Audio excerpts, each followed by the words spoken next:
Good morning.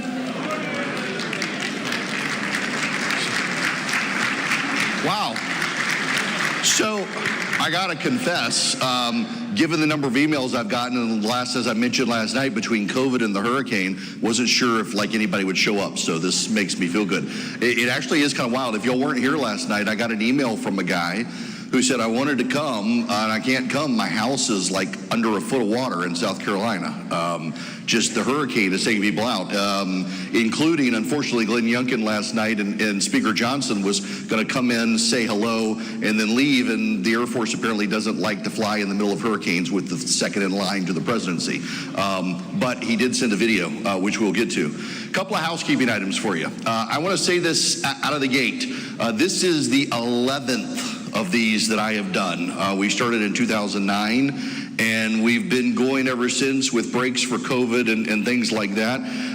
Next year, we're not going to do something like this. So as my radio show has grown now, I'm around the country from Sacramento to Miami to Hartford, Connecticut. And so many of you have flown in. There are people from 47 states and Canada in the room. And so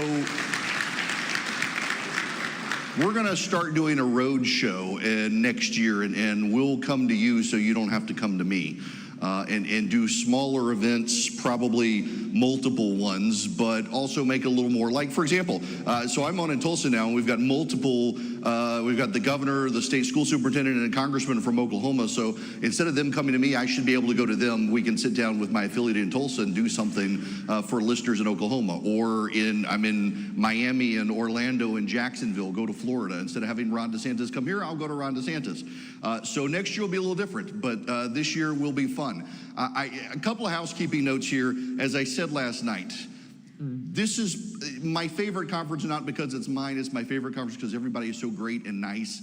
It's not a rowdy crowd. I really have a no boo, no heckle policy at this conference because I don't agree with everything that everybody I have on stage says, but I think as someone who represents a portion of the right, we should be able to have broad conversations with a vast spectrum of the right, because everybody in the right now is figuring out what the hell do we actually believe, what are we going to fight for? I mean, we've even got tariffs coming back, which I thought were on the ash heap of history, and we've got people in the right now thinking maybe we should bring them back. So we should have those conversations respectfully.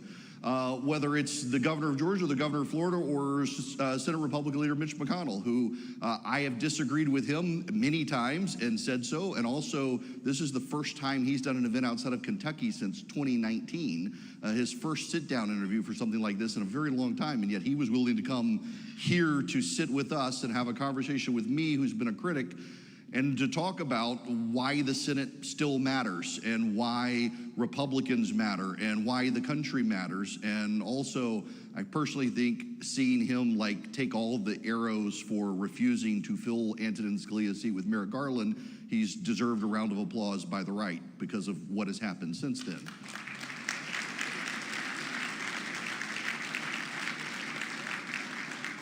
I'm excited to have these conversations for the next couple of days. I'm delighted to have you guys with me here. My dad is here. If you see another Erick Erickson who looks like me in an older fashion, you'll know what I'll look like when I get into my 80s or thereabouts, wearing his Rush Limbaugh tie, which he gave to me and then took back this morning because he knew I wasn't going to wear a tie on stage, which is fine, totally fine. I'll get it back in the will.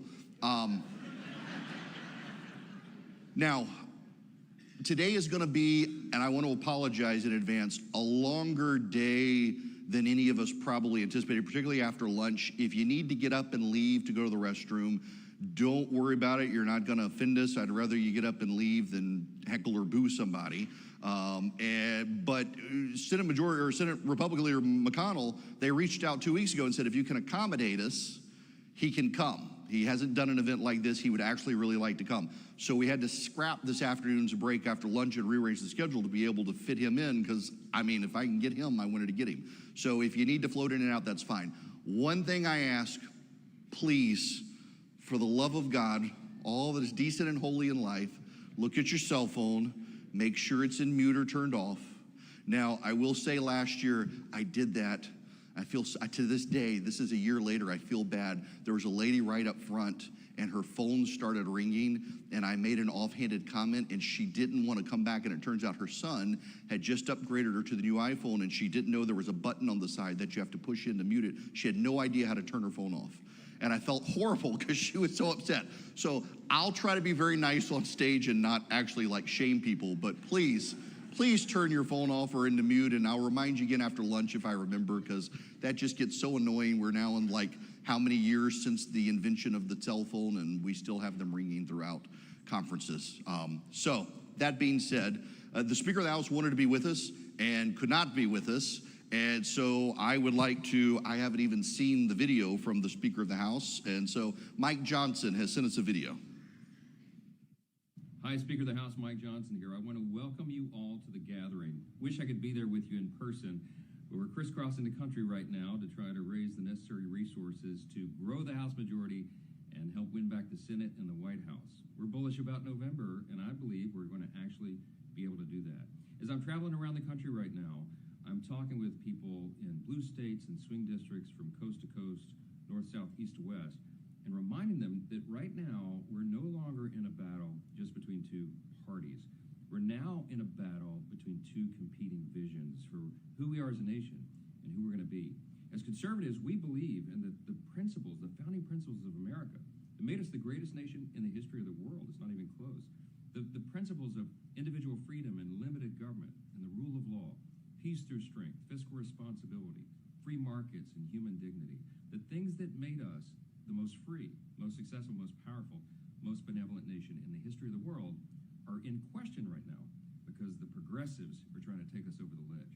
We will stand firm, and I absolutely believe that together we are going to get another opportunity, that we'll emerge through this valley, get out of this valley, come to a much brighter place. So I want to thank Erick Erickson for all he's done over the years to stand for these causes, for all of you for your ongoing commitment, and I pray that we are successful, that indeed God will give us another chance to save this great republic. Thanks for being there. God bless you. We'll see you soon.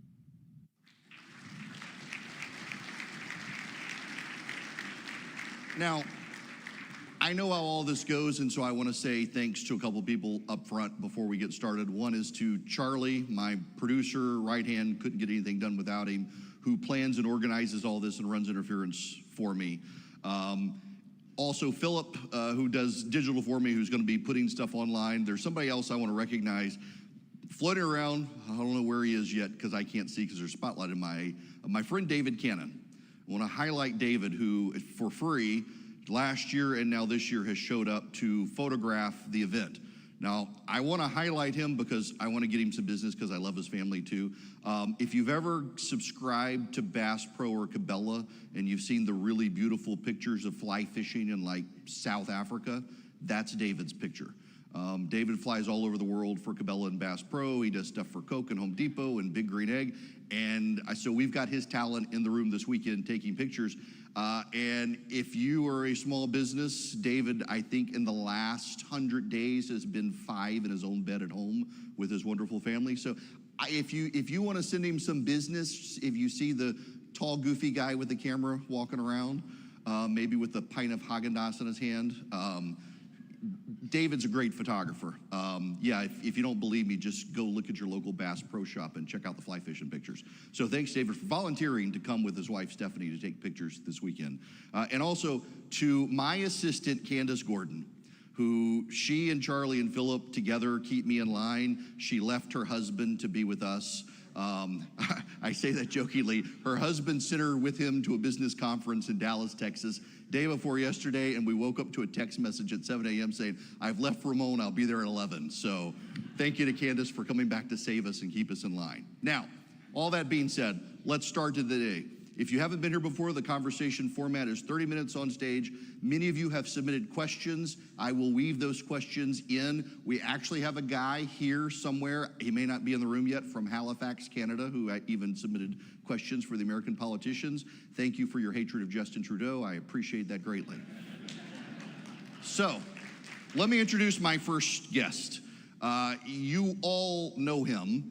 And let me just give you a little background from my vantage point. In 2018, I interviewed every candidate, Democrat and Republican, running for governor in the state of Georgia.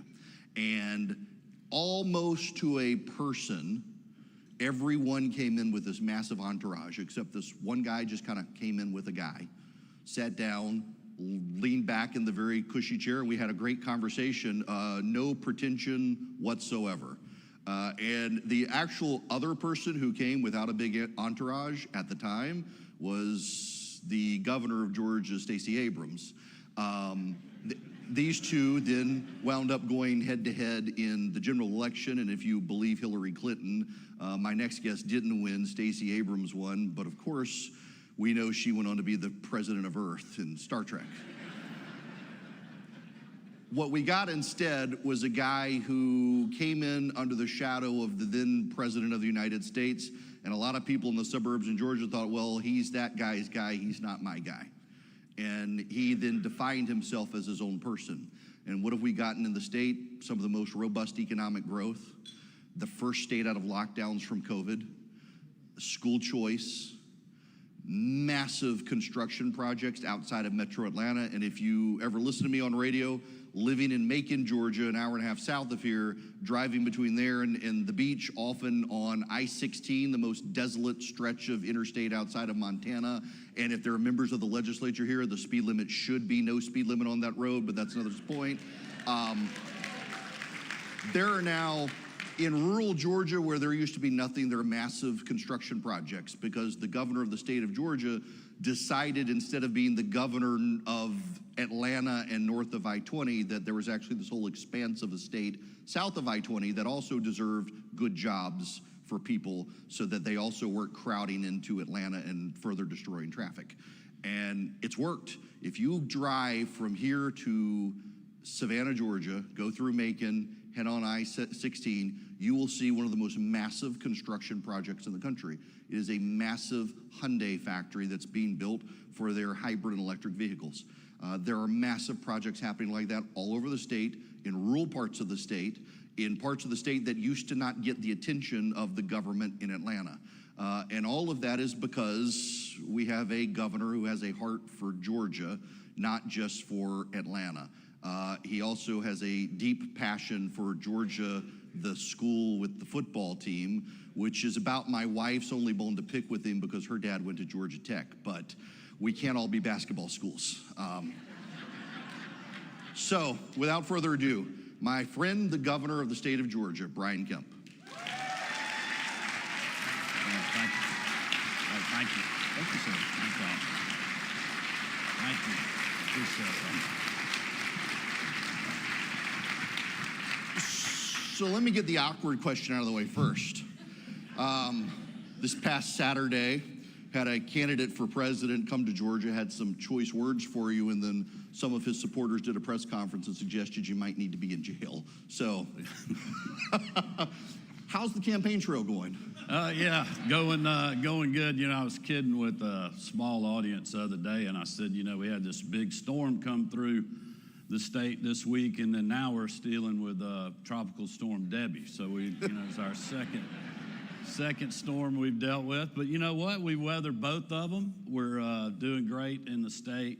And I would just, a lot of noise out there, as you can imagine, a lot of distractions, which in my opinion is not what we need to be doing right now in the presidential campaign or on any of the campaigns that we're running in the state of Georgia to keep our majorities in the House and in the Senate. And so, despite all of that noise, my position has not changed. I've said a long time before, the presidential primary ever started, when we had all those great candidates that were running, that I was going to support the nominee, that we were going to use our political operation to win Georgia, despite past grievances, differences in a political opinion, maybe ideals, issues, whatever the case may be with any individual or the former president. Like, it is in all of our best interest that we win in Georgia in 2024, unlike we did in 2020.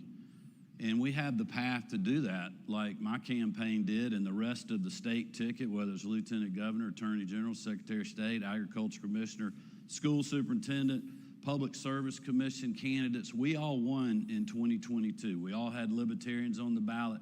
Nobody went to a runoff in state races because we ran on our record. And that's what we need to be doing now. In my opinion, regardless of, all the different things that have happened, we cannot afford 4 more years of the Biden-Harris agenda and now the Harris-Walz agenda, which I think would be even more radical than the Biden-Harris agenda is. And so that's what we're doing. People talk about our political operation, our ground game that we put in place to tackle and really offset what Stacey Abrams did in 2018 that we didn't really know much about, that we saw work in 2020, and we just decided, look, we cannot rely on other people for our ground game in Georgia. So we raised an extra $50 million in the reelection campaign. We paid to do the door knocking, we paid to do the modeling, we paid to do the tracking, we paid to do the phone calls. We put our own people on the ground with a lot of great volunteers in the state and had a better operation than the Democrats did in 2022. So we learned what the playbook was, and we've got to do the same thing in 2024. So people that are talking about, the ground game and turning it over or working for the party, we're already doing that. We were doing that a month ago. I mean, we're knocking doors right now. We've already modeled people in our state house districts, and we're working on making sure that we turn base turnout out for people that traditionally vote early in our state, whether it's by mail or in-person early voting, that, will be here before you know it. And so that's what we're doing to support Republicans up and down the ticket in Georgia. And then also, I was with Senator Graham and Senator Daines and Senator Ernst with our great candidate in Montana, Tim Sheehy, I guess it was 2 nights ago. And we've done events for Sam Brown in Utah, Dave McCormick in Pennsylvania, Larry Hogan in Maryland, Pete Ricketts in Nebraska, trying to help get back control of the U.S. Senate. I had a great visit at the convention with Speaker Johnson, so we're committed to doing our part either nationally or in the state to hold our majorities. I don't think that's going to be an issue with our Republican incumbents in Georgia. But, my point is we all need to be working hard to keep Georgia moving in the right direction. If we can do in 2024 what we did in 2020, it will end the narrative that Georgia is a purple state. It's a tough state here now. It's a lot different than it was when I first got into politics, when Sonny Perdue won the governor's race and we took control of the state Senate. But it's still a state we can win if we have, all the mechanics and things that you need to do in an election. We raise enough money, and then we have good candidates. And so, regardless of all the noise, we're plowing ahead. So, you sure are hanging out with a lot of people running for the U.S. Senate. Any thoughts on your future? Well, I'm hoping that maybe, we get big enough majorities in the U.S. Senate that I don't have a lot of pressure to have to do that in the future. I just figured I'd ask. Yeah, well, I have a lot of people ask me about that. Look, I've told people that is a distraction. Y'all, that is a distraction. I know there's going to be a lot of great people here at the conference. There's a lot of great people out there that can do a lot of really good things in 2026 and perhaps 2028, but we need to keep our eye on the prize for 2024. I've said that for a long time. We all need to be laser focused. We can worry about who's running for what, for the governor's office or any other constitutional office in Georgia in 26, taking our U.S. Senate seat back, which we absolutely need to do to have a conservative from Georgia in the United States Senate. It's not supposed to be the way it is right now, and I'm committed to doing that. And, however that ends up working out, we'll see. But right now, we need to stay focused for the next, whatever it is, 89 days on winning the state, winning the U.S. Senate back, holding the House, and getting Donald Trump back in the White House. So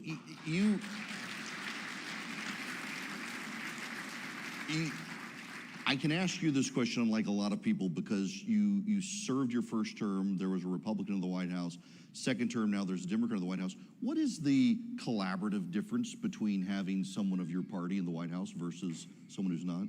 Well, the thing that really bothers me about the Biden-Harris administration is, for the biggest thing, well, there's two really things that stick out to me. Number one, they're picking winners and losers in Washington, D.C. If you look at the IRA, I mean, we wrote a letter to our 2 U.S. senators before they voted on our IRA and said, look, this bill as written is going to pick winners and losers. It's going to help, you know, the big three automakers, the union-backed companies, and, you know, really pick winners and losers for the funding that was going to be out there post-IRA. You look back to when you had the Trump administration during COVID and they were passing COVID relief bills, everything was done per capita. So, you know, Georgia would get the same amount per person in a disaster relief bill that California would. You know, in the relief bills that passed under the Biden-Harris administration, if you had reopened during COVID and your unemployment rate was low, you would get less money per capita than a state like California that hadn't done that, that had higher unemployment rates. So they were rewarding people for staying closed longer versus just treating everybody across the country that was fair. So those, you know, those inequities for the, you know, for the administration that's supposed to be for equity and inclusion, they were not. But the other thing is, and I think we talked about this, I guess it was last year when I broke my pencil out and we were talking, and I had the, you know, if you don't win, you don't get the pencil, you don't get to write the rules and regulations. And, you know, in this case, if we win the White House back and get conservatives back in office in charge of all these executive branch agencies and, you know, commissions, whether it's the SEC, the FCC, you know, Federal Trade Commission, and other things, you get the pencil back. So you can start erasing the dumb rules that they've written. I mean, they are legislating by rulemaking in Washington, D.C. right now. And our, thankfully, conservative majority on the Supreme Court with the Chevron case undid a lot of that. But it's going to take years to undo really them pencil whipping us. So those are two things to me that really stand out. Regardless of, you know, I just was reading on the way over here, I know the Harris campaign has a new ad about how tough on the border she is.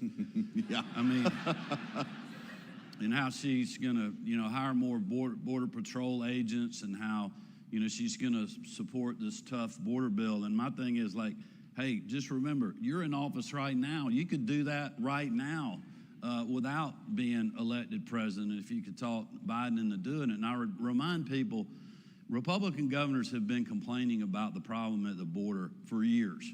We have done press conferences. We've asked for meetings. We put out policy agendas of 10 or 12 things that we could do to secure the border, and we know they will work because they were done, you know, by the previous administration. And you had the governors supporting the Trump administration by sending National Guard troops, and you didn't have the chaos that you saw early in the Biden administration. It finally got so bad they had to do something about it because they were getting killed politically on that issue. And, you know, I remind people, the Democrats had complete control of all three branches in the legislative process, the House, the Senate, and the White House from 2020 to 2022, when we were all complaining about the border. The Republican governors were, and they did nothing. And that's what people need to remember when they go to the ballot box in November. Let me ask you about some state policy. You know, I'm actually in treatment as a recovering lawyer. I got another couple of steps to go in the recovery process. I've noticed over the last number of years up I-75, we're getting more and more trial lawyer billboards from lawyers in Florida who, as they've enacted tort reform, seem to be infesting the state of Georgia. What's your view on tort reform and what the legislature here might be able to do? Well, we need it, no doubt about that. As a small business owner, both Marty and I, which we have the greatest first lady in the country, Marty Kemp's here with us today.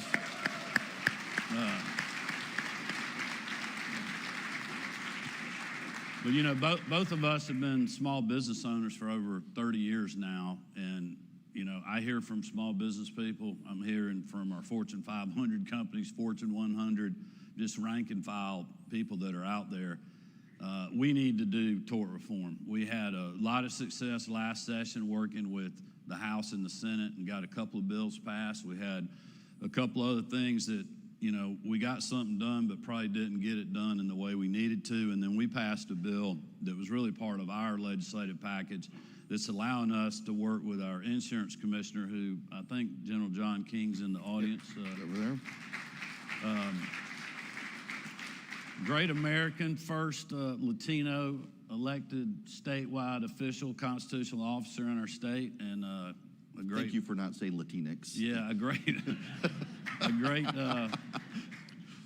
just retired from the National Guard, helped build a border wall, COVID response all over the country, just a great American. But we're working, our bill allowed us to work with John and his team and the insurance companies to get the data that we need so we can really figure out like what the rifle shots that we need to do legislatively to stabilize costs or even bring costs down and help right the ship. I mean, we want the system to be fair for everybody, but right now it's really moving more toward the trial lawyer side, and it's killing people on the cost side and hurting our business environment. And I've told my trial lawyer friends that. A lot of them realize that.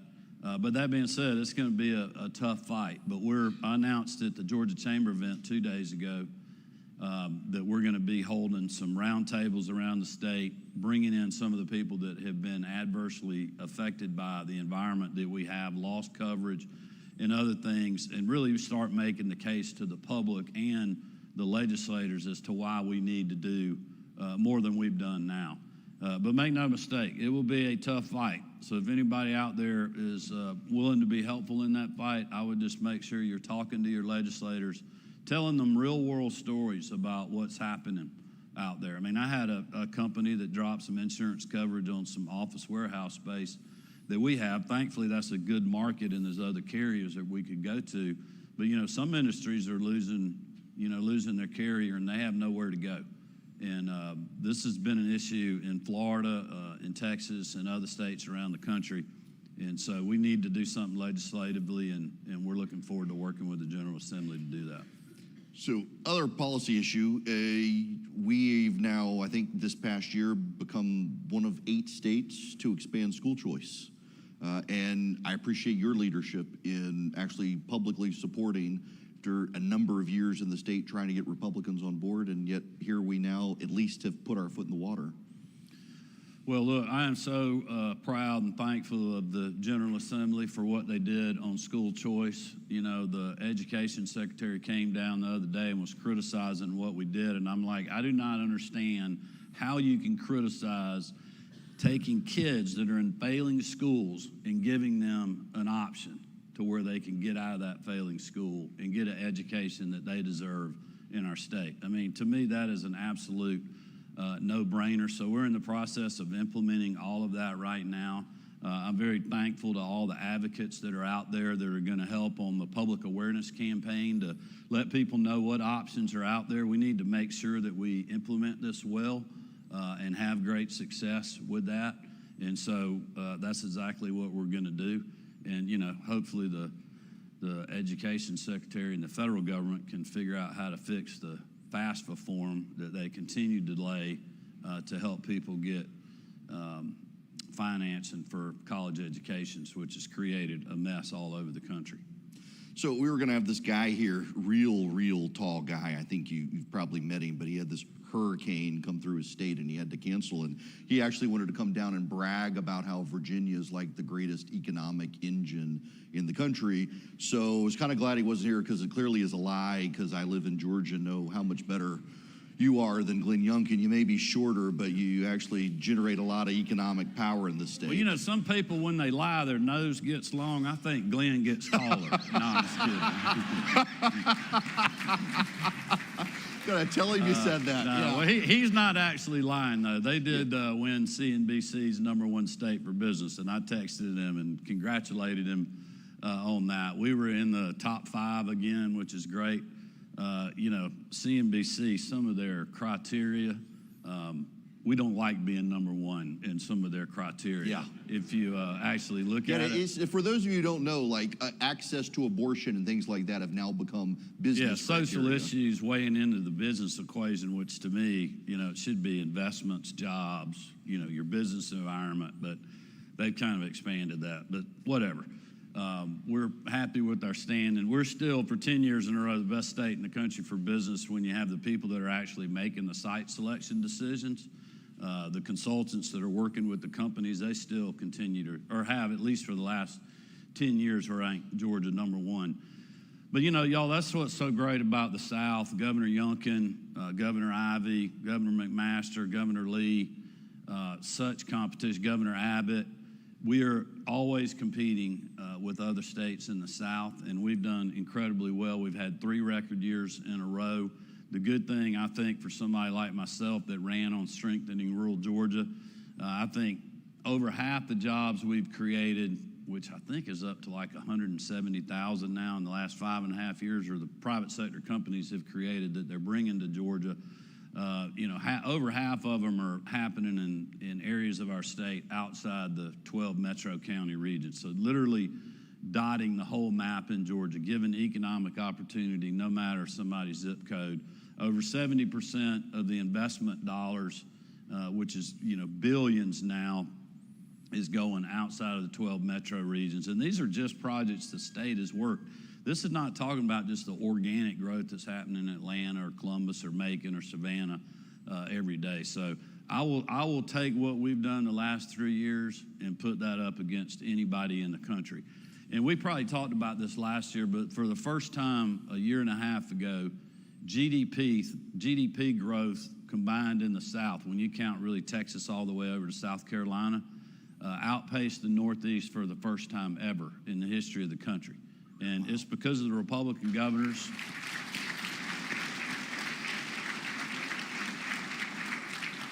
It's because of the business environment, and it's because, you know, the environment in the Northeast and in places like California. I mean, they are literally just running people out of their states. And we're glad to take them as long as they vote our way. Yeah. I have not been up to North Georgia and seen that on 75 up towards Dalton, the project up there, but I've driven past that Hyundai plant outside of Savannah. That is a massive facility.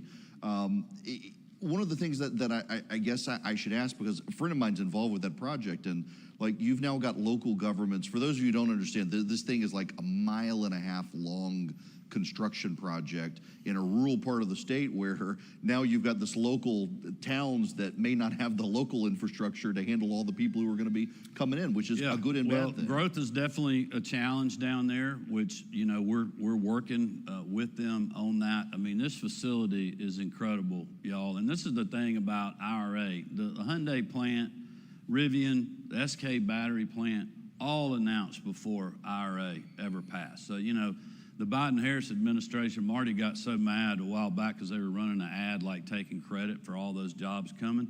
The SK battery plant up in Commerce, Georgia, if you ever seen it when you've driven up 85 North, Governor Deal announced that in the transition. I was with him, and then we announced the expansion in 2019. Joe Biden was not even in office when that happened. So, like, for them to take credit for this. He doesn't know. Yeah, no, they forgot. But so, you know, these things were coming anyway. And so, like, the way they incentivized and then pick winners and losers, it's just bad public policy. But regardless of that, the Hyundai plant, we have gotten, I think, 12 or 14 suppliers for that plant, too, in places like Dublin, Statesboro, Metter, Effingham County. So you're going to see really a transformation in these communities. But we're also putting hundreds of millions of dollars into infrastructure on roads. We put $1.6 billion additional dollars into our freight and logistics plan last year with the support of the General Assembly. I'm very thankful to them for that. It's going to help us address transportation needs in that corridor. Probably $600 million of that will be ended up designated to the freight plan in that corridor. We put another $250 million into a low-interest revolving loan fund over at GFA that many of you remember that Hunter Hill, who ran for governor as a state senator, is working for the state now, and I appointed him to the GFA director, and he's working on these low-interest loans that local communities can get to build out their water and sewer infrastructure. And then we're also doing a lot of that through the incentive packages for the companies. And so, and then we have spent over $50 million too with grants that will go to local communities to help with workforce housing, because it's our belief and the General Assembly's belief that, you know, if you're living, you should be able to afford to live where you're working in our communities across the state. So, like, even though we have challenges, we have a lot of solutions that we've been working with the locals on. So I'm really excited about the future. And it's going to be transformational. I mean, people now that are graduating with a, say, engineering degree from Georgia Southern University, they're not having to move to Atlanta if they don't want to. You know, they can stay home. They can move to Savannah. You know, they can stay where they grew up. That is the values of our state, and it's what makes Georgia the best state to live, work, and raise your family. Before we wind down, I should ask you, we did have Debbie roll through. How much storm damage did we as a state sustain from that? Yeah, a lot. We're actually headed to the airport right after this, and we're going to fly to the Savannah airport, get on helicopters with Lieutenant Governor, Speaker, Agriculture Commissioner Tyler Harper, and a lot of the legislators will be on the ground. We're going to fly and see a lot of the flood damage. It was mainly a water event after the first evening when the storm came up from Florida, kind of came through the Valdosta area. Was a good bit of power out at one time, around 50 or 60,000, I think it was. They got that back on relatively quick after the first wave of the storm went through. After that, the winds kind of died down where they were a lot more tolerable, but the rain kept circling back around. And we got lucky. There was two tracks. One track was going to take the storm out off the coast of Savannah, regain strength, and it was going to, you know, boomerang back around and hit Savannah again a day or two later. The second model had it going on up the coastline, which it did, and it really pounded South Carolina and North Carolina with rain. But we had places like Statesboro, Scriven County, and others that had over a foot of rainfall in a very short amount of time, which created dams busting, which created homes below those dams getting washed away, being underwater. And so there's significant damage to, we had roads washed out. We're still inspecting bridges. So even though, and what's so crazy about these storms, like people in Atlanta or in Athens, we didn't get a drop of rain. You wouldn't even hardly known we even had a storm come through. But for people that were down there, you know, big flooding event was just a mess. We have, I was texting with Congressman Austin Scott, him and Commissioner Harper, and our team are already working on the ag situation with blown over cotton, peanuts floating up out of the field, some damage to our, you know, pecan trees and other things. And so we're just now getting to where we can get out there and start assessing all of that. But we're going to go give a briefing today when we get on the ground, get a briefing. But I am so proud of our response. We did an early state of emergency, which allowed us to put resources closer to the storm. We deployed the National Guard, so we were able to respond very quickly, helping clear roads where we could get power crews in, making sure we had high water rescues. We probably did 40 swift water rescues, people that, you know, may have had roads flooded out. They couldn't get from their home, that had lost power, and they were running out of water and food to the mainland. And so we were floating people in boats. National Guard had high water vehicles, but just a great response from a lot of hardworking Georgians and a lot of other people that were helping us down there. So last question before you get out of here. Football season. Go Dogs. Coming up. You feeling good? Yeah, I'm feeling good. You know, we got I read this morning our center is injured, which creates a little bit of issues since we lost Cedric Van Pran to the NFL, who's a great guy and a great football player, but they're just being very cautious. So, you know, this season is such a tough schedule. We got Clemson in Atlanta on, you know, so-called neutral field, even though it's in the state of Georgia. It's going to be a really tough game. We got Alabama there. We got Ole Miss there. We got Texas there. And then we also, as usual, you know, have Florida, Auburn. And so we have, you know, really 6 teams that potentially have a shot at making the playoffs at the end of the year. So it's going to be a grueling schedule. We got to get lucky and stay healthy. But we have the players to beat anybody. And, you know, I think there's such a fine line. If you look back at the SEC championship game when we lost to Alabama, we didn't play our greatest game. They played their best. and we just had some people hurt and not 100%, and that really hurt us in that game. So we gotta keep people healthy, and we're gonna have to have a lot of young players step up and get after it. But it's gonna be an incredible year. Of course, it's gonna be one of those years, if you're a traveling Georgia football fan, you're gonna be broke at the end of the season. Well, you know, having never actually been to Athens for a game, I may hit you up. You need to come. Yeah. Let us know. Apparently I need that life experience, so I'll do that. Governor Kemp, as always, thank you for taking time to hang out. Appreciate y'all having me. Thank you very much. Good luck the rest of the way. I know it's going to be a long day. Thank you.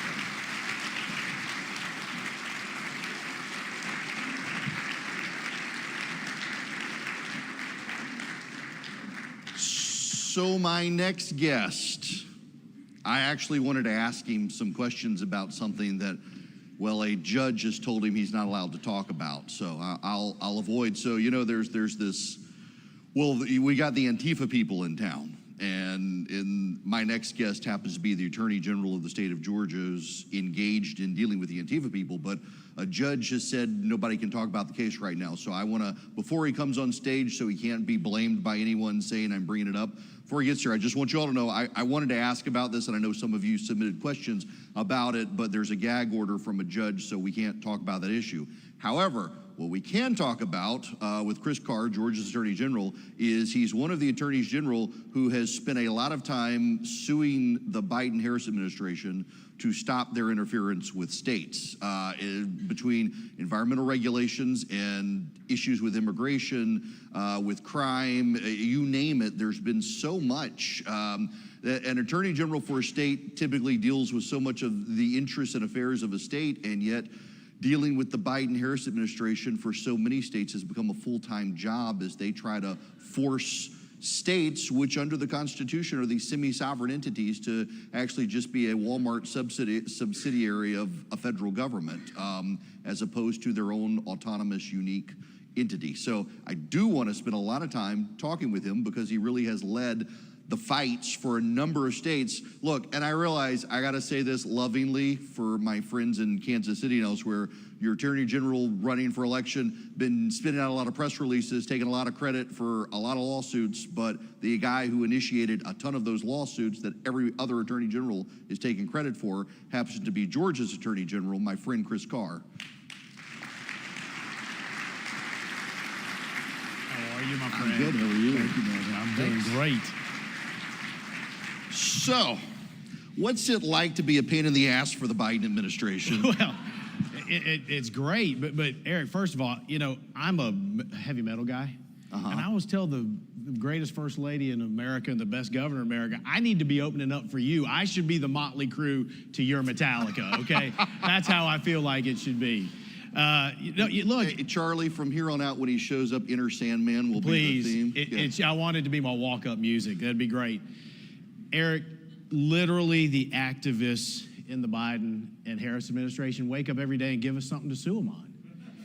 I mean, let me give you a list. Just a quick list. Title IX, we won. Mm-hmm. Student loan bailout, we won. Waters of the U.S., we won. SEC climate disclosure rule, where literally they want companies to give weather maps to show how they've impacted the climate, we won. Prayer in school and public meetings, Second Amendment, immigration, catch and release, remain in Mexico, unionizing farm workers and mandated wage increases, Georgia's Election Integrity Act. Let's not forget, the Biden-Harris administration is still suing Georgia over SB 202 from 2022 after we've had 2 statewide elections, local elections, and it was a cut and paste from Stacey Abrams' failed lawsuit and all of her campaign ads. They still are suing us over that. And then we've got energy independent issues and the Clean Power Plant rule, which is to, you know, they want to do away with coal-fired power plants and natural gas, which again, Governor Kemp just talked about economic development. You have to have some of these things. The reason we're successful is because we have low cost, low energy sources. But the Biden administration, again, they wake up every day and do this. And why? You know, and Eric, I spent time in Washington. If Congress isn't going to get things done, nature abhors a vacuum. That vacuum gets filled by the federal executive through regulation and executive order. So again, Congress doesn't push back. Who in our federal system can do it? It's the states. And as the chief legal officers for our states, we're in the best position to work with our governors and to work with others to push back. But think about it. Again, it's like Governor Kemp talking about the pencil. Remember, Leon Panetta said, strike the pen or the law of the land or whatever that may be. Well, that's what they're doing. And when you've got higher grocery prices for every time we go to the grocery store, you've got gangs that are recruiting kids that are younger and younger in our schools and across the country. You've got a border that is not secure, so we're seeing fentanyl, human trafficking gangs come across the border.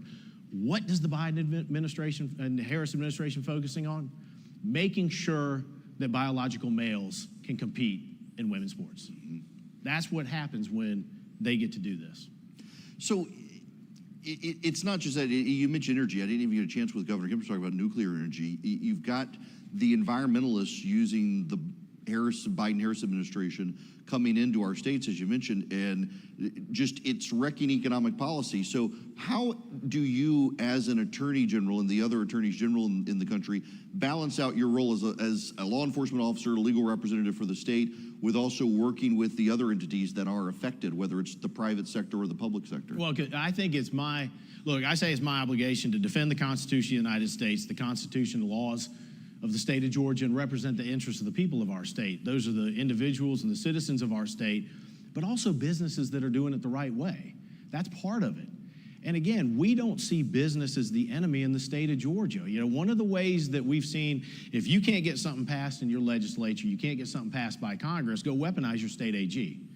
And oftentimes, somebody told me at the first bipartisan AG conference I went to, the power you have, and remember, anybody uses the word power, they abuse that word, okay? The power you have, you can call a press conference and drop a company stock 20%. Well, why in the world would I do that? But you have to be able to balance that out. And yes, it's our job to look at the laws of our state. But like I just said, as Congress, and I got to commend the Speaker. I think Mike Johnson's done a great job getting some things passed. And Leader McConnell's got a challenge because we got to get the Senate to get some things done. But if Congress isn't going to do it, the administration is going to continue to pass these executive orders and regulations. And who runs the executive branch? It's usually political appointees. So it becomes a political process. They're going to always overreach because they're trying to get a political a bump from this. And the student loan thing is a great example. They know they can't do that. We've beaten them twice. But it's one of the most brazen political moves I have ever seen. So you have to be able to balance that. And I think from my perspective, I'm glad I spent the time 10 years in Washington with Senator Isaacson. All these issues I just mentioned, for the most part, we dealt with while we were there. I'm glad I was at economic development because I see the impact of laws on our state. And again, we don't see business as the enemy. We see the transformative nature of the free enterprise system. And then now as AG and really expanding kind of from the criminal, you have to be able to balance that and to be able to work with AGs around the country. Look, my Republican AG colleagues and I say we're the last line of defense against the Biden-Harris administration and liberal policies, and we take that very seriously. It's a point of pride. So I can ask you this, and I can legal nerd out with you a little bit on this. How does the dynamic after Looper Bright change your ability to take on Washington? After Looper Bright gets rid of Chevron. Well, so to me, again, at the federal level, we've been pushing this for a long time. And again, I never understood why the courts would defer to the executive branch on what is a fundamentally judicial role, which is interpretation. So I don't think at the end of the day, I think we're going to actually see probably some more lawsuits, but it's been aligned in a way that I think makes more sense for the judicial branch to provide its interpretation and not just relying on the executive. So I think it's going to be very interesting to see. Some folks think it's going to end lawsuits or it's going to reshift it. And I think what it's going to be is it's going to put the judiciary in the proper role of interpreting what are the words on that page. Not what a bureaucrat in the executive branch, on Pennsylvania Avenue or Constitution Avenue says, but what was the intent of Congress, which is supposed to be the first among equals. So let's shift, because when a lot of people think Attorney General, they think crime. And you entered into a situation where we had a mayor in Atlanta for a while who basically threw the police under the bus, had a massive spike in crime in the city. a new mayor who came into Atlanta and told the police, do your job, crime starts going down. But in that void, there was a time where the governor was having to bring in more state police into the metro Atlanta area to quell crime. But you yourself in your office had to step up to play a larger role in a, not a civil lawsuit role, but a criminal enforcement role. Can you talk about how you as a state officer can fill the void when there's failure at the local level? Absolutely. And Eric, I think you got to go back to 2020 to understand, which, as you mentioned, was during the term of the previous mayor, but also 2020 is when a lot of liberal DAs got elected, okay? And the new criminal justice reform post-2020, a little bit before, but certainly then, on the left, was don't enforce the laws that I don't like. Well, that is a violation of oath of office. It's a dereliction of duty to have one executive or judicial branch member say, I don't like the law, so I'm not going to enforce it, undermines the American system that we have. It completely ignores the rule of law. But that's what we saw. We saw it in San Francisco. We saw it in LA. We saw it in St. Louis and Baltimore. We've seen it here in Georgia, in Athens, in Atlanta, and around the state. So that was the new criminal justice reform. But I will say, going back to the Constitution of the state of Georgia, Article 1, Section 1, Paragraph 2 says the paramount duty of government is the protection of person and property. So that means I don't care where your race, gender, sexual orientation, where you live or where you're from, you deserve to be safe. But what was happening is a lot of these folks were saying, I'm not going to do it. And if you don't like the law, that's fine. But run for the legislature. Run for Congress. That's how we change laws. So instead, in Georgia, we did it differently. And again, because of the governor and the legislature, thank heaven for having a governor that cares about protecting all people and a legislature that does as well. 2017, we added domestic terrorism, which you mentioned coming in. 2019, human trafficking, 22 gangs, and 24, we now have organized retail crime because all Georgians deserve to be safe. And if DAs aren't going to do their job, then the state needs to come in. If you look at those issues, they're all kind of multi-jurisdictional. They're where the gangs don't care what the city or county line are, human trafficking, that type of thing. But think about this, Eric. Who are the communities most often terrorized by gangs and violent crime?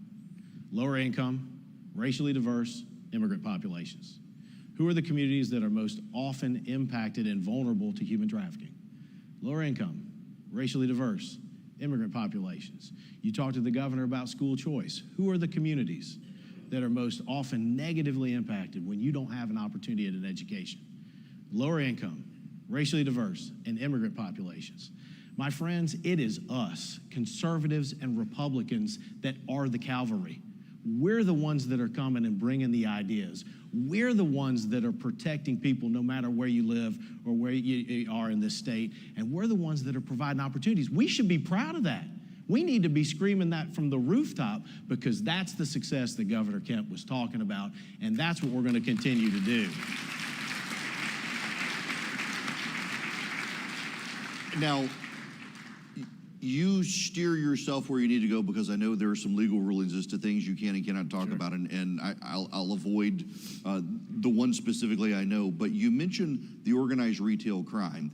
And if I can step out of your role as Attorney General and just look around the country, I've kind of been shocked at the initial media dismissiveness of the idea that there was some organized, non-organic wave of retail theft that was happening. We've seen it here in the state and around the country. Correct me if I'm wrong, but it does not appear to me to be as organic as the media would have you believe it is. No, and so let's go back. When I started talking about human trafficking, folks were saying, nope, you're making this up. This is a boogeyman. No, it isn't. No, it isn't. And we've proven it, and we now have a unit. Last year, we rescued and assisted 129 victims. And that, I'll tell you that. And give First Lady Marty Kemp a lot of credit. What she did with the Grace Commissions, bring everybody together so we can talk about it and rescue those kids. We start talking about gangs. Governor Kemp was running on it back in 2018. I run on it. Folks on the left, the media said, you are making this up. Well, we come out with a survey that says, it was done by the Georgia gang investigators. Asked all 159 counties, do you see evidence of gang activity? 157 said yes. Know what that tells me? 2 counties lied. Nobody wants a gang in their backyard, but they can see when there is, and they want to know that the cavalry's coming, that there's a plan, and we're doing something about it, and that's what we're doing. And now it's the same with organized retail crime. Now you see people saying, well, this is just simple shoplifting or here or there. But when you have cities that are saying, we are not going to arrest you if you steal up to $900, what do you think's going to happen? So every single day, you saw somebody going into a CVS or a Walmart or a Home Depot, whatever it may be. What we know is organized groups are going and hitting brick and mortar retail and selling that online. Used to be you go to the pawn shop. Now you go online. So I had a great retailer in Georgia show me how they had a group of people hit every store coming down 75, going over the top end perimeter, up 85 into South Carolina. We've got a company that produces commercial pallets for Amazon and Walmart and others. Found hundreds of thousands of dollars of pallets in the desert in New Mexico. Anybody's a golf fan, I'm reading Golf Digest the other day, people going into pro golf to PGA Superstore, grabbing drivers and putters and putting them online, genuine parts, you name it. And again, when the CVS or the Walgreens or the racetrack or QT, whoever leaves a community, which communities are most often impacted? Lower income, racially diverse, and immigrant populations. So I think if we're going to be the #1 state in the nation to business, which I'm so proud of, and again, we continue to do all the things that need to be done to do that, part of that is also protecting companies that are doing it the right way, their employees and their customers. Because when you see those videos online of somebody running into the Home Depot, usually it's an employee that's getting knocked over or a customer. And we got to do something about it, which goes back to the original question that you asked me, how do you balance it? Yep, we got to take care of our people and our businesses. So, and this is, again, I don't coordinate these conversations beforehand. Everybody kind of flies blind, as do I, coming in to see where the conversation goes. There have been a couple of instances in the state now where companies have punished employees over shoplifting. What's your thoughts on that, and is there anything that the state can or should do in that situation? Well, that bothered me at the beginning. Mm-hmm. And then I got talking to the companies. What was happening is, again, employees were getting hurt. Employees are hired to be associates. They're hired to sell something. They're not hired to be deputies. And so I now understand, no, we should not put employees in harm's way. But Eric, what I would also encourage our businesses and our corporate folks to think about this. Don't fire somebody for trying to stop a criminal. That's the other side of the coin. People were getting fired for for taking pride in their business. So what I think we need to do is, again, we are putting the resources in this organized retail crime unit. We're organizing and coordinating with federal, state, and local law enforcement. We're going to raise awareness on this, but I do think it's incumbent on law enforcement to handle this issue and keep companies and employees and customers safe. And I'll say this, whether it's gangs or human trafficking, now organized retail crime, we're kind of on the front edge as a state, and I'm really proud of that. Some states have, human trafficking units, not a lot of them. Some have gang units, not a lot of them. And organized retail crime is one that we're on the cutting edge. I'm proud of that for the state. You mentioned the two counties without gang issues. When I was on city council down in Macon before I'd gotten there, our former mayor had disbanded the gang task force. And because there was no gang task force making gang arrests, he could say there was no gang problem in the county because the gang task force was not arresting anyone. It's interesting how you skew that data. But then that leads me to human trafficking, which was the issue why I ran for office. And there was a tie-in to gangs. And when you mentioned people saying it's not really happening, there is this view out there that people on the right overplay as a moral panic, human trafficking. Congressman Roy, who will be here tomorrow, he was doing a live interview, I think last year on TV, when the Border Patrol pulled over a vehicle that had people like in the trunk who were human trafficking victims. It is happening, and it seems like there is this corridor along I-20 from Texas through the Southeast where this is an organized issue that isn't an abstract. You mentioned the data, that this seems to be international, not just local. It is, and so part of why Georgia is the #1 state in the nation to do business is our logistics network. Ports, airports, roads in particular. We are 2 days by rail and truck and 2 hours by plane to 80% of the U.S. market. That's why we're as successful as we've been. But criminals can also use that network like you just mentioned, whether it's coming across I-20 or whatever it may be. So again, we don't stop investing in logistics, we stop the criminal activity.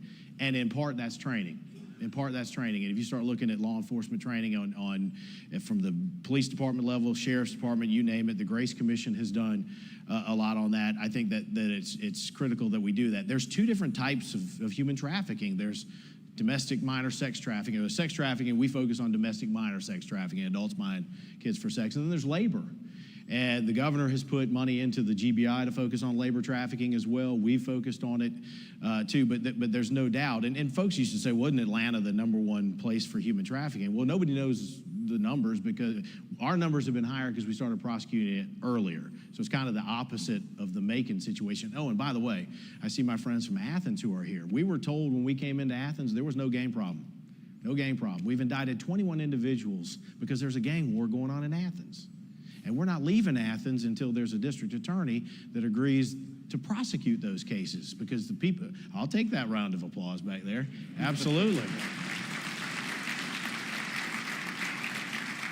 But it's also why we have to coordinate with our law enforcement partners nationally at the federal, state, and local level. And there is, like I said, there's something going on in Georgia. As I go around the country, people say, how do you get federal, state, and local law enforcement to work together? Well, we've done it differently. I've got a Georgia anti-gang network that we put together, first time ever, 2017, get federal, state, and local law enforcement talking. Because it's amazing what happens when human beings will actually talk with one another. You can solve some problems. Yeah, amazing. So let me I'll take that round of applause, too. Let me ask you about the Athens situation. We had the situation with a very progressive attorney there, and there was the death of Laken Riley. And there has been a lot of, I guess, federal state squabbling over the situation and also how that local community can navigate with a district attorney that doesn't just represent Clark County, but Oconee County as well, right, where the people are way more interested, it seems, in having a law and order DA. How do you, as a statewide elected official, balance those interests, and can you talk, or any update that you know of on the Laken Riley prosecution? No, my interest is on keeping people safe. Mm-hmm. My interest would be on Laken Riley and her family. And Eric, let's be clear. The Biden-Harris administration, the federal government, failed Laken Riley and her family.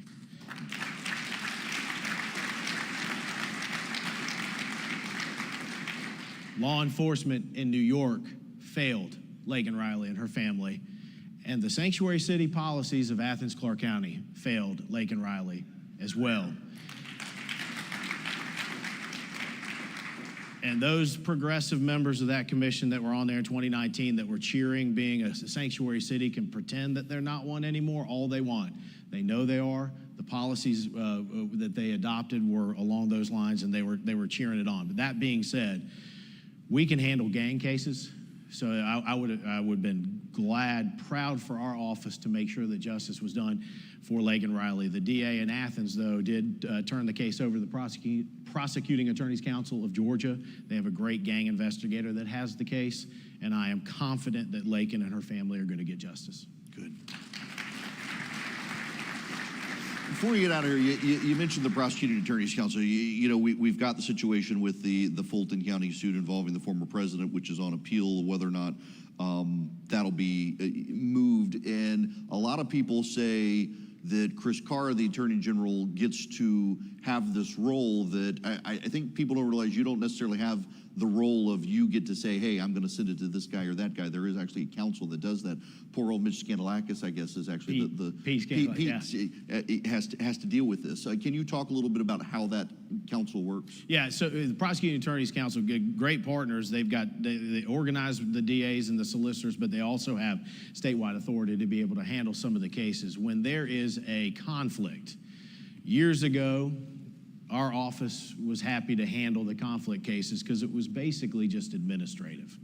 And then I told you in 2020, you got a lot of criminal defense attorneys that were liberal that became prosecutors that took over DA's offices around the state. I think the first year we had the authority to handle these cases and find conflict counsel, we had like 26. And in 2021, it was up to like 475. And what happened is you had a lot of these new DAs that were giving us all these cases to conflict out of. But the only way it works is these DAs have to be willing to take somebody else's case in order to balance out the conflict. But it started becoming a political issue. So I went back to Pete and I said, Pete, look, we're happy to help, but we're not going to be a political prop for anybody. It really makes more sense because the Prosecuting Attorneys Council has statewide authority. So now we're one of the entities that can get cases. You can give it, the prosecuting attorneys can keep it, another DA could take it, or solicitor. If it's a solicitor, our office, if we have jurisdiction. But I'm very clear, I think putting us in the position of taking a case that we don't have the expertise in, bad for everybody. Or you could hire a private practitioner as well. But, you know, and one of the things I should have said too, Eric, going back, talking about this and talking about the DAs that got elected, you know, Kamala Harris is the leader of the progressive DAs around the country. She goes back to San Francisco. She's the one that was friends with all of them in San Francisco and Los Angeles and Chicago and St. Louis. And it's again, I saw the governor laughing about the new ad about the border. But boy, you talk about somebody that was all about sanctuary cities and defunding the police and cashless bail. It's Vice President Kamala Harris. Yeah, it is. Now, I got to ask you probably the most important question of the day. How is your wife? She's much better half than you. She smarter, is, better. Absolutely. She is great. She's doing fantastic. She was chief of staff to 3 U.S. senators. Way cooler than me. She's doing great. She's going to be so glad to know you said hello. Yes, absolutely. So, okay, now, as we wind down here in the last few minutes we have, Attorney General in Georgia, if you could look to the future, with the legislature convening in January, what's your big issue that you think the legislature needs to consider that can help your office? Well, I want to thank the governor and the legislature for giving us these resources to fight domestic terrorism, human trafficking, gangs and organized retail crime. They just gave us some more resources so that we, in the gang unit, we started off in Atlanta, Augusta, and Albany. July 1st, they gave us resources to now be in Columbus, Macon, and Southeast Georgia. I want to see where we can continue to grow. Human trafficking needs some more resources. I'm excited about this organized retail crime. But I'll go back to one of the things that the governor said, and it goes back to my economic development days, that's tort reform. Something needs to be done. It needs to be addressed. There's no doubt that costs are going up. I mean, you're a recovering attorney, and I'm an attorney. You know, the way we handle disputes, we the people set up the judicial branch. So you have to have access to the courts, and I wouldn't deny that at all. But what we now have is we have, you know, a bastardization of the system. We have people that are taking advantage of the system. The governor talked about increased insurance rates, and John King does an unbelievable job fighting for the people of Georgia. We've got increased costs for premises liability. You were talking about advertising. I took my daughter to Disney last year, so it was a year ago May. We're coming up 75. And for those of y'all who are Georgia fans, there was a tragic situation with a lineman named Devin Willock that was killed in a car accident. Here I am coming up at 75 last year, and there's a plaintiff's firm that's got Devin Willock's picture on it, and he died 2 years before. We've got an issue that we got to deal with advertising as well. I've been fighting third-party litigation funding. These are groups that are literally, you know, it's dark money. We don't know who's putting money into these groups so that we can find out, you know, so that they can fund litigation. I think we got to focus on that. So common sense solution, it is an economic development issue, and we got to focus on that as well, I think. Okay, I would be remiss if I didn't ask you this because you've mentioned it so many times and I haven't really probed on it. Can you talk about the gangs? What sort of gangs are you seeing? Because, I mean, in my mind, from the way I grew up, we were talking Crips and Bloods, but you got MS-13, you've got other Central American gangs that are way more violent than anything we've seen domestically. What sort of gangs are we dealing with? Again, they're all over the state, all races, genders. It's all about making money. It's all about selling guns, drugs, human beings. I tell everybody that the most violent gang that we had, and actually our U.S. attorney, Bobby Christine, was in the Southern District. He had a big bust at the end. But the most violent gang that we'd seen in a while. The Swifties? Yeah, it was the Ghost-Faced Gangsters, which was a white supremacist gang that started in the Cobb County Jail. So it's everybody that's working together, and we just had a big bust in Augusta too, where again you could see, I can't get into all the details, but you had a lot of different groups that were working together. But one of the things that we did, we know that we see fentanyl coming across the border. We know we're seeing gangs come across the border. We seized 15 pounds of fentanyl. That's enough to kill 3.5 million people. So think about this: one operation in one city, in one state, in one nation. enough fentanyl to kill a third of the population of our state. Think about that. This is why we have to secure the border. This is why we have to stand up for law enforcement members that we're asking every day to go into harm's way. This is why we got to continue to work together, and why I'm proud of our state to focus on business issues, to be focusing on keeping everybody safe no matter where they live, and I thank the governor and the legislature for doing it. The Attorney General of the state of Georgia, Chris Carr. Thank you. Thank you so much. That was great. Thank you. Appreciate you.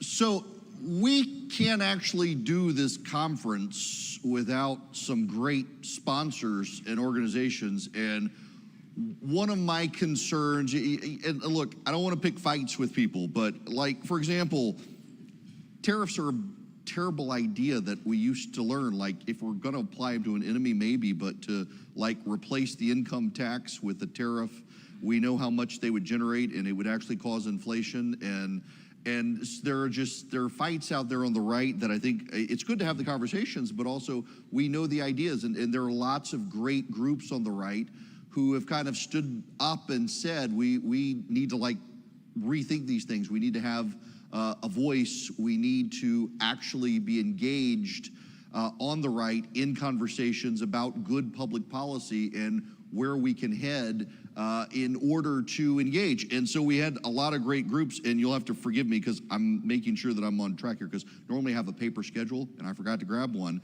And I want to make sure that, yes, we do have a break after Patrick. But we couldn't do this without these groups. And in addition to doing this without these groups, we couldn't have the conversations that we as people on the right need to have without having these groups here. So it's not just great to be able to partner with them to be able to lower your costs, to be able to have a great conference. It's great to have these groups sit on stage, have conversations, discuss the ideas on the right, where we talk about the ash heap of history, where we have, through tried and true methods, put bad ideas away and embrace good ideas. One of my favorite quotes is from G.K. Chesterton about the democracy of the dead, that we do things today because the people who came before us, they tried and failed and tried and failed and then tried and succeeded, and this was the idea they did. And so we should be humble enough to give the dead a say in what we do, because they tried and failed and tried and failed, and the way we ordered a society was through those bad ideas failing and the good ideas rising. And why should we go back and retry the ideas that always failed? Why should we go back to a world where we have weird taxes in this country that actually disadvantage the middle class and the poor? Why should we go back to doing things that Republicans long ago said, this isn't the way to order a society? And also, why should we go back in a way to reorder society in ways that the left wants and embrace ideas from the left? And so I think it's time to have those conversations. And I'm excited to bring up on stage a great sponsor. We couldn't have made this conference work without the Taxpayer Protection Alliance and Patrick Hedger. Thank you. Yeah, absolutely. Look at this. See, now as I'm standing and talking, everybody rushes and gives me schedules because, like, I don't want to kill my battery, and needed to also make sure that I get you out on time. So, Patrick, first, tell us about the organization. Yeah, absolutely.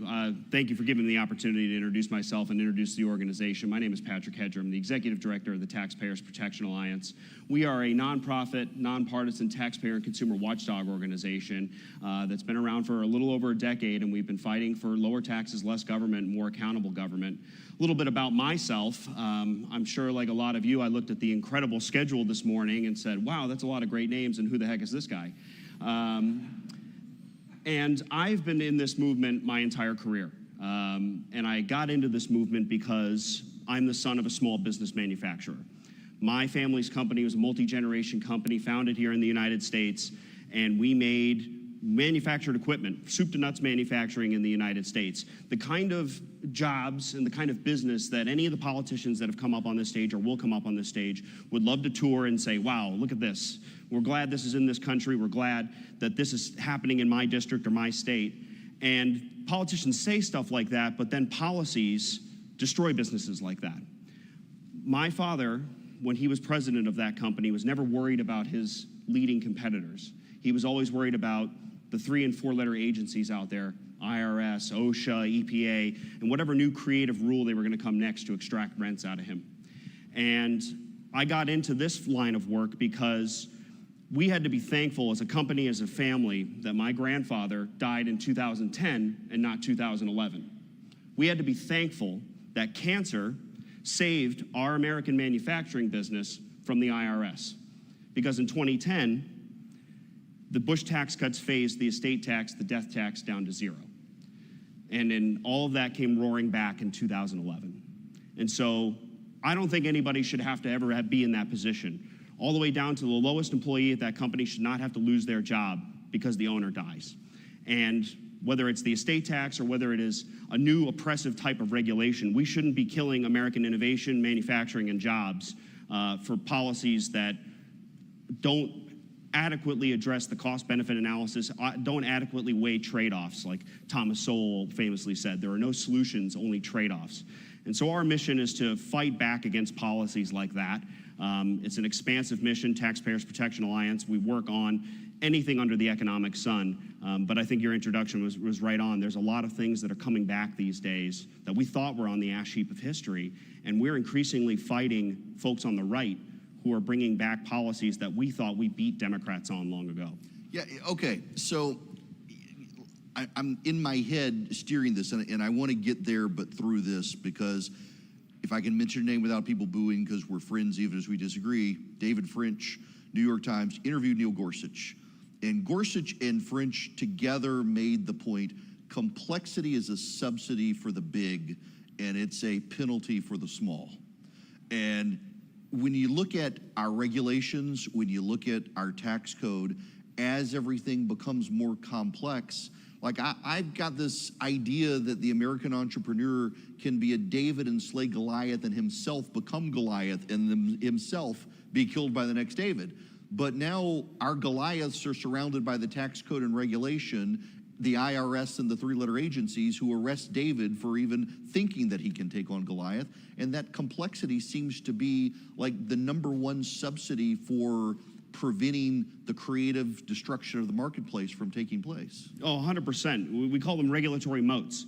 And there's a reason why you increasingly see some of the biggest and largest companies in the United States are building new headquarters all around Washington, D.C., because they understand that the greatest potential benefit to their business and the greatest existential threats to their business exist in Washington. They're not competing on Main Street, they're competing on K Street. And the tax code is so complicated that if you call the IRS, the IRS is the taxpayer advocate has found that IRS agents, frankly, they give like wrong information a lot when you call the IRS and ask, what am I supposed to be doing to comply with my taxes? So even the IRS doesn't understand the tax code. And then the Code of Federal Regulations, love to give a shout out to, I'm an alumnus of the Competitive Enterprise Institute. Every year they do a measurement of the Code of Federal Regulations. And we're talking a federal regulatory code that is in excess of, I think it's 200,000 pages now, and the total aggregate regulatory cost on the economy is larger than the GDP of India, the most populous country on the planet. And that's the burden that the federal government puts on American businesses. But to your point, it is those businesses that have the ability to hire the lawyers, hire the lobbyists, and hire the accountants to deal with those things. And it's the small businesses that can never get through that regulatory morass that end up suffering. And so for all the talk that you hear from politicians and regulators about preserving competition and helping the little guy versus the big guy, the minute you pass a 2,000-page bill that supposedly enhances competition, all you've done is empower the people that are able to influence those bills, write those bills, and comply with those bills. Related to that, I had to hire an accountant as I've gotten into syndicated radio and it started growing. And he looked at things, and wildly, I was paying myself a salary. And he said, actually, if you cut your salary in half and then you do an owner withdrawal disbursement, you're actually going to save your company money and you're going to save yourself money on taxes.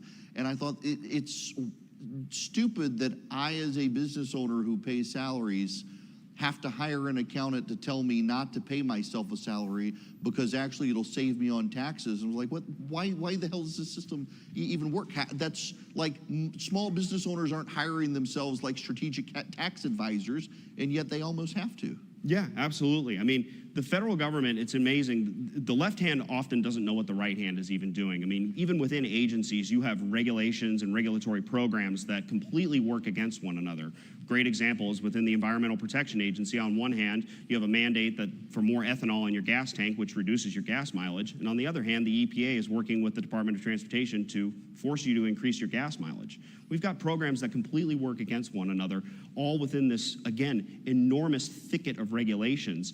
And that is, I'm surprised the U.S. economy grows at all. I mean, that is a testament to the genius of the American entrepreneur that we're even growing at close to 2%. Because of just the enormous regulatory cost and the kind of confusing, head-scratching things like your example that business owners are dealing with on a daily basis. So let's get from the complexity then into ideas that are resurfacing on our side. Why do you think that is? I guess my concern, more accurately phrased, is a lot of the ideas that are surfacing on the right are ideas that in the 50s and 60s were advocated by big labor Democrats, and now suddenly we're having these people on the right bring up the same ideas. Yeah, I ascribe it to just, I would say, maybe political and policy laziness. One of my favorite quotes is from the children's book, The Phantom Tollbooth. It says, the only thing you can do easily is be wrong, and that's hardly worth the effort. And I think there's a lot of that going on in politics and policy right now, where it's much easier to tell people what you think they want to hear versus what they need to hear. And it's very easy to take a lot of populist talking points that are generally progressive policies, cover them in more stars and stripes in America, and call that conservative. And there's a lot of that happening right now on the right. I've been in, like I said, I've been in this field my entire career. And I've gone from exclusively fighting progressives to arguing with conservatives as well over really a lot of the same policies. Nowhere is that more evident in the resurgence and interest in antitrust policy, which I think is really upstream of all of the other problems that we can expect from the progressive left. You talk about things like ESG policy, you talk about things like DEI, whatever, corporations doing things that you would never expect corporations to do or be interested in. Why are they doing those things? And it's because they see the threat from the federal government. They see a threat from an empowered progressive government that is going to pick winners and losers, like the governor said. They control that pencil. But the problem is right now we've got a lot of folks on the right that are sharpening that pencil for the left.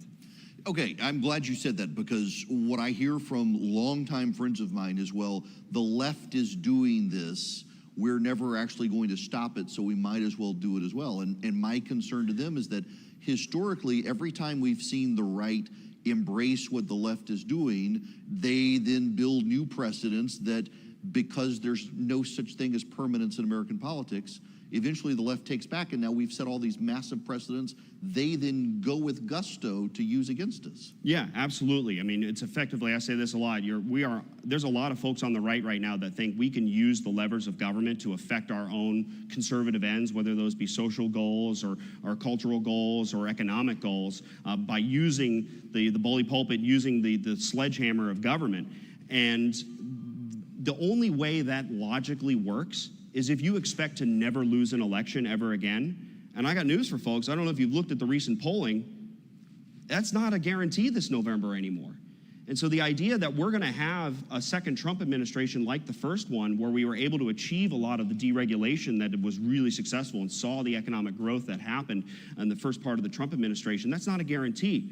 And you're absolutely right. We are seeing Republicans, they're calling themselves Republicans, that are now going along with a lot of lawsuits and regulations that are being driven by the progressives, particularly after the technology sector, because nobody likes what the tech companies are doing, and there's different reasons that both sides dislike the tech companies, but the tech companies right now are being used as a proving ground to try and unmoor antitrust policy from one of the greatest conservative victories of all time, which was anchoring antitrust policy to the consumer welfare standard. So prior to Judge Robert Bork and the Chicago School in the later part of the 20th century, antitrust was sort of a whose line is it anyway type policy. You could use it to affect really any end you wanted. And to such an extent that a Supreme Court justice remarked in a dissent on an antitrust case, saying the only consistency I can find in antitrust law is that the government always wins. And that's what the progressives want. They can achieve, through, because if you read the underlying antitrust statutes, the Sherman Act, the Clayton Act, they're pretty vague. They're short and they're vague. They grant a lot of power to government, and it was only after decades of fighting back against those things that we were able to rein all of that back in. And there's nothing more that progressives would love than to be able to unmoor antitrust from that objective consumer welfare standard. And that way, if you are a business, a large enough business, and you are engaged in any sort of merger or acquisition activity, or even not, they can say, well, we'll come after you unless you do what we say. What's your corporate board look like? Is your workforce unionized? What are your carbon emissions looking like? These things are not theoretical, they are happening. What we are hearing right now from M&A attorneys is that they are getting questions from the FTC and the DOJ that they have never gotten before. And they're all related to these progressive policy priorities. And the scary thing is there's a lot of people on the right in Washington these days that are cheering that on. Yeah, and I want to dive deeper into that, but before we do, I think we should probably explain for people so we don't get too over everyone's head that essentially in antitrust, as I understand it, and correct me if I'm wrong, that if the business is lowering prices, that we look at this from a consumer standpoint, that if a monopoly, for example, is not screwing the consumers by bilking them out of all their money, that it's okay. A monopoly's not bad, an abusive monopoly's bad. Correct. There are things like economies of scale, right? It's good to have a big airline that goes to lots of different places. It's good to have a big cell phone company that covers you all over the country. It's good to have an internet network that connects you to most of the internet, right? But what we just saw, last week, the federal government won a significant portion of its case against Google. But Google hasn't raised its prices. It's a free service to most people. Advertising prices have come down. They are beginning to chip away at that consumer welfare standard. They got a victory against Google simply for being big. And that's really concerning because it's not going to stop there, right? You can have your problems with the tech companies, plenty of people do, and there's a lot of good reasons for it, but that is going to bleed over the borders of Silicon Valley into the rest of the economy, and the progressives haven't been shy about it. I mean, Senator Amy Klobuchar often says the economy is way too concentrated. It's all the way from cat food to caskets. I don't know why she chose those two examples, but I mean, but that just shows you. She was thinking of her staff. Right. That shows you the breadth the vision that they have to be able to micromanage the economy. Forget ESG, forget DEI via regulation. They're going to do it via antitrust. Okay, so in that regard, you know, this is one of those moments where I had the thought and then the thought leaves my head. It's that age, almost 50. No, so you do have, in the antitrust scale, you mentioned Google, but the other one is what struck me, JetBlue and Spirit Airlines, trying to do that merger. They worked on it for about a year and a half, it seems, got all the way to the end, and they said they didn't have gate access in airports. Because of the economies of scale, JetBlue needed to grow. They couldn't get efficiency with the fuel prices, seating, things like that. And suddenly the federal government says, no, we don't think you should do this. The Biden administration doesn't like the merger. The next week, both airlines have to start laying people off and cutting routes. Yeah, I mean, we're seeing this. We're seeing a lot of industries abandon mergers and acquisitions, which inject a lot of investment into the economy, by the way.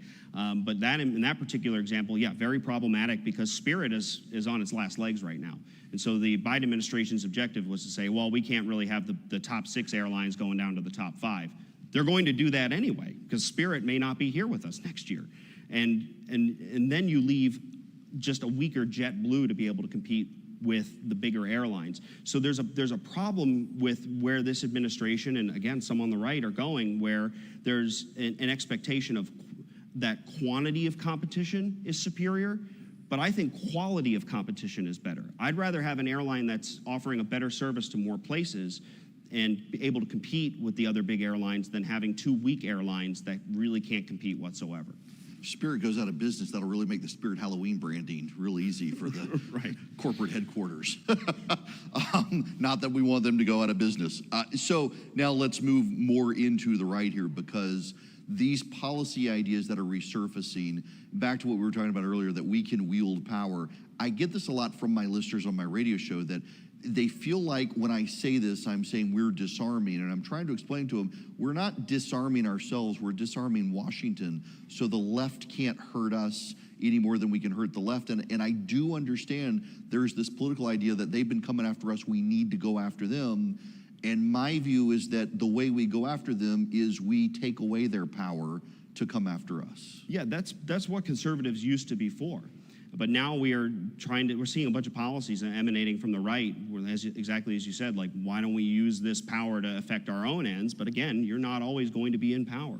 And regardless of whether it's a conservative or a progressive that's changing tax policy or regulatory policy back and forth, that uncertainty begins to cause problems in the economy. The constant regulatory ping pong between, okay, my tax rate's 10% now it's 15, now it's 20, now it's back to 15. That kind of stuff is way worse than just having stable, predictable tax and regulatory policy. So that's the big risk by trying to do what the left is doing, but with slightly different branding. So let me play devil's advocate here, because I get this when I bring up this topic. A lot of people saying, well, we are not actually on the right, ever shrinking government. And I guess my point is, look at the deregulatory record that we have, which is good. But how do you address that point of people on the right who feel like we always say we want to cut the size and scope of federal government and we never do? Yeah, that's a fair criticism. I've been very frustrated. I mean, I started my career and I was very worried about our $12 trillion debt, and that just seems cute now. And so Republicans need to understand that, yes, when we get power, we've actually got to do these things. We got a taste of it, actually, at the beginning of the Trump administration. The 2-in, 1-out deregulatory policy, the massive tax cuts that happened, those were good things. And it shows that you can affect conservative victories, but it's a commitment issue. And I worry that we're really losing that commitment now, because it's just a lot easier to say, well, we're going to just do what the Democrats have done over all these years, but with conservative branding on it. And that ratcheting effect is going to be incredibly problematic. And we're already seeing that the consumers are left in the lurch. There's a lot of these different policies that get proposed, particularly in the tech sector right now, where you've got Republicans and Democrats mad at tech companies for different reasons, right? Republicans are upset that the tech companies are suppressing information. Democrats think that they're allowing too much information. And what you have right now is an attack on both fronts on American tech companies, and all that's doing is empowering Chinese tech companies. And so we are at a real risk here of throwing the baby out with the bathwater as we continue to have these fights over how we're going to best use government to affect our own ends, instead of allowing entrepreneurs and innovators to make those decisions. What should we be thinking of if, for some reason, we are able to win in November, the White House, the Senate, the House? I mean, if you could talk to them, what's the first thing you think they need to have at the forefront of their mind? They need to have in the forefront of their mind they've got 4 years at a minimum, 8 years at a maximum, and that they're not going to be in power forever. And that the precedents, right, this is a country that is unique in its success because we have a British common law system. And precedent has an enormous bearing on what happens in the future. And so when you begin to undo really good conservative precedents in the name of trying to achieve conservative ends, you're going to create huge gaps for progressives to be able to drive a truck through. And you're also going to create problems where you are creating problems for consumers that may be completely opposite of what you're trying to do. I mean, nowhere is this more prominent than when you're attacking the tech sector. And I keep talking about that because that is where the antitrust proving ground is right now, where we keep having these conversations about tech. Well, how are we going to protect our kids, but we want to blow open these tech companies? Well, those two things don't align, because if you're talking about protecting kids, we've got a bill that passed, a law now that says TikTok has to divest, okay? There's a national security issue there. There's a parental issue there. Folks have concerns with TikTok. Congress acted. But the mechanism by which it acts is to say that the app stores run by Apple and Google can no longer list TikTok if they don't divest. Yet at the very same time, we have lawsuits at the Department of Justice and legislation floating around in the states and in the federal government that would force smartphones to be more open, and therefore would make it easier for kids to go around those app stores and just download TikTok straight from the open web. And so again, it gets back to the regulation, the pile of regulation that we're seeing, and the fact that conservatives are now beginning to add to that shows that the left hand doesn't know what the right hand is doing, and we've got these policies that are achieving completely opposite ends. We probably ought to meditate on this point just a moment so everybody understands, because I'm in the camp that TikTok is a national security issue given what we know. So it's good that we're trying to force them to have a sale. But at the same time, the way the legislation would work, as you pointed out, is that Apple and Google would have to take TikTok out of their stores if they don't divest. But at the same time, the federal government wants to make it so that Apple and Google have to allow people to download standalone apps outside of their store so that TikTok could still be on people's phones, even as they're not allowed in the stores for Apple and Google. It actually does not make any sense. And that's exactly what's happening, because there is a large push to, and this kind of gets back to our original point, to say, well, I'm doing something about this, versus thinking about the long-term consequences of those actions. And that, I think, is the big problem that we have right now. There's this sense that, and I think it's fair to say, well, when Republicans have had power, what have we done? And that's a fair criticism, but that's not an excuse to then get power and do things that are backwards, and do things that are gonna cause more harm than good. Put cybersecurity at risk, put kids at risk. I mean, big bill that's being debated in Washington right now, the Kids Online Safety Act. I think there's a lot of constitutional problems with that bill, but if you're talking about wanting to keep kids safe online, why are you talking about also, in the same breath, and a lot of the same legislators as well, talking about making a lot of the security features that are built into phones illegal because you're worried about competition concerns? We've got to prioritize one or another here. Like Thomas Sowell said, I love coming back to that quote, there are no solutions, there are only trade-offs. And I don't think we're really adequately weighing trade-offs in Washington anymore. Not only are we not weighing trade-offs, but it also seems like we have a lot of people in Congress who have no idea how the hell any of this stuff works, trying to legislate. I'm reminded of, what was it, the late Ted Stevens, and his explanation of the internet was a series of tubes carrying information. It really does seem like Congress is out of their wheelhouse, and so they're relying on third-party groups who have vested interests in shaping legislation in ways that are good, not necessarily for consumers or the middle class, but for themselves. Yeah, absolutely. I mean, I think it's interesting that, this recent antitrust case against Google, the administration and some of its allies on the right are saying this is a huge victory for consumers, but the biggest beneficiary of the antitrust case against $2 trillion Google is a $3 trillion Microsoft. I mean, that's not fighting for the little guys.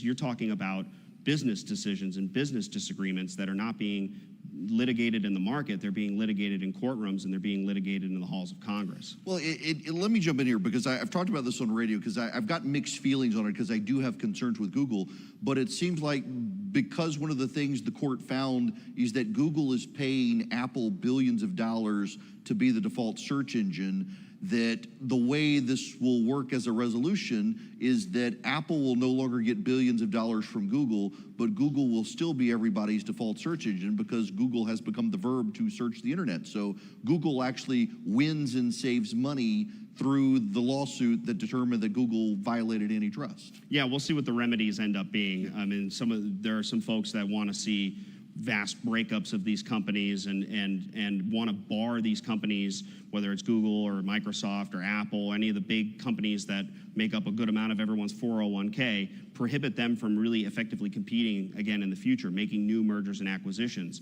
And I think that's really concerning. That's a potential remedy to say, oh, well, and we've seen that in legislation as well, saying, well, we're not going to let these companies grow any larger than they are now, ignoring the fact that the investments those companies make are what attracts new companies into the market in the first place. We've made it very hard for companies to go public, and so a lot of investors, and particularly in Silicon Valley, say, well, your business proposition is, I'm going to invest in you and I need to get paid back. And there's only three ways I get paid back. You get huge and successful on your own, unlikely. You go public, which is even harder because of federal regulation. The size of companies that are going public these days continues to grow, which means you don't have small businesses becoming publicly traded at a very high rate anymore. You already have mega corporations that are the ones going public. Or you get acquired by a larger corporation. And if you take away those paths to investor exit, you're not going to have investor entry. And I worry about the stultifying and the ossification of the American tech sector and the American innovation sector broadly, not unlike what we see in the European Union. What's happening right now in Washington in terms of regulation of the tech sector, regulation of competition policy broadly, is a direct copy of the playbook that the European Union has put in place. And I'd challenge anyone in this room, name a large European tech company. I can name a bunch of large Chinese tech companies, right? Tencent, TikTok, ByteDance. The largest European tech company barely registers in the Forbes, or the Fortune 100. There's one. And this is an economic bloc that has twice the population of the United States, and prior to the financial crisis had a larger GDP than the United States. And it doesn't produce cutting-edge companies. And the regulators here in the United States are saying, wow, what they're doing over there, we'd like that over here. You mentioned that. Well, first, to end the punchline on the Google antitrust, it is somewhat funny that the winner of the Google antitrust, besides potentially Google, is Microsoft, the last company sued for antitrust, which is kind of wild. But then in the EU, it's funny, they're passing all these regulations, and every company they intend to regulate happens to be an American tech company. None of there aren't enough over there to qualify. Maybe Spotify, I guess, but and the Biden administration isn't standing up for the American tech companies in Europe. In fact, we've found that your tax dollars have been paying for U.S. regulators to go over to the European Union, go over to Brussels, and actually cooperate and help the European Union craft these types of regulations that are targeting and extracting from American tech companies. Say what you want about the American tech companies. They've made a lot of political decisions that, I can't defend. But at the same time, that's trillions and trillions of dollars of value and millions of jobs in the U.S. economy that is being openly attacked by our allies in the European Union, and the Biden administration is using your tax dollars to help them. So let me get into a question from the crowd that it came up, and it wasn't particularly directed at you, but we mentioned Google and these tech companies. There is a view, one I increasingly share, that a number of these companies are pretty openly hostile to conservatives. And so I understand the impulse of conservatives to say we've got to fight back and maybe we have to use the government to fight back against these companies. What is your recommended solution for those of us who do have this concern that a lot of these companies aren't just progressive companies, they're progressive companies helping to advance progressivism? Yeah, I think that's a great question. It's a difficult one. And these are the difficult questions that I see a lot of folks on the right these days are avoiding. It's just easier to say, well, liberals want to break them up too, so we're just going to do that, and we're going to undo all of the antitrust victories that we've had as conservatives because we got to do something about these companies, not thinking down the road that, well, oil and gas is next, or that major retailers are next, you name it. I think it requires looking deeper at the type of incentives that are coming out of Washington right now. Forget looking at FTC and DOJ for solutions. Look at what's happening at the Securities and Exchange Commission. We actually have a project at the Taxpayers Protection Alliance Foundation, SEC Mission Creep, because the SEC is increasingly becoming sort of a social regulator because you have activist investors in this country that are able, because of SEC rules, to get items on corporate shareholder ballots at a very easy rate, to the extent that Bernie Sanders was able to speak at Walmart's shareholders meeting. I mean, that shouldn't be able to happen easily, but it's happening because the SEC has lowered the threshold for activist progressive groups to be able to force companies to weigh in on these issues. And these companies don't want to do it, but if their shareholders are forcing them to, that's a big problem. And I think we ought to look at that. We ought to look at why is the SEC tipping the scales to make it easier for progressives to force companies to be getting involved in social issues where they otherwise wouldn't. You start there, and then when I look at things like antitrust, that's a break glass solution, right? We're not there yet. We haven't even tried the fire extinguisher. So you mentioned that. I do an ad for the bank that I use. It's called Old Glory Bank. It's an online bank. Instead of trying to start a bank from scratch, they purchased a bank in Oklahoma. They did rebranding. They expanded the platform. And it was set up by a bunch of conservatives who have been concerned about banks that are seeing progressives buy the shares, become activists, pressure the banks to close the accounts of gun stores, gun manufacturers, conservative activists. And this company, as they're trying to grow and get investors, actually avoided being publicly traded and looked for investors who could invest in a different way to avoid progressives being able to come in and buy the shares. And it struck me as they went through this process that here's a model American bank by conservatives for conservatives concerned about this situation that had to go out of its way with lawyers to find a way to get investors because it knew if it decided to be publicly traded, you could have a bunch of progressives buy the shares and then, because of the SEC, force them out of their mission. Right. So I think we could solve a lot of these problems without opening up and loading a bazooka for progressives to do whatever they want when they're in power by simply paring back and keeping these types of objective standards of regulation that we've fought hard for and expanding those. I think we need to have objective standards of regulation of shareholder issues at the SEC. We don't have that right now. Progressive groups submit these issues into the SEC. It goes into a black box, and we don't know who at SEC decides what corporations have to vote on. But I can guarantee you it's a longtime progressive bureaucrat that's worked in Washington for decades. And it's being influenced by the progressive administration. So we've got to open that up, have more transparency in those types of issues of what publicly traded companies have to be working on. Because I can tell you, a lot of them don't want to be dealing with these issues, but they feel that they have to appease a government that is increasingly weaponizing itself. It's funny you say that. I know a couple of CEOs, and this conversation comes up with the progressive issues that they take on. And one of the things they mention is you don't understand, we all now have chief diversity officers. And if I scale this back, I get labeled the racist and fired. That person leaves and goes into academia. And the SEC constantly comes up in shareholder fights that people don't understand this. And you mentioned earlier, and a CEO for a major corporation told me this, that the danger that we have on our side is that we are setting precedents the left is not just going to use against oil and gas companies, but gun manufacturers as well.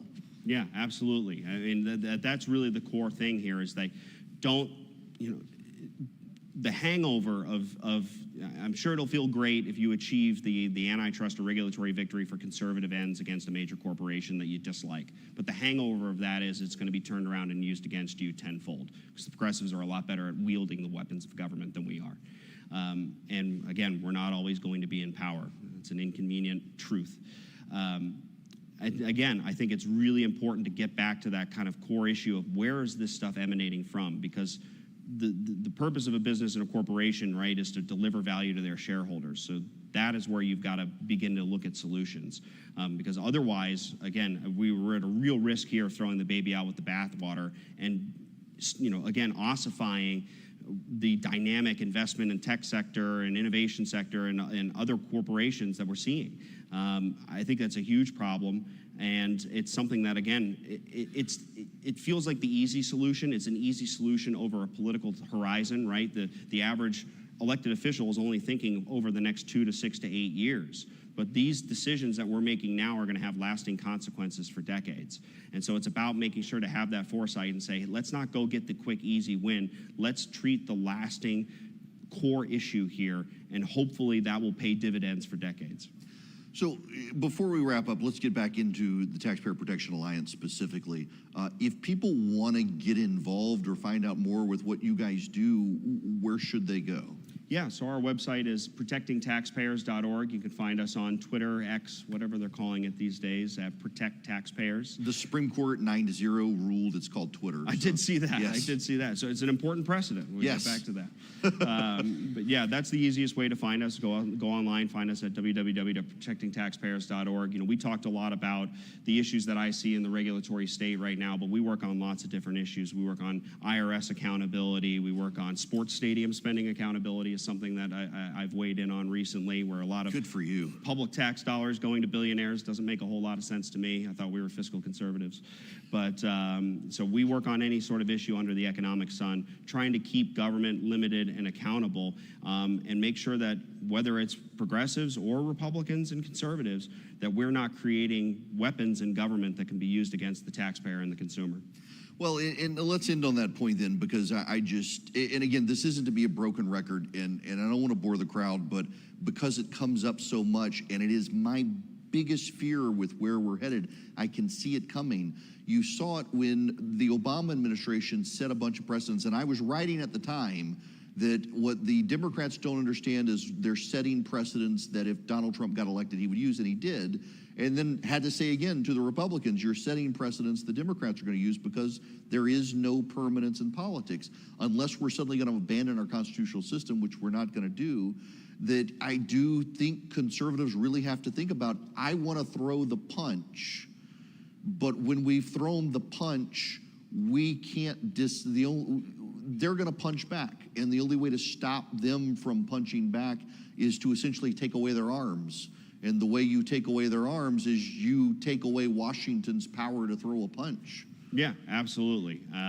You know, that reminds me of an old saying, right? We got to get back to this country where there's a fun saying where it's like California makes technology, Texas makes energy, Iowa makes food, Washington makes it hard. And we've got to get back to focusing on how is Washington making it hard? How do we strip those things back? How do we decentralize power? How do we give power back to the states where it's easier to achieve political victories?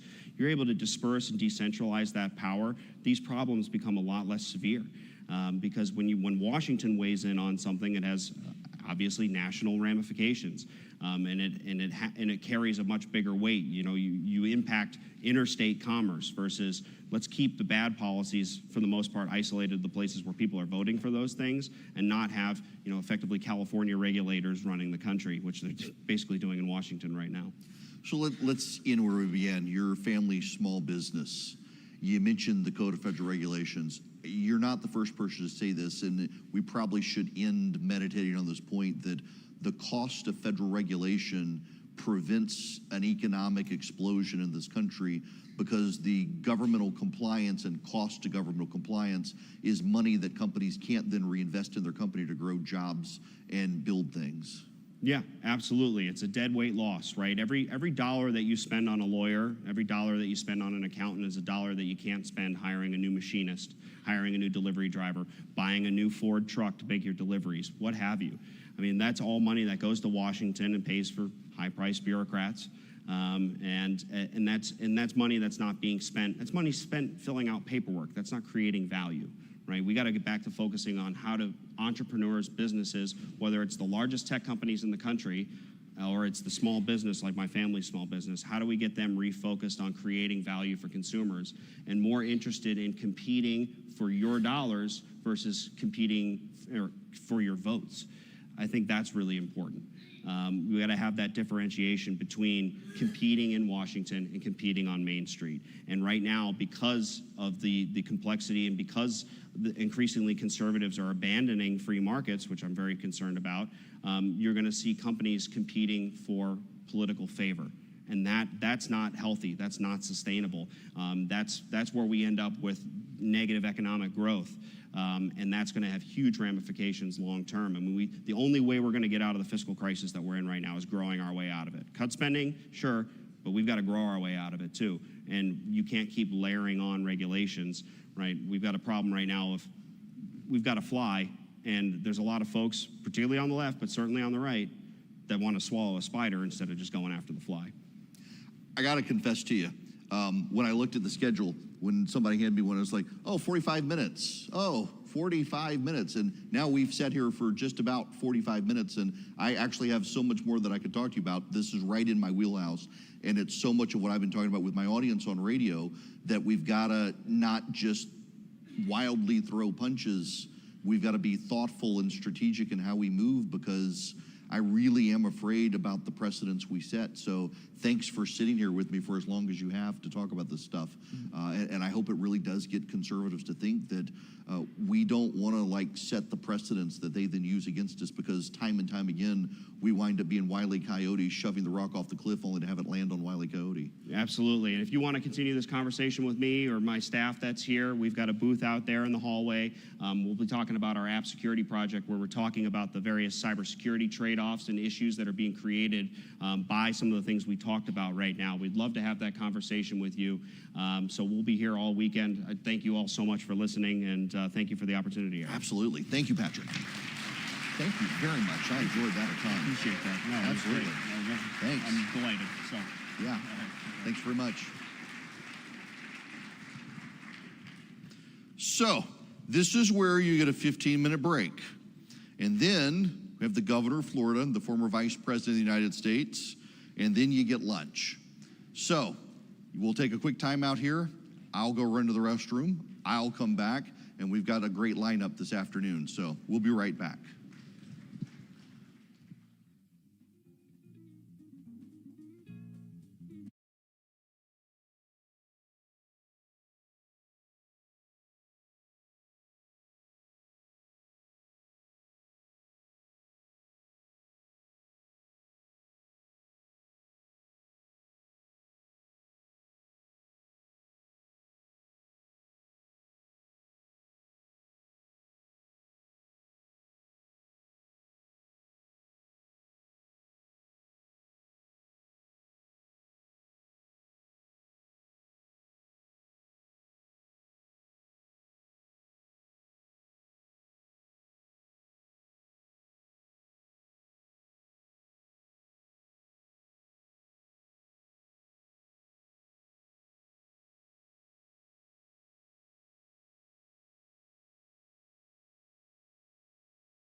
your seat. Remember your cell phones. So I have good news and bad news about this afternoon. We actually are going to be able to get a break now, but the bad news is because one of the flights for one of our speakers got canceled, but we'll manage this schedule well. The Congresswoman from Florida, Congresswoman Cammack, her flight got canceled, I think, because of the storm from where she was coming from, but that's okay. It'll give us a small break for me to step out and like run to the restroom this afternoon at some point, because I really wasn't looking forward to sitting here with you all from 1 to 5. So we'll have a little bit of a break. Right now, however, I want to introduce you to my next guest, who is one of the best governors in the country. You know, I'm biased for my own governor, but inarguably one of the greatest governors in the country, who a friend of mine actually refers to because of his fight with Disney as the Rat Slayer, has been incredible. I hate to use the word holistically. It's just such one of those buzzy words, but I mean, balancing his state, which has a massive environmental concern that everybody left, right, and center cares about, from the Everglades to the freshwater springs to bringing in massive amounts of business, handling just this massive influx of people from all of these states they're fleeing, and then also having to deal with like Hurricane Debbie and then the inevitable Florida man. And he balances it all with grace and humor and is just such a great governor. It's my pleasure to introduce you to Governor Ron DeSantis. Thanks so much. You know, it's great to be back in Georgia, and I'm all the accolades of Florida I'm proud of, but I grew up in Florida, born and raised, and we were for a long number of years the college football center of the universe. Yes, about That is that. not true anymore. I am now standing in the college football center of the universe in the state of Georgia. And, you know, these things change. But so as a conservative, you know, I understand my job is just as much to prevent bad ideas from going into place as it is to facilitate good. You want to do both, but you got to stop the bad stuff. So a couple years ago, I had some people come to me with an idea, and they said, Governor, we have calculated that we could make more money for the University of Florida if we moved the Florida-Georgia game from Jacksonville to a home-and-home series. And I said, you know, that very well may be true, but I am not going to be the governor that loses the world's largest outdoor cocktail party. Denied. You know, I would be remiss, since you started there, that y'all are losing such a great president at the University of Florida with former Senator Sass. That was a great pick, and just what you've done with colleges in Florida overall has been just tremendous to actually push back on so many of the far left academic issues that where college campuses around the country have just been tools of indoctrination and just forget about education. So we have a radical idea that the tax dollars that Floridians pay should not go to fund universities that are hostile to our freedoms and way of life, and that they should actually fund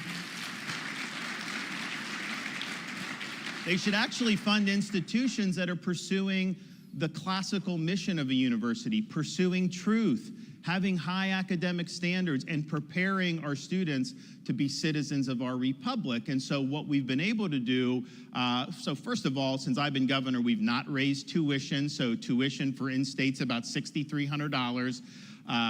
Grandparents can actually qualify for in-state on behalf of their grandkids under certain circumstances. We're proud of that.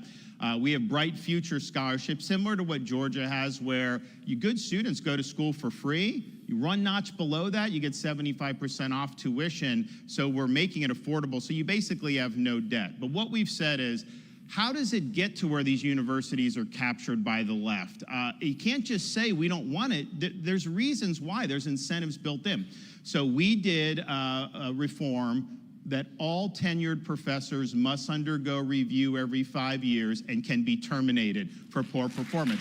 So you're now seeing, and this isn't even apart from the indoctrination nonsense, You talk to anyone in those universities, probably the biggest deadweight cost is unproductive tenured faculty. So you want to be able to do this, but it also helps identify, hey, if you're there for politicking and not for academic rigor, we're going to do that. So we did that. That's now being done. There was just an article about UF that's Ben Sass really did this to identify. So they've got like the bottom 20% that are going to be filtered out, but we have also empowered presidents of our universities, almost like free agency. There's someone good at Hillsdale or MIT, we give you a pot of money, just go hire them.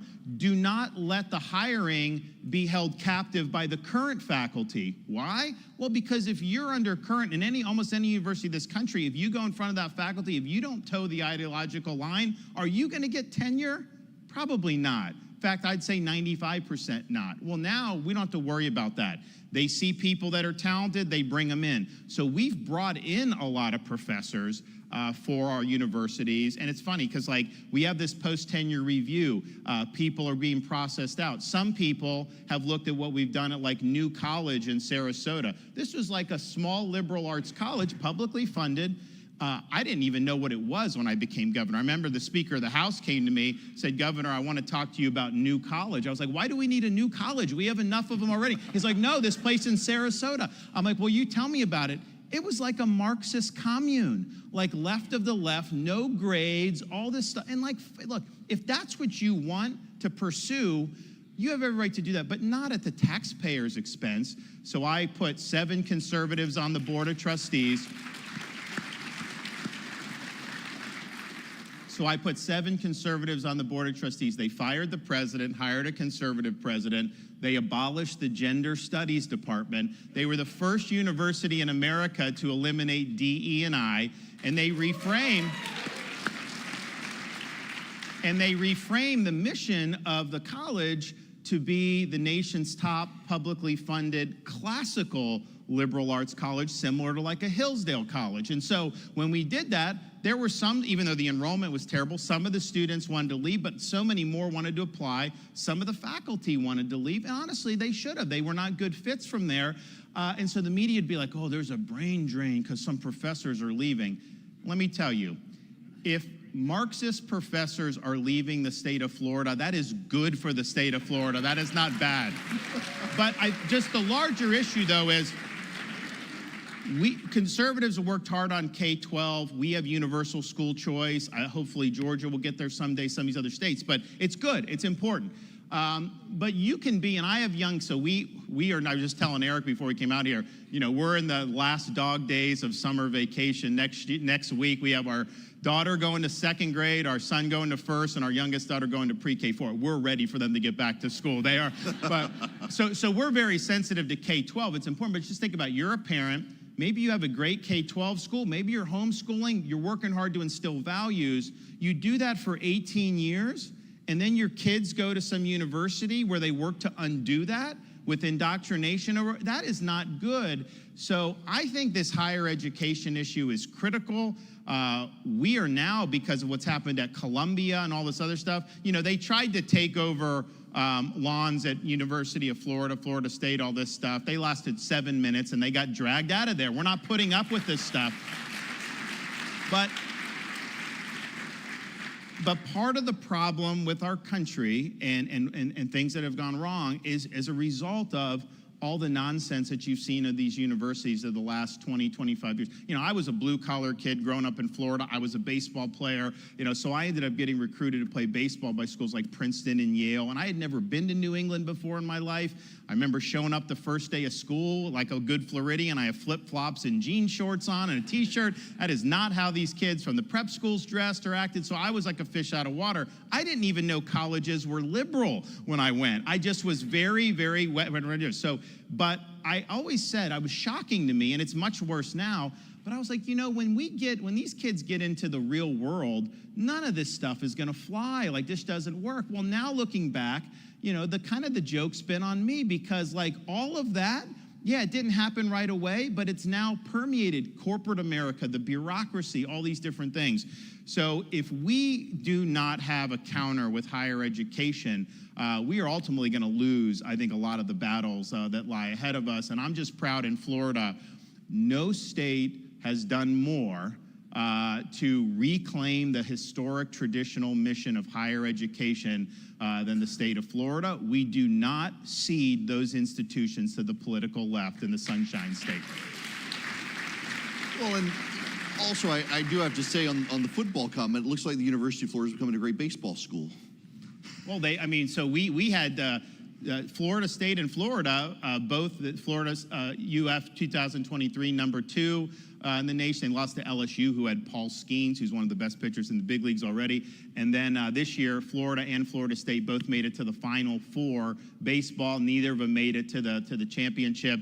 And University of Florida had a first-round pick. Florida State had 2 first-round picks. You know, I'm a baseball guy. I played all the way through college, so that's my love. But at the same time, I remember my first year as governor when National Signing Day happened for the football recruits. I told my staff, give me letters for all the kids. I'm going to sign them letters saying congratulations. So they did. And we have a lot of great high school football in Florida, great talent. So I'm signing these letters, and I'm reading, Dear Johnny, congratulations on signing with the University of Georgia.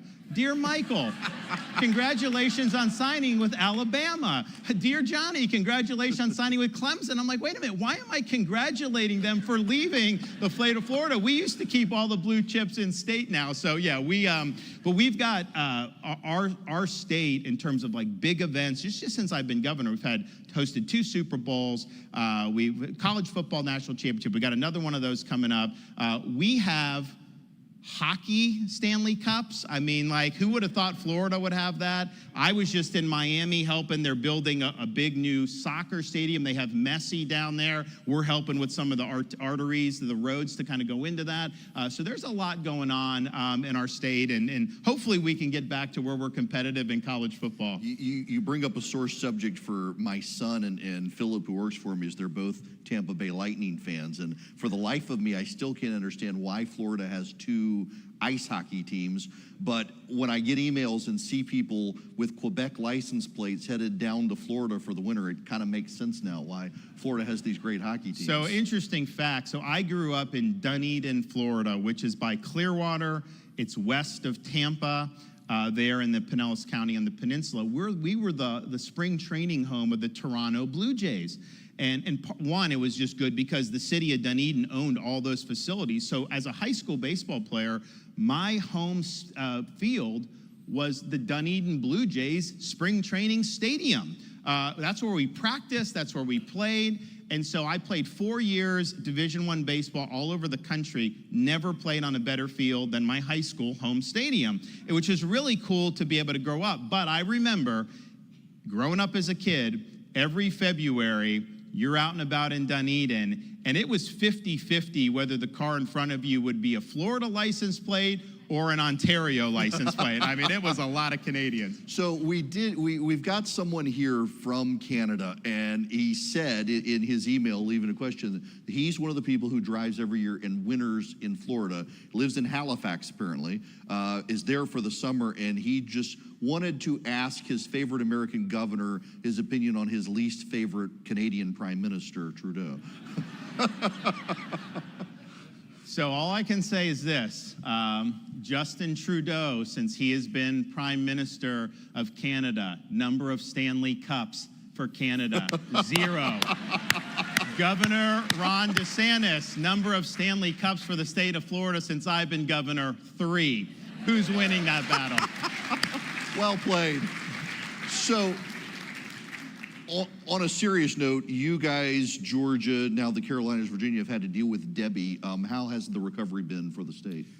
Well, you know, we're proud of our storm response in Florida because, you know, when I became governor, this is something we've dealt with for many years. And I said, okay, and there have been a lot of strides made, you know, particularly under Governor Bush, who had to deal with a lot. But I was like, okay, what can we do better? And so every time we get in these seasons, we're looking to do better. So my first thing as governor was like, you know, we can't have situations where people are without power for weeks on end if we can help it. Now, sometimes the damage may be so bad, right? So we started pre-positioning linemen to be able to go. As soon as that storm passes, these guys are there connecting people. So Debbie hit the other day.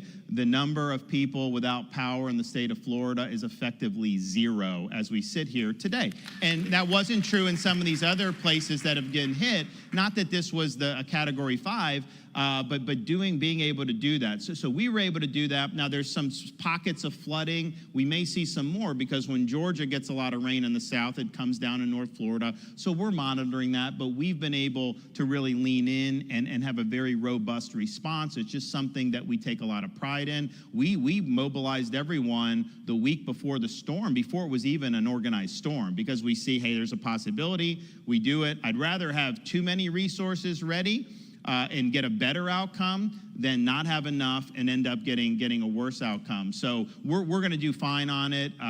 Look, I don't want to have to get hit, but if I had to get hit with a Debbie every year, we can handle that. I mean, we're in really good shape. We'll see what happens for the rest of the hurricane season. But the Ian was a Category 5. We had over 3 million people restored with power within 72 hours. Like, that had never happened, anything like that before. We had entire bridges that were knocked out, taking you from mainland Lee County, Fort Myers, to some of these barrier islands, Sanibel and Pine Island. And, you know, these are not state bridges, and so this is like a county deal, and they were basically being told, the residents and the people that had businesses, it's probably going to be 6 months before you're going to be able to get out there. Maybe you can take a boat or something like that. So these guys came to me. They're like, we can't do that. Like, our islands will die. Can you help us? And I'm like, all right, I'll help you. So I got my guys together. I was like, I want no bureaucracy. I want no red tape. We have these missions. We got to do it. So the Pine Island Bridge that they said was going to be out for months, we took it over. 3 days later, it was back open, reconstructed for business. Sanibel, 2 weeks after we took it over, it had 3 breaks in the causeway, repaired, back open for business. And that basically is the difference between those places being able to come back or basically just withering on the vine. So these things are always, there's always something different about each one of them, but preparation is key. And then just being able to make decisions. I mean, like, some people are like so worried that they may make the wrong decision. When you're in this fog of a crisis, you may not make every great decision, but you got to just be decisive. You can always be able to shift resources or do what you need to do. So I think we're going to be fine, and we'll see what happens for the rest of the hurricane season. Before I get into your thoughts on national politics, I really want to ask you this question. I've been thinking about how to ask you oftentimes questions in interviews you may not necessarily get.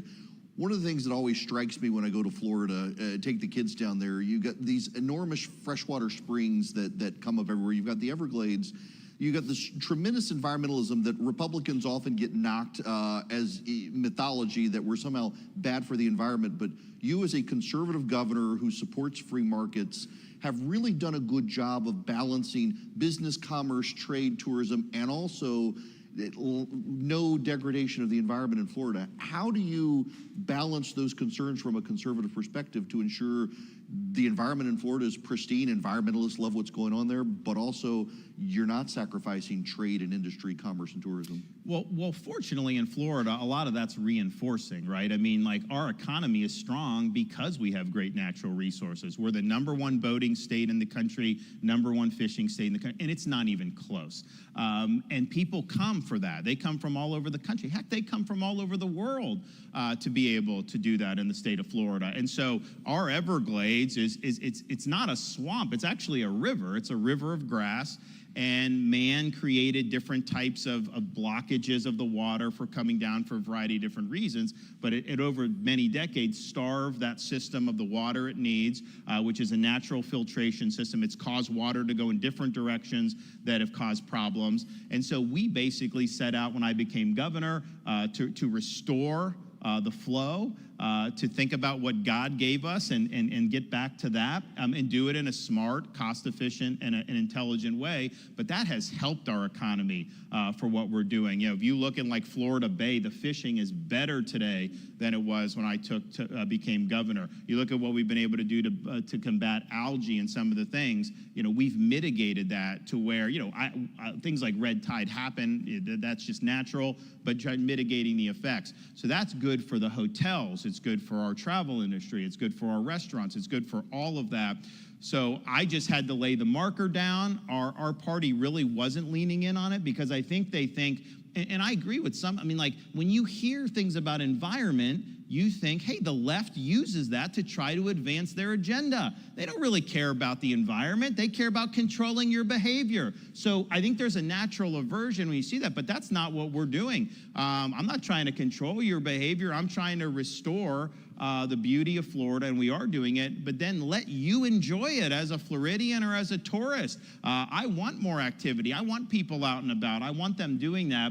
So it's a different approach, and I think the left has given us an opening because their whole thing about the climate ideology, that's basically they want to impose very controlling, destructive policies on the American people. They tell you the world's going to end unless you adopt their entire political agenda. Gee, imagine how convenient that it just works out that way, right? You got to do everything they want, otherwise the world's going to end. So we've rejected that. In fact, we did an energy bill. Oh, the media got so mad at this. We did an energy bill this year that basically said the state of Florida, our energy policy is we want reliable energy and affordable energy. And we specifically said our policy should not be based on climate ideology.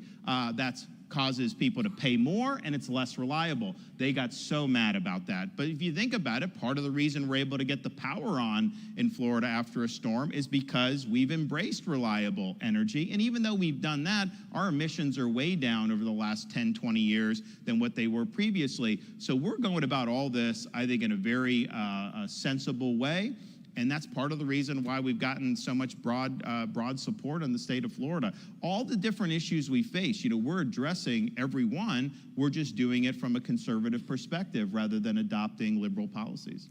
So you mentioned the left wanted to control us. There's this governor you may have heard of from Minnesota who, while you were opening your state for COVID, was keeping his lockdown and also doing a rat line for neighbors to rat each other out. And I understand there are a lot of Floridians now who have Minnesota accents. Yes. Well, that's the thing. I've known about walls a long time because when people flee, they would tell me why they fled. They come up to me. I'd have strangers just give me like a big hug saying, thank you. We escaped from California, New York, but a lot of them escaped from Minnesota, and Minnesota has lost population since he's been governor. And so I think the policies have been very destructive when you're driving out people. But think about this shtick he's doing. I mean, this is just unbelievable. He will give this stump speech, and he says, you know, our neighbors can do what they want. It's none of your damn business what your neighbor's doing. This from the guy that set up a COVID snitch line imploring Minnesotans to tattletale on their neighbors for leaving their house. What, to take the dog, to relieve the dog, walk the dog, or go out and shoot hoops or something? He wanted you reported to the authorities. That is not minding your own damn business. That is a total abuse of government power. And then he'll say things like, well, these Republicans are weird. This is a guy that used Minnesota tax dollars to put tampons in the boys' bathrooms throughout the schools in Minnesota. Are you kidding me?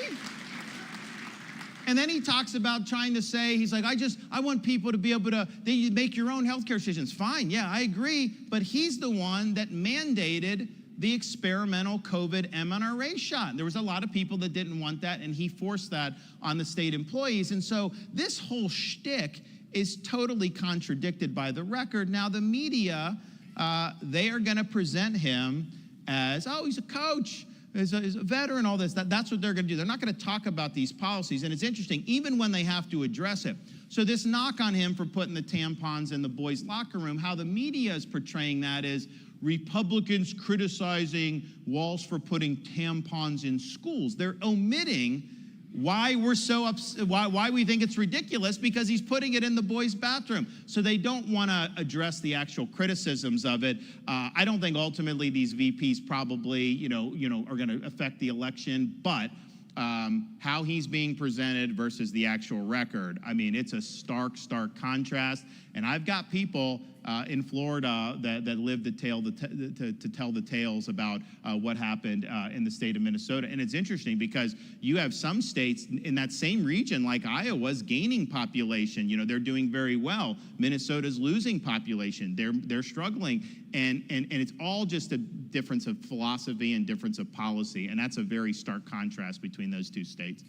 So you experienced this on the campaign trail in 23 and 24, and it really has been remarkable how a press corps that put Joe Biden in a bubble wouldn't attack anyone who stated the obvious until they couldn't. Now doing this with Kamala Harris. There are so many conservative activists I talk to who says, well, we can't win. They're so out to get us. And yet, look at you in the state of Florida, Republicans able to win. What do you tell conservatives who just feel like the deck is so stacked against us, we can't win? Well, first of all, the deck is stacked. I don't whine about that. That's just the truth. We had Biden, and I've been dealing with Biden the whole time he's in. You know, we have natural disasters. He's come to Florida. I've seen the decline.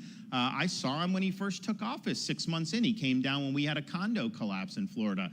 This was obvious, and yet, a day before that debate in June, if you had said Biden doesn't have the wits or the sanity to be president, forget about even now, but till he's 86, the corporate media in this country would have said you're a conspiracy theorist, that this is right-wing propaganda. Then he went on stage, and it was basically at that point, you ain't putting lipstick on that pig. Everyone knew he couldn't do it, right? And so then they had to say, okay, how are we going to do it? And so they basically worked to get him out of the race. And I've been predicting this for a long time. I thought actually the move to get him out was going to happen after the midterms, but I think what happened is there wasn't a red wave. And so he was able to say, wait a minute, I can beat these Republicans. There's no red wave. Inflation was 8%, border wide open, all the bad things we're talking about, and there was no red wave. But then when it got to the point here, he was going to lose, and so they did it. And so now, and I said this too, whoever they get, and Kamala is probably the best one for us. I mean, if I had to pick who to run against, I would rather them do her than some others, because I think some of the others would be stronger candidates. But they are manufacturing this candidacy out of whole cloth. They are trying to create this excitement. And look, the thing is sometimes that can create excitement. Sometimes it can create momentum. And so this is all manufactured. There's no there with Kamala. She doesn't answer questions for good reasons, because, you know, she'll talk about the passage of time and being unburned. I mean, it's just nonsense. So that's it. But here's in Florida, no governor in this country faced more incoming than me from the corporate media. Not even close. And your governor has been hit, others, but like, it was relentless on me because one, I beat their rising superstar, Gillum, in 2018. They were very upset about that. And then two, you know, I got in after winning a narrow race, and I said, you know what, I'm not trimming my sails. I'm going to go and I'm going to be bold, and we're going to really move this state. And then when COVID happened, they were so mad people were on the beaches. They said we were killing kids by mandating that schools be open for in-person instruction. All the way down the line, that was constant. And then we stood for re-election after having more incoming. And not only did we win re-election, we took a state that had traditionally delivered 1-point victories. Rick Scott's 2 governor's races, Obama winning the presidential in 2012, Donald Trump in 2016, and me in 2018, even less than 1%. And we won it by 20 points, 1.5 million votes. Like, no one thought that was possible in Florida. When I got elected, we had 300,000 more registered Democrats than Republicans in Florida, and Florida had never had more R's than D's. By the time I got reelected, we had flipped that to 300,000 more R's than D's in the state of Florida, which is great, and that generated a 1.5 million vote margin because we won independents overwhelming all these demographics. But just since my reelection, we've gone from 300,000 more registered R's than D's to now 1 million more registered R's than D's in the state of Florida. And that is in the teeth of 99% hostile media, denigrating Florida, you know, attacking me, but also the state. And people, in the dark days of COVID, we were being pilloried, and yet people were coming. So what that tells me is that there is a desire for truth. It's not easy. There's a lot of static out there, but people do want to see the truth. And so we showed how it's done. Now, for the balance of this national campaign, they are going to act as an arm of the Harris-Walz campaign. That's what's going to happen. Look, the corporate media, it's a huge part of the Democratic Party. That's just what it is. And it's interesting because I think about how do you combat it. You know, as a governor was a little easier because I can just go out and do things. And so people would see with their own eyes, well, hey, wait a minute, this guy saved my job, he did that. It's harder just as being a candidate. But I think to myself, the corporate press in this country has never had a lower approval rating amongst Americans than they do now. We have a fragmented media environment where you don't even need to deal with these people. You can get your news other places. And yet, even though the estimation of them is at rock bottom, even though there's so many other outlets, in some respects, these narratives are more powerful today than there ever have been. I think part of it is it's a little bit harder to counter. If they were doing narratives against Reagan in '84, there were like 5 television stations he could put ads, Morning in America, and just fight back. Well, now it's harder to reach people. And so the stuff that gets into the zeitgeist gets there. So it's not easy to do, but ultimately I think if you're standing for what's right, if you're standing for what's true, if you're making the case, there is a desire for truth out there. And this is a great test because they are taking somebody who nobody thought could do the job of president, and they're trying to create a cultural phenomenon around this candidate and around her running mate. And I think the American people are ultimately going to see through that. But make no mistake, you know, I hear some of the Republicans whining about, oh, they don't go after her. Oh, they're not going to do that. Like, just understand, they are not going to do that. They wanted Biden out, not because they didn't like Democrats, it's because they didn't think he could win. So they're now trying to engineer a victory. That's what they want to do. So just be prepared about doing that and go out and fight the good fight. Last question for you. You've got small kids. You're in your second term in Florida. You see the lay of the landscape. What gives you hope about the country, your state, where we're headed? Well, if you look at kind of the maladies around this country that we face, I mean, to me, it's all rooted in leftist ideology and the leftist agenda. And we've seen them overtake K-12 education with school unions. We've seen them overtake the bureaucracy, federal bureaucracy. We've seen them overtake even a lot of corporate America, all these different things. And it's almost like, you know, if you're an American that just believes in those core American values, that these are timeless principles and enduring truths, it's like, you know, where do you turn because you have all this?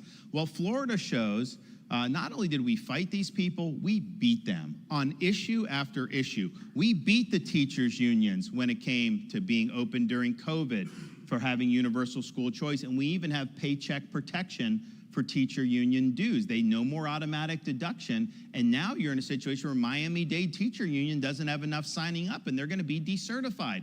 We beat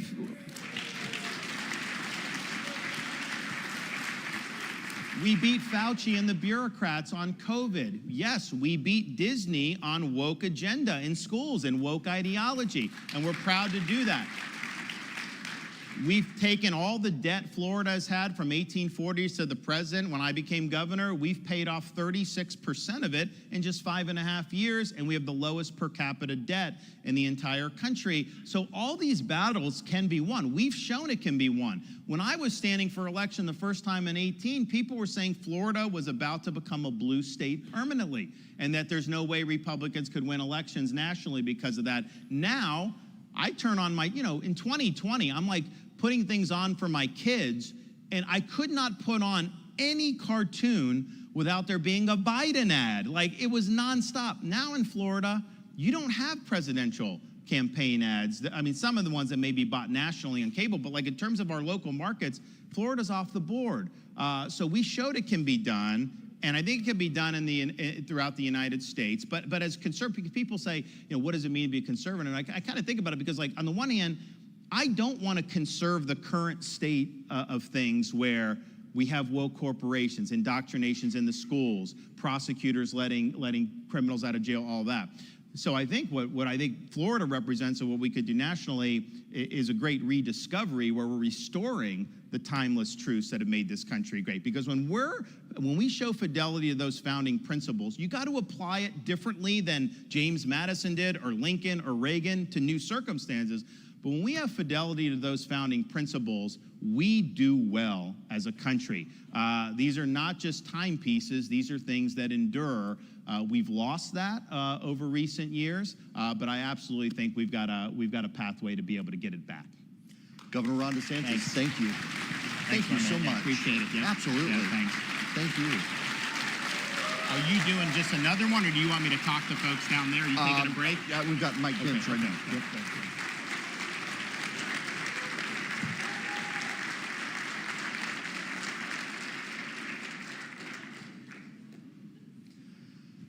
Ladies and gentlemen, thanks again to Governor DeSantis for coming up, particularly in light of having the hurricane situation down in Florida and then being able to get up here.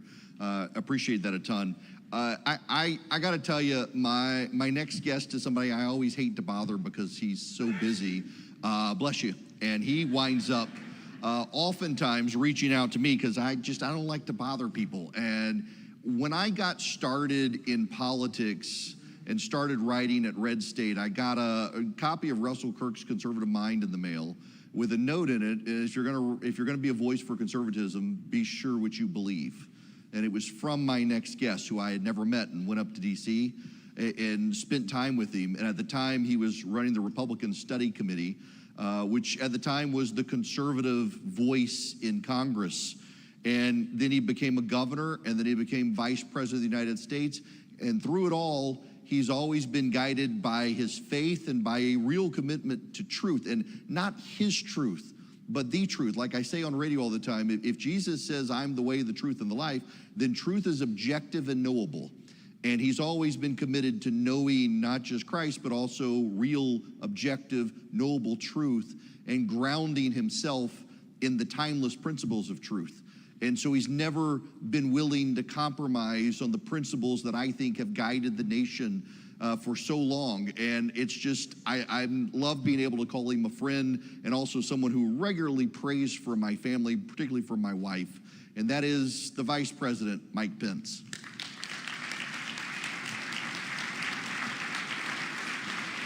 Thank you. Too kind. Thank you so much.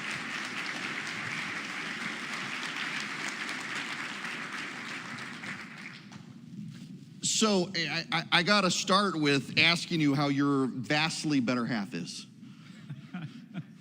Well, Karen sends her regards and is probably looking on from our home in Indiana. And she's doing wonderful, mostly because in the last 3 years since I was with many of you, we have seen the birth of not one, not two, but three of the most beautiful granddaughters ever born in the history of the world. So Karen is happy. We got one more on the way. Our son, who is just made major in the United States Marine Corps. Nice. Thank you. He and his wife have two of our granddaughters stationed in Arizona, and then our daughter Charlotte, who's expecting, is married to one of my unworthy son-in-laws. And they have one and one on the way, and he's a fighter pilot in the United States Navy, flies the F-18, and they're stationed in California. Nice. So we're blessed. So let me get this question out of the way. As you assess what's happening in the country right now, how do you view the way the landscape is shaping for this presidential election? Well, I have to tell you, we're living in a very challenging time in the life of this nation. I mean, I couldn't be more proud of the record of the Trump-Pence administration. I want to thank the people in this room for the privilege of being your vice president. It was the greatest honor of my life. But to see the way Joe Biden and Kamala Harris not only have undone all the progress that we made at the border, in the economy, in our military, in the social fabric of the nation, in the peace across the world, but to literally see, beginning with that disastrous withdrawal in Afghanistan, how Joe Biden and Kamala Harris It's important for people here and looking on to remember. She always said she was the last person in the room for every major decision. Joe Biden has weakened this country at home and abroad, and Kamala Harris owns the record of the Biden-Harris administration and all its failings. And but the way that disastrous withdrawal from Afghanistan happened, I've no doubt in my mind that it emboldened the enemies of freedom, with Russia surging into Ukraine with an unprovoked attack, the constant appeasement and kowtowing to Iran, that as we stand here today, we literally are waiting hour by hour for news of even a wider conflict in the region. The back and forth in support for Israel, if the world knows nothing else, the world should know this: America stands with Israel.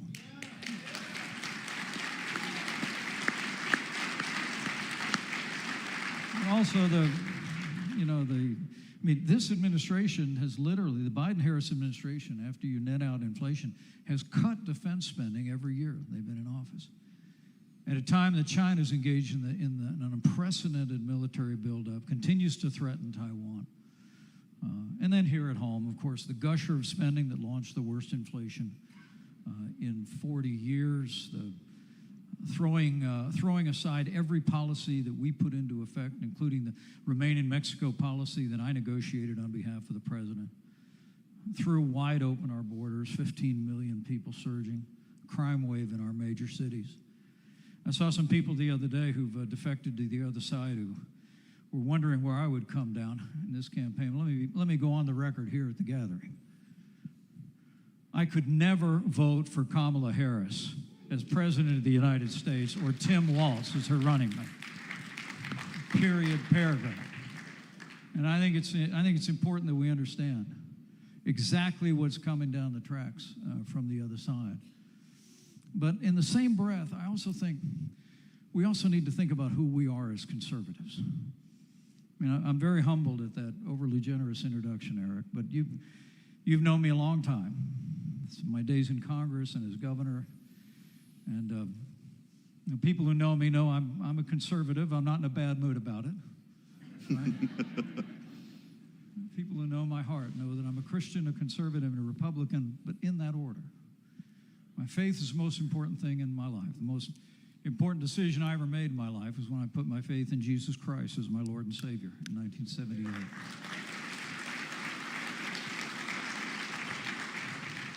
But it was the voice of Ronald Reagan after he was elected President of the United States in 1980 that drew me to the conservative movement.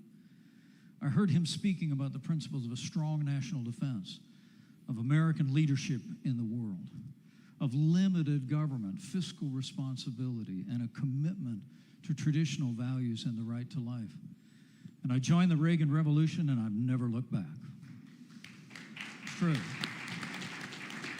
And so for me, while we have to make it clear to the American people what's wrong and what's failed about the Biden-Harris administration and the new Harris-Walz team, I think we have to make sure that we hew to our roots in this conservative movement. And for my part, I'm staying out of the presidential campaign.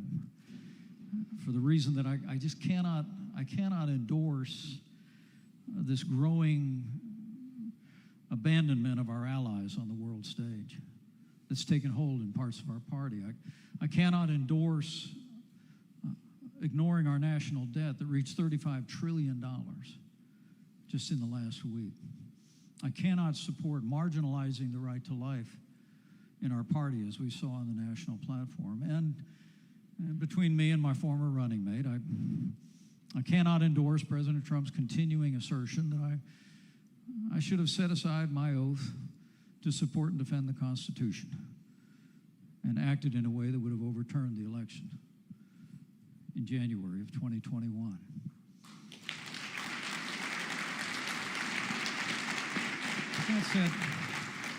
With that said, let me be clear. Republican primary voters have decided who they're for. I'm going to try and spend my energies in two ways. I want to make sure I've debated Kamala Harris. I know her pretty well. There's a saying I saw in a movie not long ago that said, you don't know anybody really well till you fight them. You know, we fought with about 50 million people watching us on national television. Some people think I did all right that night. Mm-hmm. The truth is, we've got to hold them accountable, make sure the American people know what they're offering.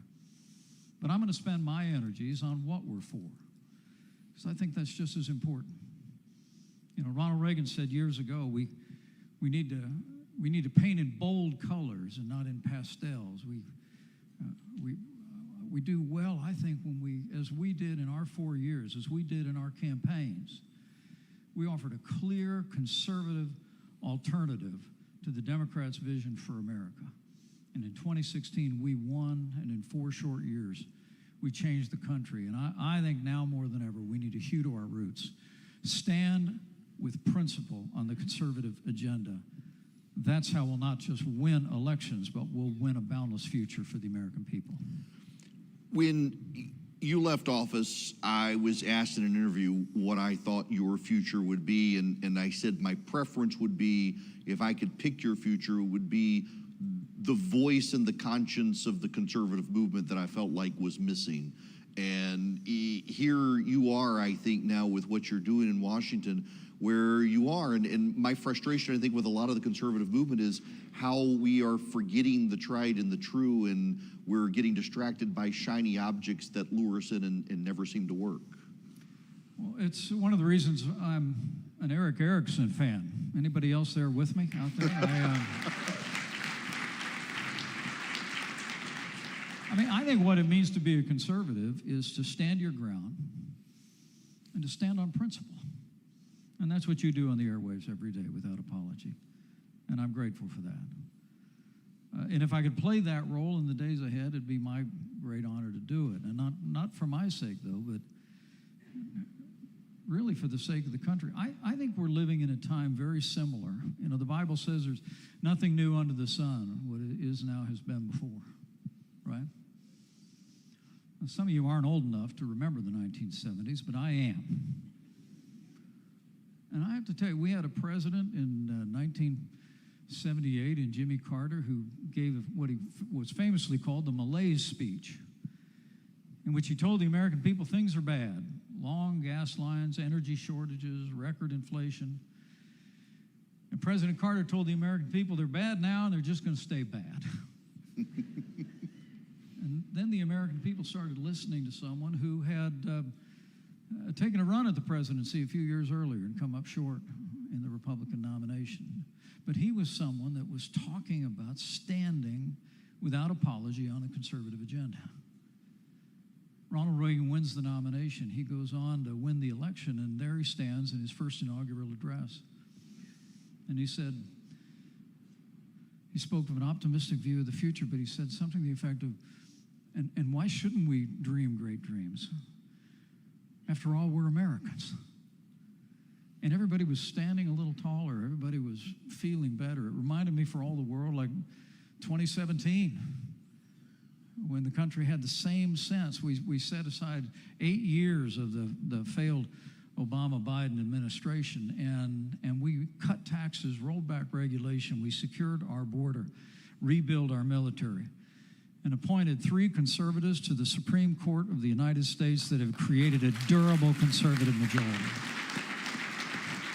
And we didn't hesitate on those things. We were clear.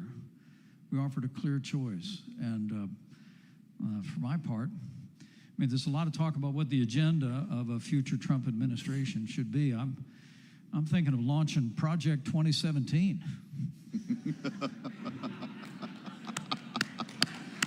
Well done.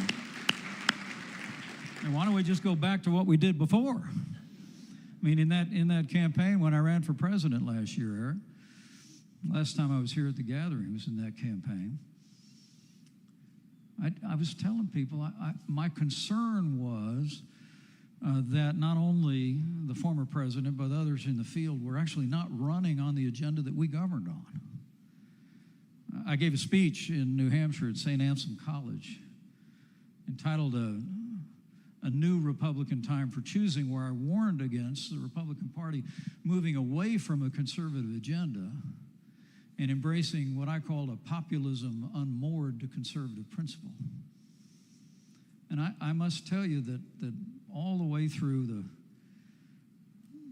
the development of the Republican platform recently, I've seen that take place. Now, I should mention, because this is my first time in a public forum to address it, I thank God that President Donald Trump was spared in Butler, Pennsylvania.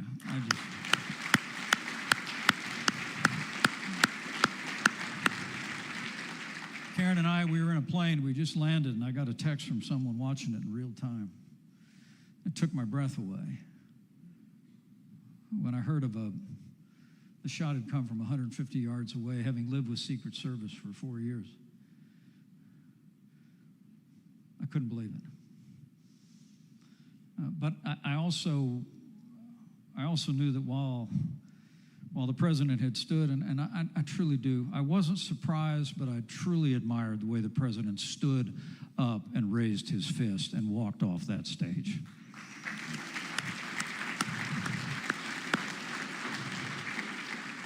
But I just reached over on that airplane, I grabbed Karen's hand, and I said, we're going to pray right now. Because while they were reporting that he had gotten off safe, I knew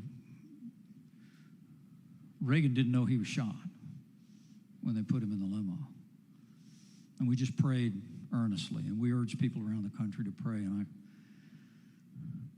I understand that shaped the environment going into the development of the platform, which would be minted a couple days later. But, you know, I have to tell you that the fact that we have a platform that removed 50 years of pro-life language, made no mention of the national debt, advocated massive taxes at our borders, and abandoning commitments that we have to allies around the world was deeply troubling to me and deeply disappointing. But I honestly believe, and make no mistake about it, you got people from all over the country here and people watching all over the country. We can help our candidates at every level by speaking the truth to them respectfully. I have some familiarity with that. I did it for 4 years at the White House. I lost count probably, Eric, of the number of times that the president had me seated. I'd always sit at the same spot immediately to the right of the Resolute desk. The president would have a big bullpen of people in, and I never gave my opinion to the president except on a few occasions in front of anybody else. I thought as vice president I owed him my opinion, but in private. Because unless it was a matter of moral or constitutional principle, whatever the president decided was the right decision, right? That's the role of the vice president. But I lost count of the number of times the president would kind of look over at me when somebody was making a pitch about one thing or another. And he'd look at me and I'd just kind of go, no. And he'd say, oh, well, let's talk later. I mean, you all can play that role. Look, President Donald Trump was not only my president, he was my friend for 4 years. It's part of what made the way our administration ended much more difficult, because we developed a close working relationship. And I say before, I'll say again, I'm incredibly proud of what we accomplished together for the American people, because that relationship worked. But I do know the president, while his favorite term is common sense. It really is. He's not someone that necessarily feels drawn to the term conservative. It's not a part of his lexicon, if you will. But he listens. And I saw the way the president listened intently as leaders came in to speak about the right to life, as leaders came in to speak about the importance of broad-based tax relief. I mean, we have voices in our party, Eric, who are talking about raising taxes when the Trump-Pence tax cuts lapse at the end of 2025. They're talking about raising corporate taxes. And I get it. It's all the frustration with woke corporate America. I understand it. I share the same frustration. I wrote the first editorial in the Wall Street Journal calling out ESG in the spring of 2021. And there's a great op-ed in the paper today on this issue. We've made great progress pushing back on woke America because the American people have stood up and pushed back. But I want to tell you that this is a time when the ticket is still forming. I will tell you, I'm encouraged by some movement that I've seen.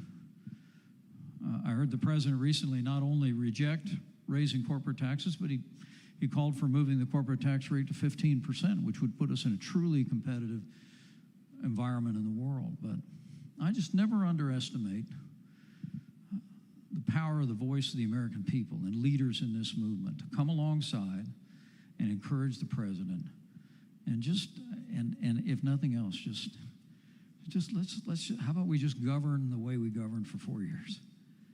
It created 7 million good-paying jobs, reduced illegal immigration at our southern border by 90%, stood with our allies, stood up to our enemies, and put justices on the Supreme Court that sent Roe versus Wade to the ash heap of history where it belongs. This is 4 more years. We need 4 more years of that. Again, I feel compelled to say that never has Mike Pence ever asked in advance a preview of questions, and so I'm going to throw you one wild card that I know you can completely take on. At the Republican convention, there was a statement J.D. Vance made about the nation being, some people say it's a nation of ideas, but it's a nation, blood, soil, people die for the nation. And then when Joe Biden, bless you, gave a speech, he talked about actually America's this idea. And it seems like conservatives have always been able to balance that it's both. We are a physical nation of people, blood and soil, but we also are an idea that other people die trying to get to, and how we should balance what America is. Well, I think America is, with maybe one exception, the only nation on earth that was birthed with the notion that our rights don't come from a sovereign. They don't come from a charter. That we are endowed by our Creator with inalienable rights. And we put that on paper. And we fought a war. And we won a war. And, I would tell you that next time you see me, you'll have to call me professor, maybe, because I'm going to be teaching a college course this fall. Nice. At a great Christian college called Grove City College in Pennsylvania. But we're going to talk about civics and citizenship. Because if there ever was a time that we ought to communicate to the rising generation, you are not an American because of where you were born. You are not an American because of your ethnicity. You are not an American because of who you're related to. If you are a citizen of this nation, you are an American because you believe in a set of principles and ideals that are enshrined in the Declaration of Independence and the Constitution of the United States of America. And that makes us unique. That makes us unique. And it's also, I was listening to Ron DeSantis back there. I wish he'd show more energy. He did a great job. You asked him a question at the end, where's hope comes from? Mm-hmm. And I know I'm the only thing standing in between you all and lunch. And I hope to get a chance to visit with a lot of you. But I'm very optimistic about the future. And I hope you are too. Because look, the failed leadership in the White House today, this will pass. But principles remain if we hold to them. And if we hold the leaders of our party to them, that not only will we win, but America will win. mean, I don't stand for these things because I think they're good for Republicans. I actually started in politics as a Democrat. But I knew when I listened to Ronald Reagan, I knew those are the values that I was raised to believe in by my Irish immigrant grandfather, by my combat veteran dad. These are the things that I knew just as an American were in my heart. And I would tell you this by way of encouraging each one of you. Just be confident about the future, even in these tumultuous days and frustrating days where it seems like you turn on the television with a stick every morning because you don't even know what's going to be there, right? Is in all my years in public life and my 4 years as your vice president, I can honestly tell you, my opinion of government bureaucracy went down. But my opinion of the American people went up every day. I mean, I've seen our soldiers downrange. I have visited communities, including in this state, beset by natural disaster. I've walked among church members who lived through the most heinous violence. And through it all, I've seen the goodness and the courage and the generosity of the American people writ large. I mean, the truth is, this big storm just rolled through Florida, and I know the governor and the first lady. How great is Governor Brian Kemp? Can I just get a...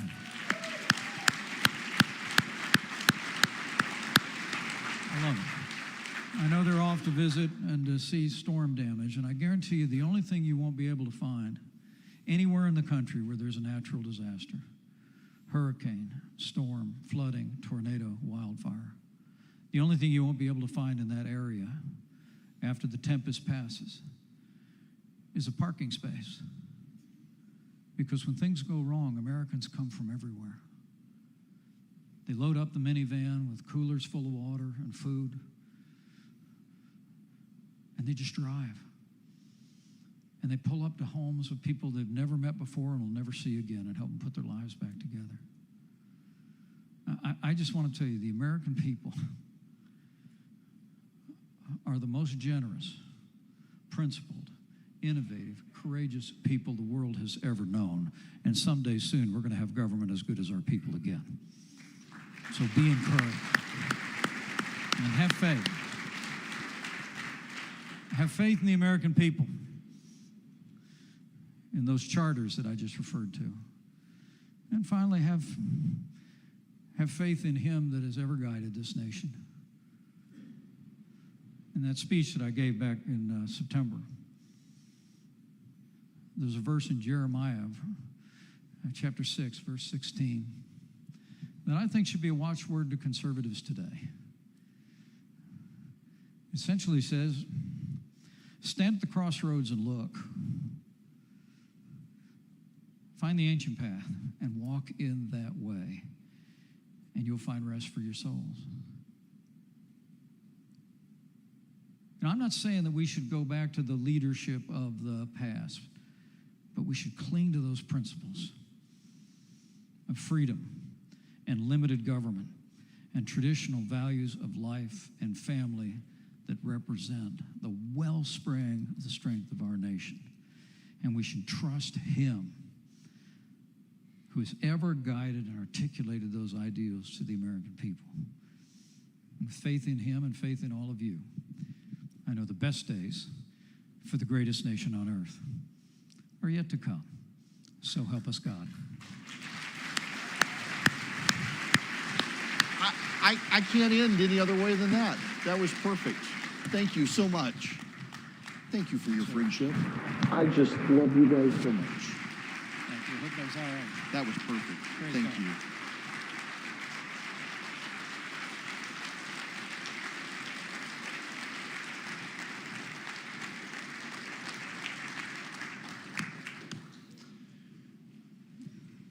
Kind of overwhelmed. I think we have lunch outside before we get there. Find my handy guide. Yes.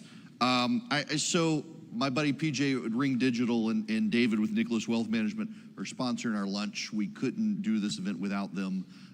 They're here. They're great guys, great companies. And again, they step forward to help make this lunch possible for you guys. One of the things that we really wanted to do to make it easy and efficient instead of having people wander off and come back was to be able to do this here with you guys. So I hope you enjoy your lunch. In an hour, Governor Doug Ducey of Arizona is going to be here, and Congressman Kevin Hern. Sam Brown, who's running in Nevada. We have a great pickup for the U.S. Senate in Nevada, a compelling story, an amazing candidate. Mitch McConnell, the Senate Republican leader, a panel discussion with Advancing American Freedom Foundation, which is Vice President Pence's group. Governor Kevin Stitt of Oklahoma is going to be here, and Jeremy Hunt from Veterans on Duty this afternoon. But let's take a break so you guys can get some lunch. I got to, believe it or not, run to a meeting, and then I will see you all back here in an hour. Thank you.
Hello.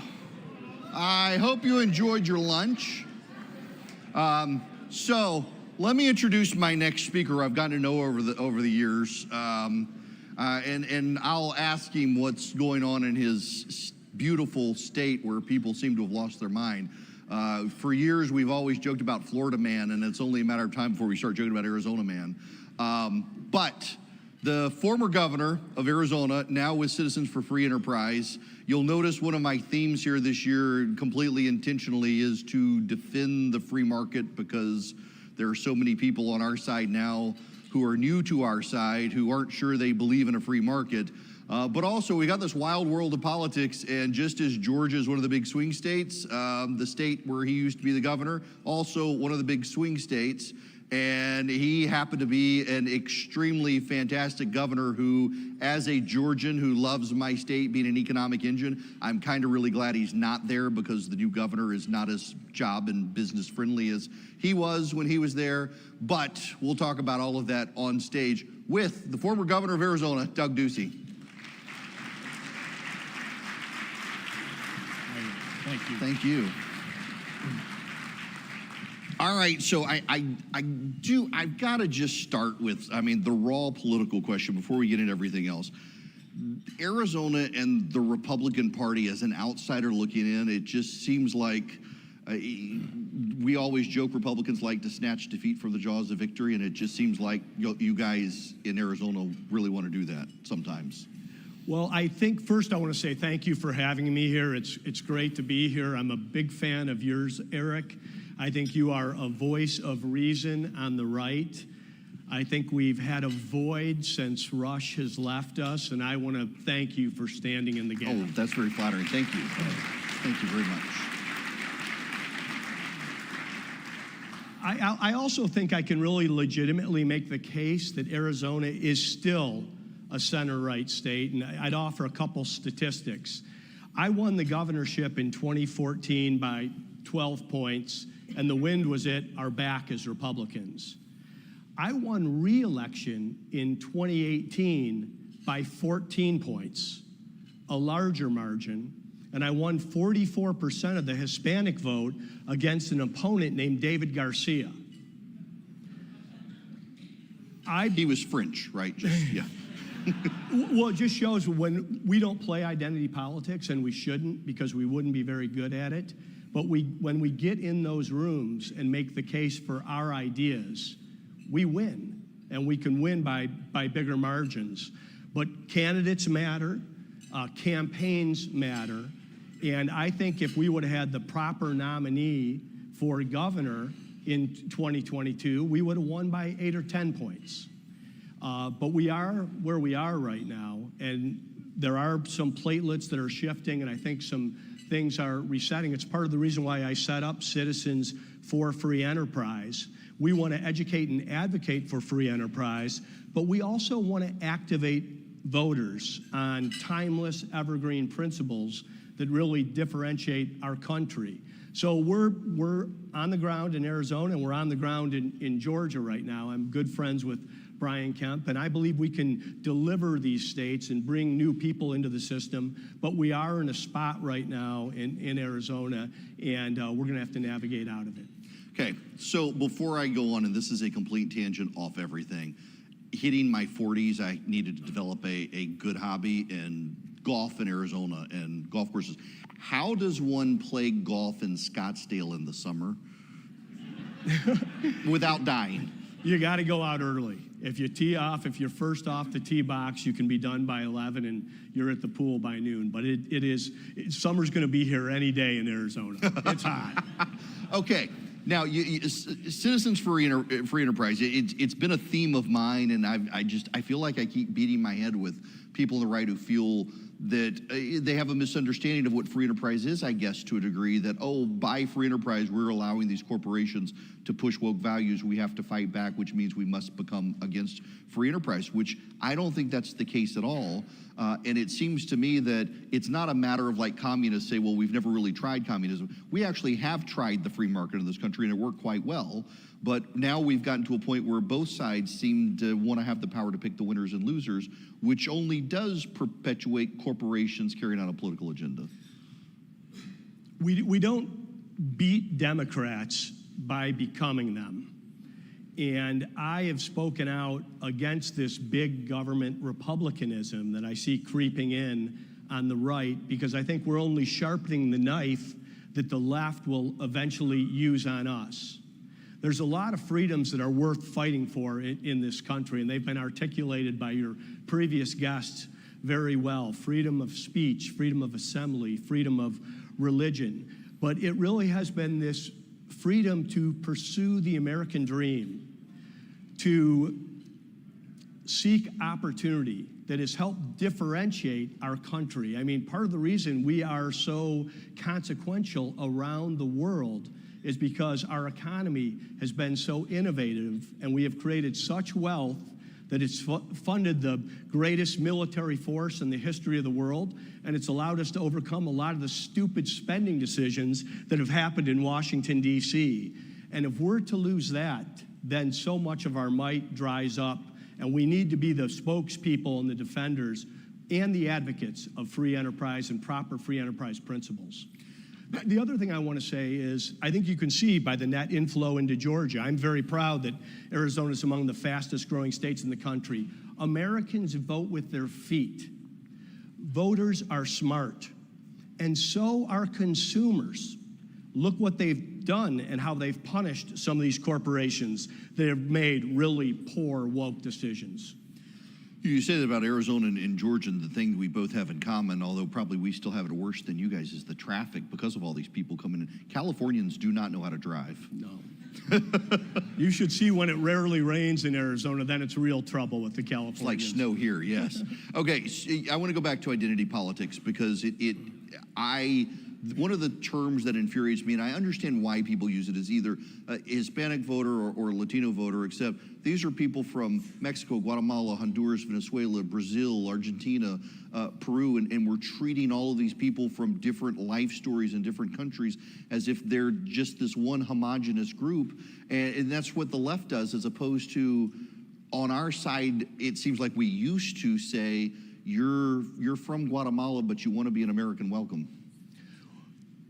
I think for me, one of the eye-opening stories, there were several, but there's a very successful individual in Arizona named Ernie Garcia. He's the Carvana individual, and he was a bundler for Barack Obama and a committed Democrat. He left the Democratic Party. He wasn't a big fan of mine, and when I first started running for office, and then he saw how I came into some of these rooms and spoke to people, and he decided to support me. And I said, Ernie, what was the conversion? And he said, you're talking to everybody as if they're Americans. And my thing is, if you're a citizen and you can vote, you're an American, not a hyphenated American. You're an American. And I really found out, and Arizona was the first state in the nation to pass universal ESAs, educational savings account. We were the first state to get it over the finish line. And that was most powerful in some of our more hostile rooms where there weren't a lot of Republicans, but there were people whose children were trapped in schools that weren't doing all that well. And they had the same value that they wanted to work hard, climb the economic ladder, and wanted their children to learn something of value in school. And they were the ones that helped get those votes. You know, you mentioned that I had this defining moment when I was first starting in radio when Governor Nathan Deal here fought for charter schools in the state, and it was the NAACP and black church pastors who were opposed, and I started getting this massive number of black women calling my program. I'll never forget this one woman she called. She was crying the entire time she was on radio, explaining that she worked 2 jobs to keep her family together. Her mother came over in the morning to get the kids ready for school while she went to work. While the kids were at school, she came home, took a nap, went to another one. She wanted to help the kids with homework. With Common Core, she didn't understand how to teach them math. They told her she could come in. She just wanted a way to get her kids out of the school, and so she was supporting the charter school reform. And then you had Arizona and you had Florida, and you've seen these demographic shifts towards the right, largely because of the school choice issue. And I sometimes, like, Republicans, why aren't all of you embracing this issue? Well, every Republican governor should be embracing this. This is the biggest issue at the state level. The most amount of spending in every state budget is in K-12 education. And in so many places, K-12 education is failing. It's been flatlining since 1982. It took me all of 8 years to get this done, and at some points I didn't think I would be able to get it done. Nobody had done it before, and it was actually during COVID and 2020. The leader of the Black Mothers Forum, a woman named Janelle Wood, somehow got into the governor's office during the George Floyd riots. I had called out the National Guard and put out an 8 p.m. curfew, and Janelle was unhappy with me. She said, "My students don't feel that they can have their voice heard, Governor, and they're angry." And I said, "Janelle, no reason for them to be angry. They can have their voices heard peacefully until 8 p.m. and then they can get a good night's sleep." She wasn't happy, but she said, "I wish there was something that we could agree on." And I said, "How do you feel about school choice?"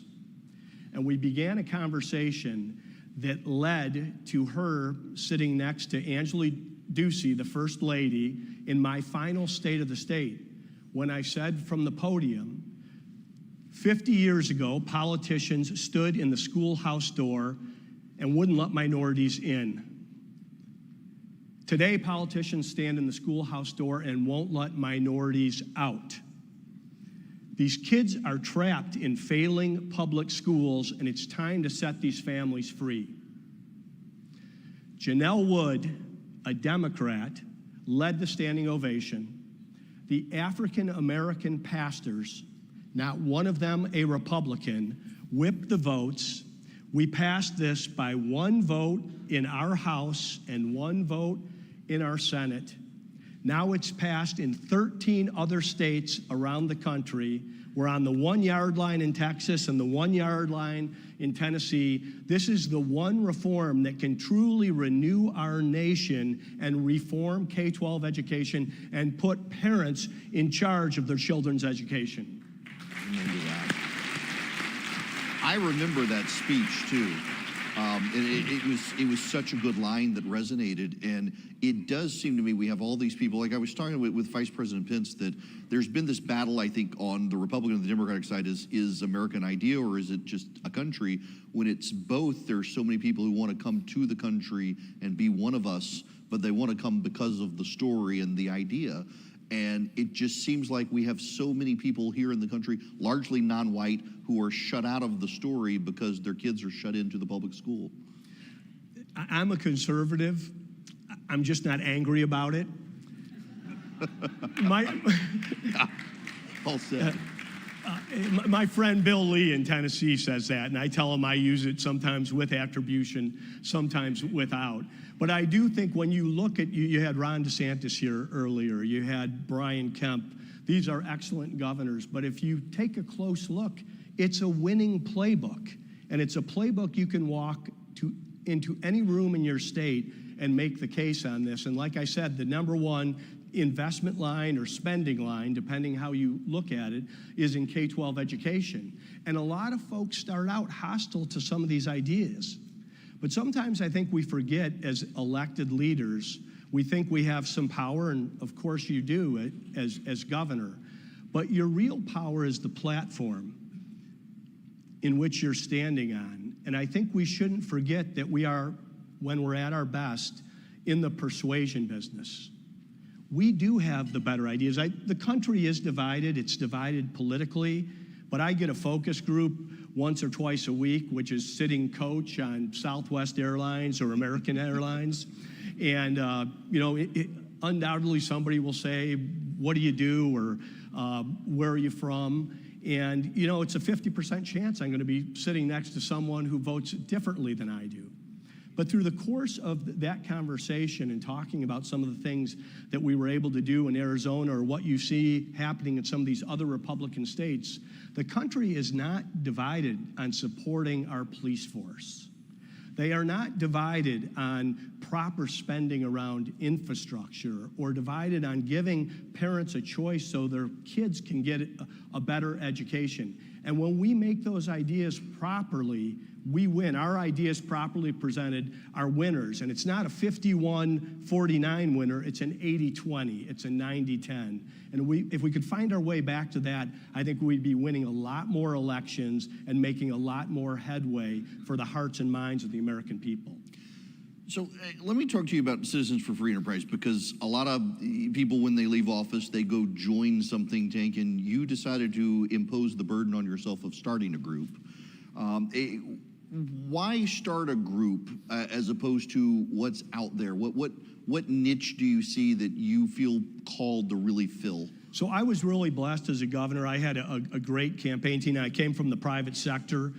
Cold Stone Creamery was my company. It was started in Arizona, and I'll tell you, it's a great primer. You open up 1,440 ice cream stores in all 50 states. You get a real idea on what the economic policy is of that state. I've got to stop you there, because now I got a bone to pick with you. Do you know how much money my son makes me spend every week because of you now? Well, God bless you. We just got one down the street from us. It's terrible. It's good for you. My wife, who's on this diet kick and like pulls UPS trucks for fun, discovered the peanut butter ice cream blend at Cold City. You are a problem for my family. We'll have this conversation after we're done. There might be some free ice cream in it for you. So the point I wanted to bring up is I was blessed with a very good campaign team and then a great policy team. It was when I became the chairman of the Republican Governors Association, and we had 38 governors races over the last 2 years, and I was able to see what was going on around the country. And thank goodness we have great governors like Brian Kemp, who had an incredible record and an excellent team. And also thank goodness that Stacey Abrams was not a very good gubernatorial candidate. Amen. I hear she's a great president of Earth. I love that line. But one thing I think we have to give Stacey Abrams her due on is she registered 800,000 new voters in the state of Georgia, a state that President Trump lost by 11,000. We today have 2 Democratic senators in the state of Georgia and 2 Democratic senators in the state of Arizona. And what I really noticed on the right is there was no one really doing the hard work of actually registering new voters, of getting into those hostile rooms. And you can probably tell I like going into hostile rooms and making the case for things I believe in. It should scare all of us to death if you went into a high school or a college classroom today with a placard that said socialism and capitalism. It's about a 50-50 proposition. So if we don't get back to making the case and then asking those young people to identify with certain principles that can influence their future career and pursuit of happiness, we're going to be really behind the 8 ball.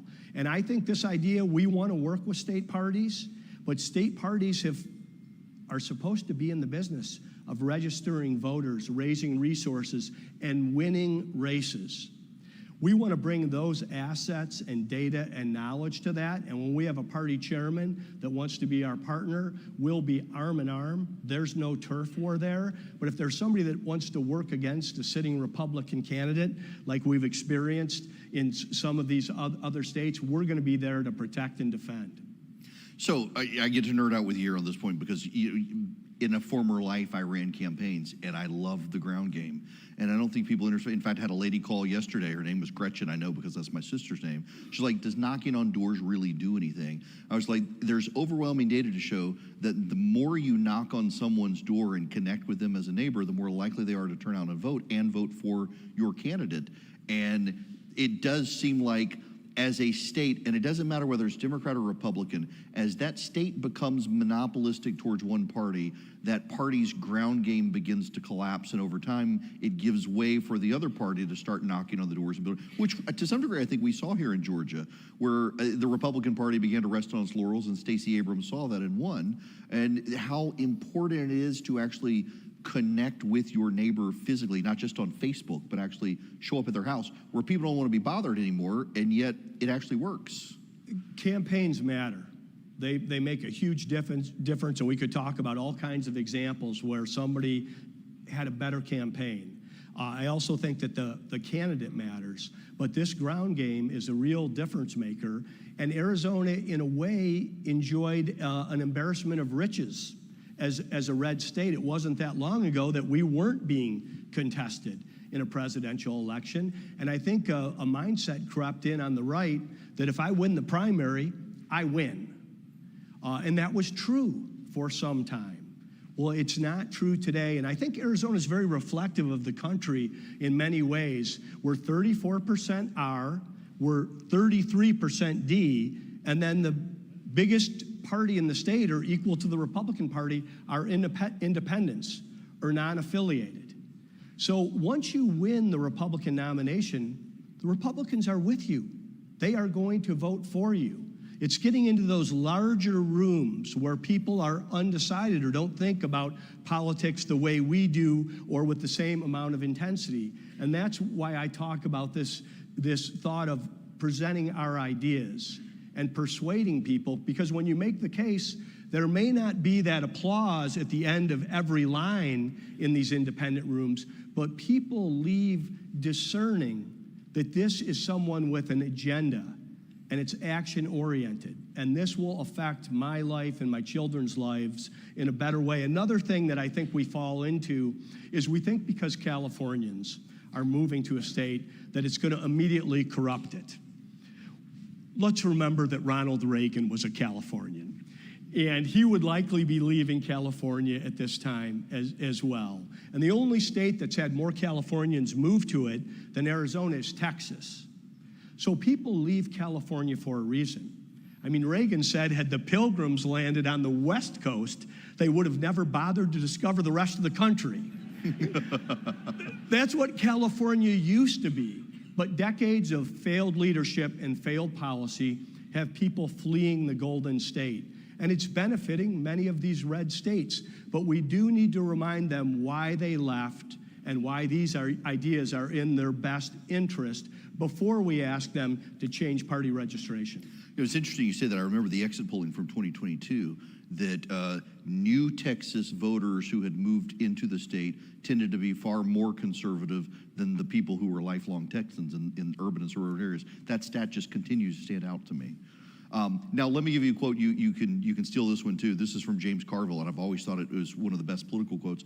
The goal is not to win the primary. The goal is to win the election.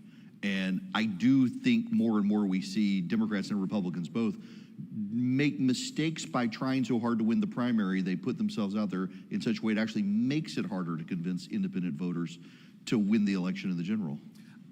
That's why I say that the candidate matters, because there is some discipline that's necessary in the campaign, and we should have raucous primaries. I mean, they should be competitive. The more the merrier. The water's warm. I think there were 14 candidates in my primary in 2014, and some of them were saying some outrageous things where they would maybe be tagged as the most conservative individual in the race. But my mindset was I wanted to be the most electable conservative in that race, and I didn't think there was any victory in winning a primary and being disqualified for a general. So that's why I say you have to know what you believe, and you have to be able to communicate it both in 30-second debate answers and also long-form interviews. And then you have to get out and make the case, like Margaret Thatcher used to say before James Carville, win the argument, then win the vote. I want to go back to something you said earlier, where we risk as conservatives, if we forget what works, sharpening the knives the left uses to get us with. When I bring this up on radio and even with people here in the room perhaps, and the argument, the pushback I get so often is that we never actually do the things to prevent the knives from being sharpened, and so we might as well sharpen the knives and use them ourselves. And there is this, I think, creeping belief for a lot on the right that we're unilaterally disarming in ways that won't disarm the left. My argument has always been we've got to disarm the left, and we do that by getting rid of the power altogether. Throw the ring back in the volcano. How do you talk to people about that? Well, I really try to make the case around the power that the consumer has, and there's examples that you can point out. The way that you really hurt these companies is to choose another product. and to go elsewhere. And I do think we've been given a gift. I always think the other side is they've been at work for decades. And they have climbed into the wormwood of academia and a lot of these boardrooms. And we see it under different guises of ESG or DEI or CRT. But once we've gotten our arms around that, we've made a real headway in having the pendulum swing back to the right. And I think that's the only way we can do it, because if, God forbid, we were to have some success on these ideas from a big government perspective and then they take power, think of what they could do with the powers that they saw under COVID. I don't know that there were many silver linings during COVID-19, but I do think there were two.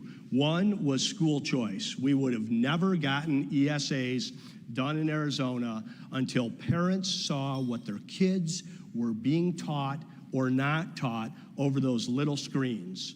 They saw the indoctrination, and something that didn't pass in 2017 passed by a large margin, and they couldn't even get the signatures to recall it. The other silver lining of COVID is I think people really saw the difference between conservative leadership and Democratic leadership.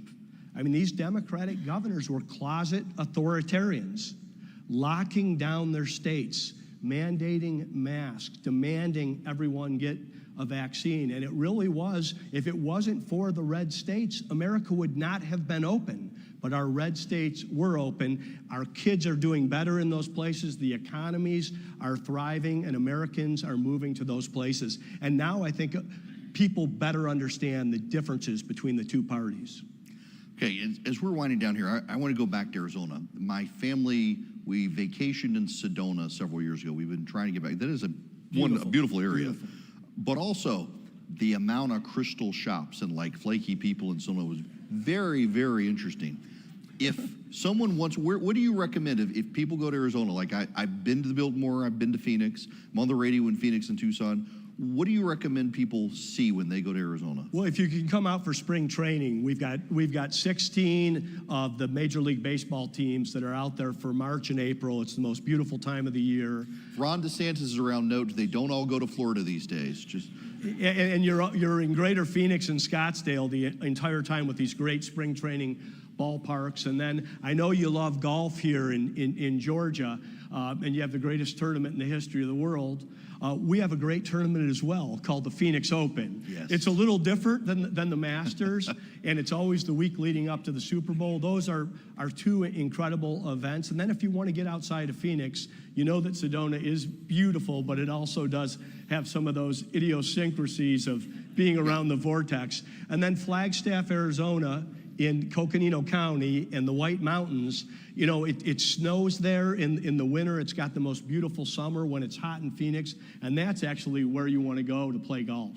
You know, you say that my daughter took a field trip to the Grand Canyon, and they went through Flagstaff, and it was like late March or April, and it was just snowing everywhere in Flagstaff. So beautiful area, and I love to like telescopes and look at stars at night. Talk about a dark city. Beautiful open sky. It's fantastic. So what's next for you? You're focused on Citizens Free Enterprise now. Does something come next for you? Do you have something on the horizon? Well, I loved being governor. Of course, I loved leading Cold Stone Creamery as well. This has been a great transition for me to be a part of something with a purpose that keeps a foot in our cause that I think can make a difference as we navigate through where we are right now. I think I have an act or two left in me, but we'll let the future roll out and we'll see.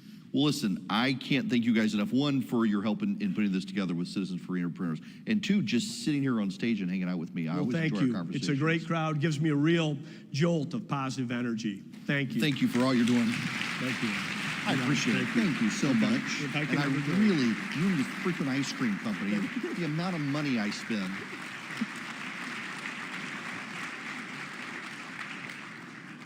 When my son finds out what he used to do for a living, y'all, we just got a Cold Stone Creamery, and it's down the street from our house. And every week, I used to think having a Chick-fil-A across the street was bad. Now it's like Chick-fil-A and Cold Stone Creamery. I might as well like throw my money out the window as we go down. The kid loves ice cream. I make homemade ice cream, and he's like, can we just go to Cold Stone? So, okay, now, my next guest, I've never met and I've always wanted to meet. And the reason why is because I told you my story earlier. When I started at Red State, I got this book from Mike Pence. Russell Kirk's The Conservative Mind, Be Sure What You Believe, You're going to be a voice for the conservative movement. At the time, the Republican Study Committee was in Washington, D.C. as a voice for conservatives inside Congress. And over the years, through ups and downs, the Republican Study Committee, it kind of faded, and it's just made this ideological, intellectual resurgence on Capitol Hill as a place for conservatives to go to find a way not just to say no to everything in Washington, but what can we do to advance a conservative agenda to get it through a leadership that's sometimes hostile to conservative ideas, but also build bridges so that we can actually advance conservative freedom. And the guy who really has led this intellectual revitalization of the Republican Study Committee happens to be a congressman from Oklahoma who I've never met and I've been wanting to meet, and I actually invited him here so I could actually meet him for the first time. It's Congressman Kevin Hern. Thank you so much for doing this. Good to be with you. Really Thank is. you. Okay, so first, I'm going to play tourist with you because I have never been to Oklahoma. I'm now on the radio in Oklahoma City and Tulsa. And if I go to Oklahoma, I know I've got to go see the Pioneer Woman, whom my wife dearly loves, but what do you see in Oklahoma? Well, first of all, I love the state, and thanks for having me. You have our great governor, Kevin Stitt, on later today, Yes. and so you're going to learn a lot more about Oklahoma. I grew up in Arkansas, spent 35 years in the McDonald's franchising world, and got an opportunity in 1999 to move to Oklahoma to purchase 2 restaurants in Muskogee, Oklahoma, the famous town that everyone has heard from Merle Haggard. And God placed me right next to then Congressman Tom Coburn's mother-in-law. Very conservative individual. I didn't care about politics. And so I started working with him as he was leaving. And when he ran for Senate, I ran for him. And I learned a lot about Oklahoma from him and the politics of Oklahoma, because much of the South, much like Georgia and Arkansas and elsewhere across the South, started changing from the old guard of Democrat to Republican.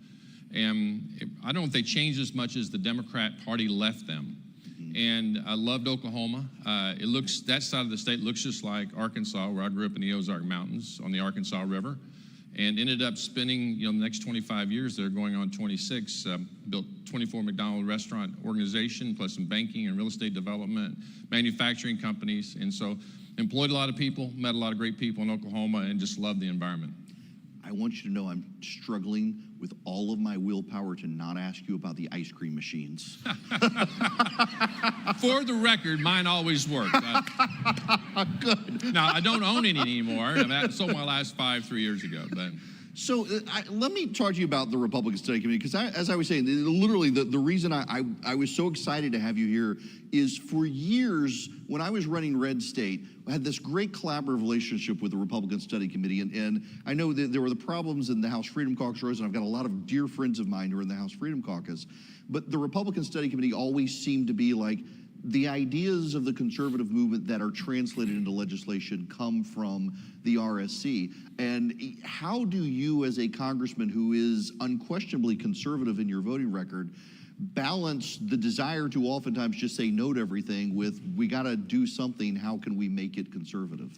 yeah, there's so much in that question I think is so important for the conservative movement, because you need to be conservative whether you're in the majority or the minority of the House. And the RSC, the Republican Study Committee, is that constant for the Republican Party. It's the largest caucus now it's ever been. It's 180 members of the Republican Party. You had Speaker Mike Johnson on this morning, former chair. You had Vice President Pence on, former chair. Jim Jordan, former chair. Steve Scalise, the majority leader, former chair. So you can see the pattern here. People go on to lead great things after RSC. And that's important because you learn the foundation. You have a very smart staff that you learn everything. I don't know where in Congress, honestly, that any member, including the Speaker of the House, could get the kind of knowledge you get as the leader of the Republican Study Committee, because we touch every aspect of government, from foreign policy to border policy, economic policy, energy policy, and you get that at your disposal. and they're really smart young people. And so that's important, because what I have tried to do with the Republican Study Committee is to not make it political. I know that sounds goofy being in Washington, D.C., but we want the policy to permeate the Republican Party. So we drive a stake out in front of leadership, and certainly Speaker Johnson and the number 2 leader in the House, Steve Scalise, the majority leader, both being former RSC chairs, understand that and need that guidance, need to understand where the conference is. And so I love taking on that role. The interesting thing about the Republican Study Committee chairmanship is it's only one term. There are no mulligans, there's no do-overs, so you hit the ground running, you work as long as you want to work. And a restaurant guy, that's like all the time. And so I want to leave it better than I found it. And I think we're doing a great job, not just for me, but outside groups saying the same thing. And we want to make sure we have a very conservative conscience of the conference before we leave. So I get the pleasure of talking to a congressman who is not a lawyer, but actually a business owner and restaurateur. So let's talk about entrepreneurialism and conservatism, because it does seem like we've had several conversations, Patrick Hedger, for example, from Taxpayer Protection Alliance, talking about how big the Code of Federal Regulations has gotten. With just a measuring stick, you can measure the growth of regulation. As someone who's owned McDonald's franchises, can you just talk from your experience as a business owner, how those regulations harm your business? It's the very reason I ran for Congress. I'd never ran for anything before I ran for Congress in 2018. I was the lone business person in the race among lawyers and other attorneys and the like in the 1st District of Oklahoma. But I ran under the guise that I wanted to get government out of the way so businesses could create jobs and put Americans to work. It was that simple. That's what I do every single day that I've been in Congress. I sleep very well. The policies that I've worked on, the policies that I've pushed, all lead back to the same road. Is I believe, as Ronald Reagan once said, the best social program in America is a job. As a guy who grew up extraordinarily poor in the Ozark Mountains of Arkansas with no running water, no indoor plumbing until the 8th grade, the oldest of 5 kids, and a stepdad that loved to live on welfare, I can tell you right now the government is not the answer. The government's a place to get a hand up, but the consistent handouts only make people frustrated with the government, because those who peel off and go take the route of the American dream, the one that says when you get knocked down, you get back up and you do it time and time again, and ultimately your American dream will be achieved. It won't be the same as yours or somebody else's. There are no guarantees of that. I want to guarantee the opportunity that people in America have the same opportunity that I had. It's great to hear you say that, because it does seem like Democrats now, instead of wanting people to have an equal opportunity to have an equal outcome, which seems to be driving so many of the public policy decisions that the Democrats are trying to impose on the country. My story that I just shared with you, there are many others in Congress, both Democrats and Republicans. The frustrating thing for me is that the Democrats who are pushing for the social programs to be enriched or guaranteed know that it's not the answer for those people to become successful and get back on their feet. They're looking at purely as a leaning on the government, as a buying the vote. And that's very frustrating, because I can tell you, having siblings that were initially, because they're younger than I, frustrated with me, but thought I got a silver spoon, although we grew up in the same household, learned later that the path forward was to get a job, get a better job, and get a career, something I call the ABCs of life: a job, better job, career. And I spent 35 years in McDonald's, taking people that didn't know how to work, teaching them how to work. Many went on to be store managers making $60,000, $70,000 a year, some with 10th grade education, some going on to be director of operations, others going on to own their own restaurants and do other things. But kids have not changed in my 35 years of hiring them. Everybody wants to start out as a CEO. It's about who the person is that's hiring them that gives them this education and understands that, a job is something that's so important for your personal integrity, your desire to want to be accountable and responsible to yourself and to your family. And when I looked at people, especially as a small business owner, I knew that I was going to be the last to get paid, my family and I, and sometimes we didn't get paid at all. And so, because everybody else had to support their family. And that's the mark of a true small business person, is you're the last to get paid. Everybody else gets paid first. And when you can say you've been through that, then I have a lot of respect for you as a small business person. So let me ask you a question about the minimum wage then, as it affected you in your business. It has always struck me that the minimum wage as a starting wage where you get teenagers and young people into the workforce.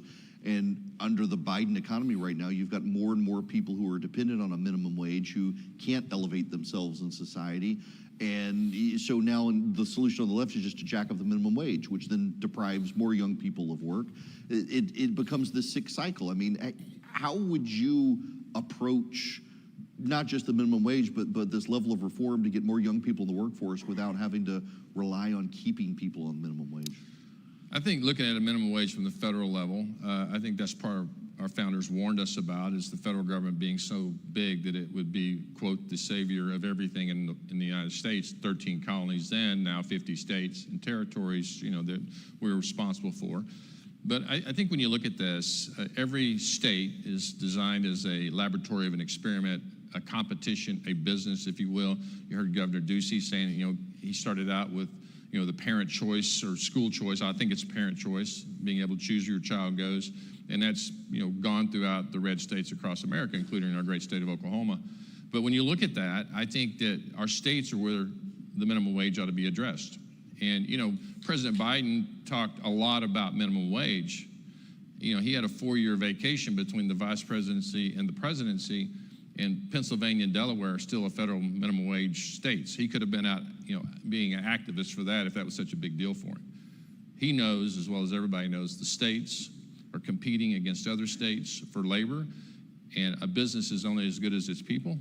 And if that's the issue that's keeping people from your state, that will be put on the ballot and be voted on. Let me talk to you about Congress a little bit, because I've got friends of mine who are in Congress who they've been obviously very frustrated in the past year. We have a very narrow majority and different competing interests that sometimes members of the Republicans in the House might trip over their own feet. How do you try to balance being a conservative but also working with leadership in a way that might advance agendas that maybe doesn't exactly go the way you want to go, but you feel like you've got to lend your vote to get something done? Well, I don't often compromise my morals. I think you learn things. I think if you go with your eyes wide open, you don't know everything. It's Congress. Once you get into Congress, there are really no books written about how complex federal government really is. There are a lot of people who will say that they're steadfast, but what you realize at the end of the day, it's much easier to vote no and go back home and tell everybody you vote no. But you can't legislate that way. But there are some principles you have to put in place. I am a staunch conservative when it comes to being, you know, fiscally responsible and fiscally accountable to the taxpayer dollars. One of the things, if not the most important thing the Republican Study Committee is known for, is putting out balanced budgets. Just for everybody's understanding, you know, why our runaway spending is such a problem. I've never voted on a budget since I've been in Congress. There's never been one put on the floor. The only budgets that have been done are from the Republican Study Committee.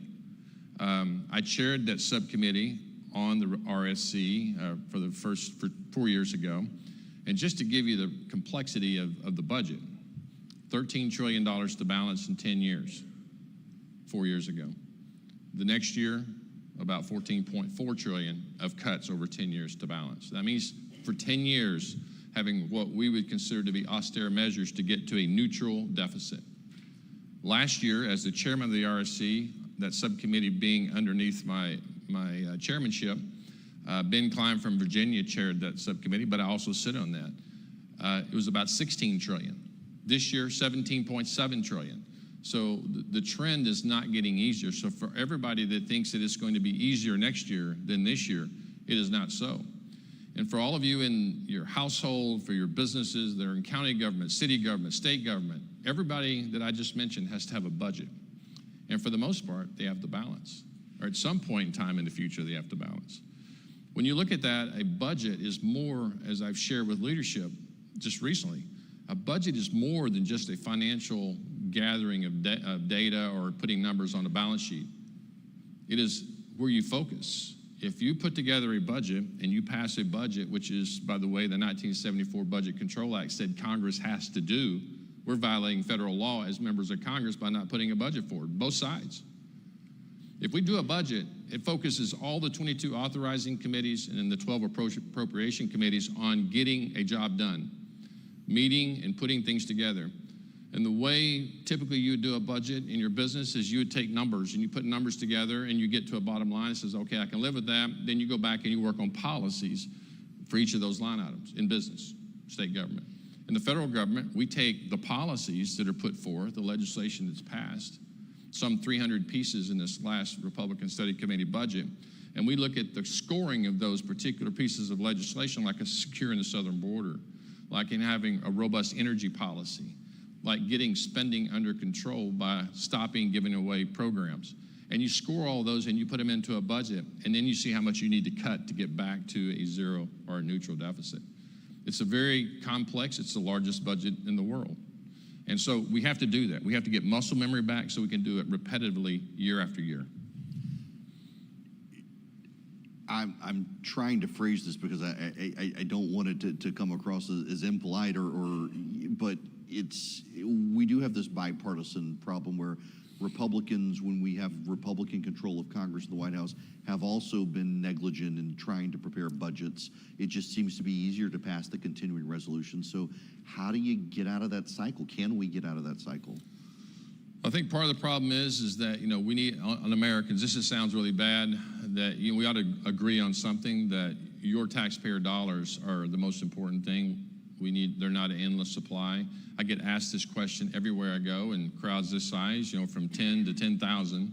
And I will tell you the reason that we don't have balanced budgets in America today is because of we as voters, as individual voters. I assure you that the most important thing in Congress for any member of Congress, House or Senate, is to get reelected. And if the people rose up and said the most important thing to us this cycle is that we want a balanced budget and we want to start paying down our debt, I assure you that every member of Congress, Republican and Democrat, would break their backs trying to make that happen. But that's not the case. The case is everybody wants you to cut your spending, the spending on Erick or on Kevin. Don't cut my spending because mine is so important. And this is Republicans and Democrats. This is not a partisan issue. There's plenty to go around for everyone. And it's going to take us all to come together to fix it. Well, I remember that it was an op-ed not too long ago from former Indiana Governor Mitch Daniels about it's going to take the crisis, it seems like at this point, to get everyone focused on it. And it does seem, in fact, that we're headed to this point now where debt is getting more than our GDP, and we're about to put ourselves in a terrible position that, what's your sense that is it going to take the crisis arriving for us to get to the point where we do this? The problem with us, listen, fear and failure motivates a lot of people to do a lot of things. The problem with that is today is that lurking right behind us is China, who wants us to fail. I'll borrow a line from a few good men. They want us to fail. They need us to fail. Because if we fail by our own self-implosion, that's the best defeat ever. They never had to fire a single bullet. They didn't have to do a single cyber attack. We're eating ourselves alive by the debt because all this takes for us to crumble down is when we issue bonds, people quit buying because they're no longer secure in the good faith and credit of the United States government. These are real possibilities. The only people that are not talking about this being a real problem are the people that are elected. Everybody that's on the outside. You're going to have Matt Dickerson here later today talking about the debt. Know Matt very well. And he's very knowledgeable in this space. And what they're doing at Epic and elsewhere, Paul Winfrey and folks like that, they know this is an imminent threat to the American democracy as we know it. We have got to come together as a nation. So these are the important things that the federal government's supposed to be doing, because at the end of the day, that's really the problem. The federal government is doing too much for the individuals. You had Governor Ducey here, you had Governor Stitt, you got Governor Stitt coming later today. I assure you, in Governor Ducey's prior role, Governor Stitt's role today, the governors would love to have the ability to be more autonomous from the federal government. But when the federal government throws, chum in the water and says, okay, everybody get it, the red states know if they don't get their apportionment of that, then the blue states will take it all. And then all the blue states do is become more blue and more liberal, more socialist Democrats, if you will. So we got to stop the federal government from borrowing, taking taxpayer dollars to Washington, D.C., and turning around and continuing to divide the states. We have roughly 26, 24 red to blues right now. And, I look at what Sarah Huckabee Sanders is doing it in my old state of Arkansas. I mean, she has gone in there and she has, time and time again, continue to make that place that people want to come do business. Governor Stitt is a business person. We're red all the way down to dog catcher in Oklahoma. There's not it's Democrats show up because they look for cookies. There's no votes that they can do. I mean, they're basically tokens, and that's turned in 10 years. 10 years. And so, California was made up of Okies and Arkies in the 40s, 30s and 40s, and they've all come back. And so we need to make sure when they come back, they understand the reason they're coming back is because we are freer states. We're a place that you want to have individual liberties and understand the rule of law, and that we're not going to regulate you into non-existence. So it's really important that we have great states. You mentioned China, and this takes me back to the Cold War era, where to a degree Ronald Reagan knew he could leverage the economy of the United States to upend the Soviet Union, and not just in an arms race, but drive them into bankruptcy. And it does seem we're doing this to ourselves with China, Russia, Iran just looking on, watching us go off this fiscal cliff. And that it bothers me, and it bothers me more in that it seems like on the left in particular, the solution is always, well, raise corporate taxes, raise taxes on the wealthy, let's do a wealth tax, and do all of the things that would then never allow us to recover economically. Well, I sit on Ways and Means also, and I'm chairing the subcommittee on international tax because that's all expiring next year. So I've spent all day yesterday in Atlanta talking to our great U.S. companies that are based here in the United States, Home Depots and others, and then last night talking with international companies based in the United States and how we're doing business abroad, more international businesses today. So I'm getting a great perspective of the impact of what China is doing behind the scenes that nobody knows about, under the guise that we're just here to help. I released a bill in March combating communist China. It's all encompassing. It's all the things that you would want to know about where China is doing and how we should push back, including taking, Americans taking their capital and funding the technology growth in China. We're doing that every single day through different funds, either through BlackRock or others, not just BlackRock, many funds out there that are going out and supporting the technology growth in China that they're turning around and using to compete against us, to try to control us economically and militarily. China is directly giving direct payment compensations to companies, so especially in the technology world. We have great technology companies in the United States. It's known throughout the world, more so than Europe or China. China is offering a 200% immediate expensing on research and development to lure these companies to do their research and development there, because they know once they're there, they can steal the intellectual property. They'll have, Chinese educated, actually American Chinese educated individuals working on that IP in China, and it's very difficult to get it back. We are giving 20 cents on a dollar. We've got to fix that. There's a bill that we passed out of Ways and Means to the Senate. We've got to fix that. It's really important. We have to look at the global structure now. And we have a serious competitor in China, one that, to give you how close they are to us, we're at 25 trillion GDP. China's at 20 to 22 that we know of.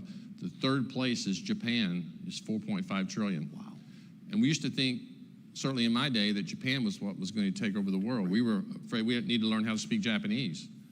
And now, because they've lost the curve of reproduction, they don't have the population, and it's declining very rapidly. And Germany's right there with them, about 4.4 trillion. So a huge chasm between second place, third place, and fourth place. And we've got a lot of work to do to make sure we shore up and protect the freedoms of this nation. So I want to ask you this question that I occasionally will ask members of Congress is, it seems like there has been, and I don't know that it's still to the extent that it is, but there's been some philosophical thinking, largely on the Democrats, but also among some Republicans, that the rise of China was inevitable. And there just really wasn't a way to stop them. And yet, over the last number of years, we've seen their economy crater. We know, for example, their public statements on their economy probably privately not as good. They've chased wealth, and there's been a wealth flight of the Chinese upper middle class. It seems like this pervasive thinking, though, in policy making in Washington, D.C. has just kind of been China's inevitable. Do you see that, number one, and number two, if you do, how do we get these policymakers out of that thinking? Probably the most bipartisan thing in Congress today, if not the most bipartisan, is pushing back on China, because both parties are seeing the rise, the very quick rise, the aggression of Xi Jinping.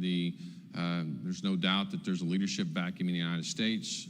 Putin is seeing that and using the attack on Ukraine and other things that he's doing in supporting Syria, places in the Middle East.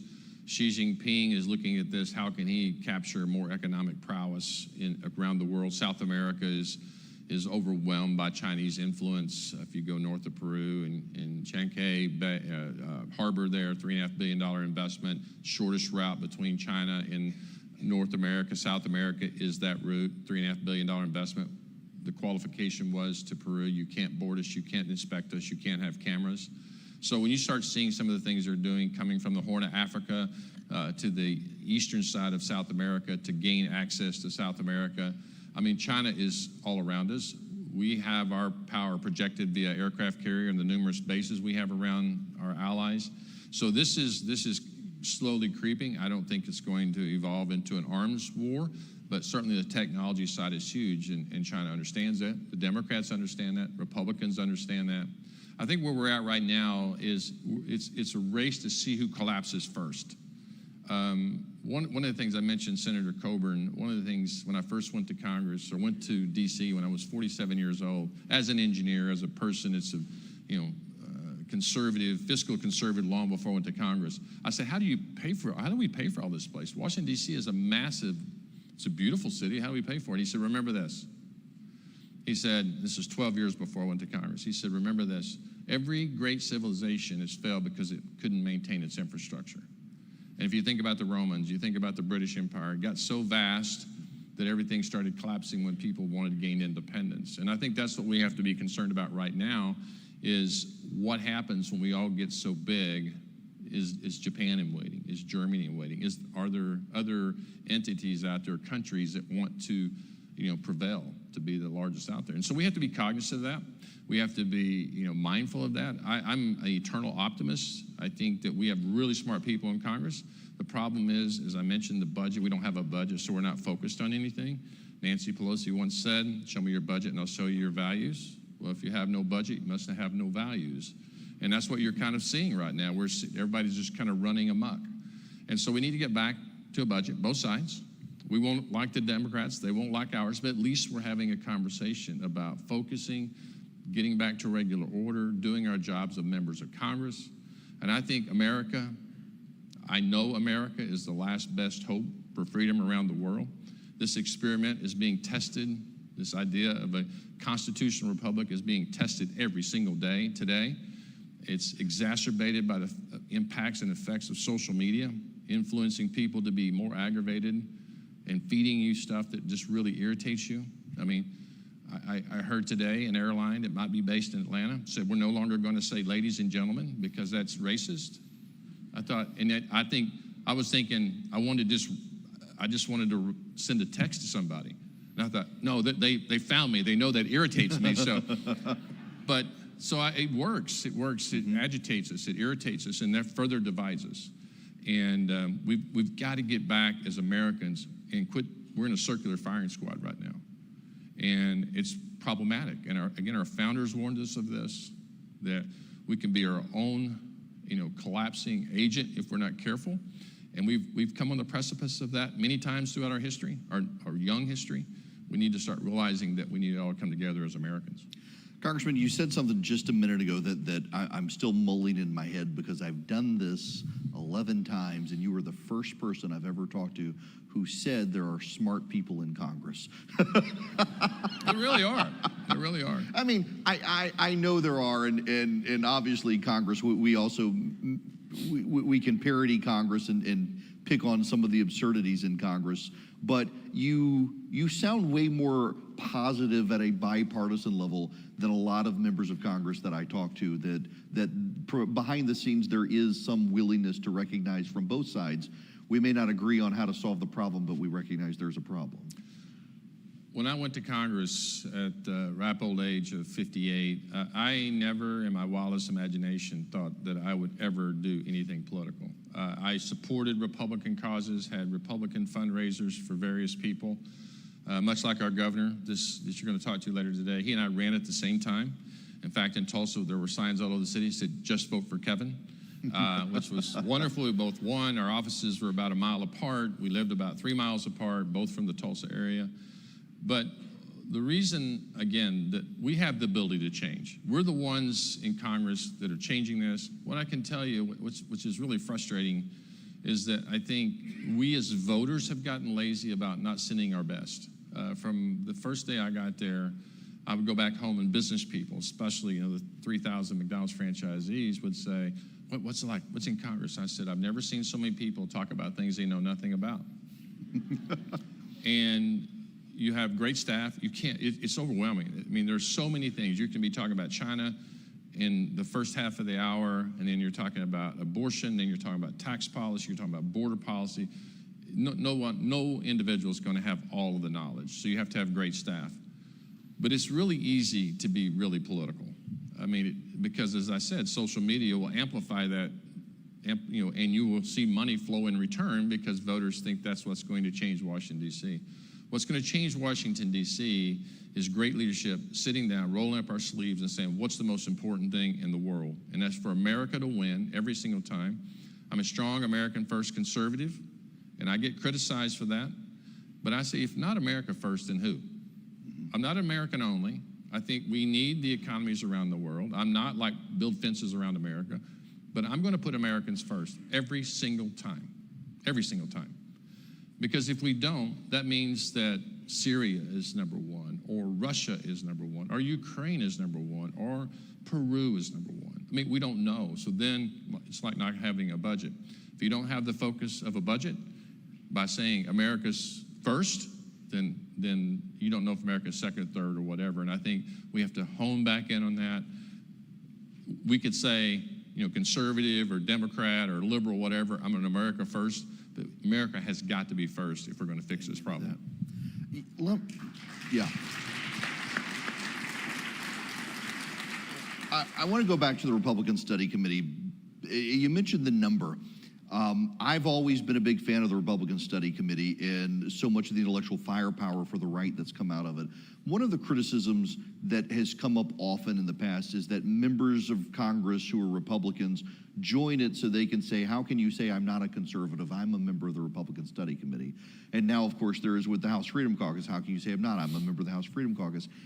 How do you balance that with members who want to join an organization because they think it gives them cover from criticism, but maybe actually aren't as committed to the values of the organization inside Congress? I think it's an excellent question. I may be the first Republican Study Committee in modern time, or chair in modern times, to tell people they couldn't join. And I did that to 4 different members, great friends, great members of Congress in their respective areas of the country. And I said, I think our policies, as we go forward, I don't know your district very well, but I can tell you that the policies we're going to push forward, balanced budgets, issues on the border, issues on energy, are going to be detrimental to you when in certainly your general election, but maybe even your primary. In one particular case, and I'm not going to tell you who it is, but this person was the first person to ask me the first time I tried this messaging. And this individual said, this member of Congress said, you're going to be wrong. I'm going to show you, I'm going to be the most conservative person ever. And during the primary, his primary, the opponent said to him, they're standing and they're going after, and this person running against him said, yeah, so that budget is conservative and it's going to do this, and this. And, this person is member of the Republican Study Committee, da-da-da. He gets done, and the member of Congress says, I'm not a member of the Republican Study Committee. And that was the end of that. He won his primary by 17 points. And so I didn't know all this was going on, so the next day we met, and this individual, there's actually, it's on C-SPAN, he comes up to me, just gives me a big bear hug right in the middle of the floor. I said, okay, what was that for? He goes, thank you for not letting me get on RSC. So, sometimes, to your point, you can be your own worst enemy by joining some of these and put yourself in a bad spot. And we've had 3 others that we've done the same thing too. And they still might, as their districts, they get a chance to get reelected, and the voters say, okay, well, that wasn't a mistake. That person really needs to be here. And they go back and work their district to make it more conservative. And you can. I mean, there's some great examples, and again, I don't want to put anybody on the spot, but there's some examples where Republicans win a district, this is recently, win a district, say 52-48, and go to Congress and become very conservative in their messaging and how they vote, and go back and have meetings every weekend when they're home, their recesses, going back and talking to their individual voters, and the next election win at 60-40, the same group, because they're taking the time to go back to work their district and not being lazy about it. Listen, you're going to have Congressman Chip Roy on. I mean, he's had a tough district in Texas, and he is as passionate and with as much conservative fervor than anybody in Congress, and he's in a tough district, but he goes back and works his district, goes back and talks to the people in his district and say, this is why I'm the way I am. I think America matters. I want to fight every single day for conservative principles, because if I don't, the Socialist Democrats will take it over. And if we look at what happened, with the pick that Kamala Harris just had going with Tim Walz from Minnesota, that's the most liberal ticket that we've ever seen in presidential politics in American history. She's not trying to go to the middle to be more moderate. She's taking it farther left. And so that tells you right now that they're trying to turn out their vote for the progressive social democrats and thinking that they can drag along some Republicans to put them over the hump. And heaven help us all if that happens. First of all, I want to thank you for staying a little longer with Congresswoman Cammack and her flight getting canceled and hanging out with me here, because it's great to meet you. And I want to ask you here at the end about the future with just a narrow majority.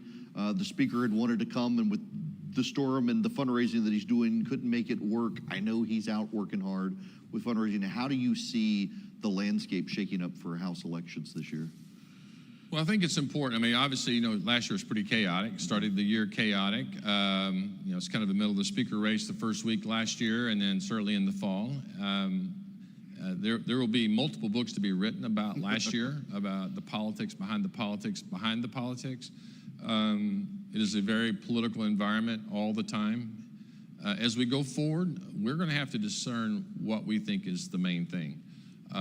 Is it going to be business as usual? You mentioned CRs. We're going to be dealing with that. Actually, we're dealing with it right now. I'm in process of writing memos, laying out sort of the case for we're not going to hit our funding deadlines. We're not even going to hit them in the House, for that matter. Just to give everybody kind of how this is supposed to look, the president, by law, is supposed to have his or her budget out by the first week of February. And pretty much they may have missed it by a month. And the reason I say I'm kind of being flippant about it, it really doesn't matter. The Democrats, Republicans in the House, that's the aspirations of where the president wants to go of either party. The real matter is what the Congress that's in charge does. And they're supposed to have a budget out by the first part of April. And then the appropriators start, and they're supposed to have it done by, say, roughly June, and then it goes to the Senate, and the Senate, they're doing theirs at the same time, and we come together in a conference in, like July, and then we come back in September, kind of finish it up, and we fund the government by September 30th. So then what happens is, it'd be like you saying, we're going to get to our budget in the city or in your own household, and I don't want to do it. Let's just do what we did last year. Well, that's fine, except if you bought a Singer sewing machine last year and the year before that, and the year before that, and for 20 years you bought a Singer sewing machine, you don't need the Singer sewing machines anymore. And that's what's happening in our military. We need to have real robust appropriations done so that we're modernizing our military, modernizing our nuclear arsenal, so that we're protecting this nation, which is a fundamental responsibility of Congress and the White House, that we're securing the sovereignty of this great nation. And we're not doing that. We just keep kicking the can down the road, and that's no way to run a country. And so we need to resolve ourselves that we're going to back up, we're going to work together, and we're going to do that. But I mean, it's the most frustrating place for a person of business background, because when you look at it, it's really not that hard. It's all the politics. The policy is really pretty easy. It's the politics, everybody wanting to win the next election. So what will happen here is we're going to have an election November 5th, and if we get the trifecta, the House, the Senate, and the White House, there will be what's known as reconciliation, which is a budget maneuver That's controlled by the Senate because otherwise you need 60 votes in the Senate. Reconciliation does it by simple majority. So then what will happen is we'll start, and every committee is working on like border policy, energy policy, economic policy, foreign policy, how we're going to fund all this. And we'll spend the first 100 days working heavily on that. And you really have 1 year, because the following year is the year that we go through a re-election again in the House. And nobody will, for the most part, will have the intestinal fortitude to make hard votes. So we just need to get, bless you. So we've got a lot of work to do in a short period of time. And I'm up to it. I'll work day and night, 7 days a week. I'm one that says we shouldn't go home till we get it done. The American people deserve it. That's the only way we're going to change it. We need to roll up our sleeves, get together, and make it happen. So my last question for you, I'm now live middays in Tulsa on KRMG. I've got to get out there. If I go to Tulsa, where do I need to go?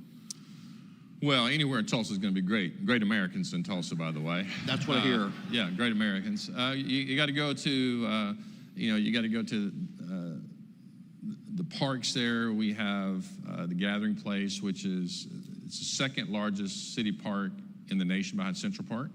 Just won the national the park of the year, actually a couple years now for the United States.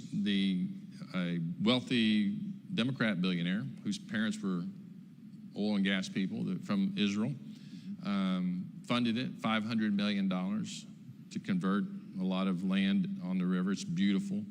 And you got to go to Mahogany Steakhouse. Get you a big steak while you're there. I will do that. Yeah, it's great. And you're more than welcome to stay at our house when you come. There you go. And I'll definitely go to a local McDonald's while I'm there, if only for the Absolutely, fries. Yes. absolutely. Yes. Yeah. And the ice cream machine will be working because I'll call ahead. Thank you so much for hanging You're out. welcome. It's been great. Thank you, Congressman. This is a pleasure. Thank you. You bet. It's great to meet you. Anytime. Thank you.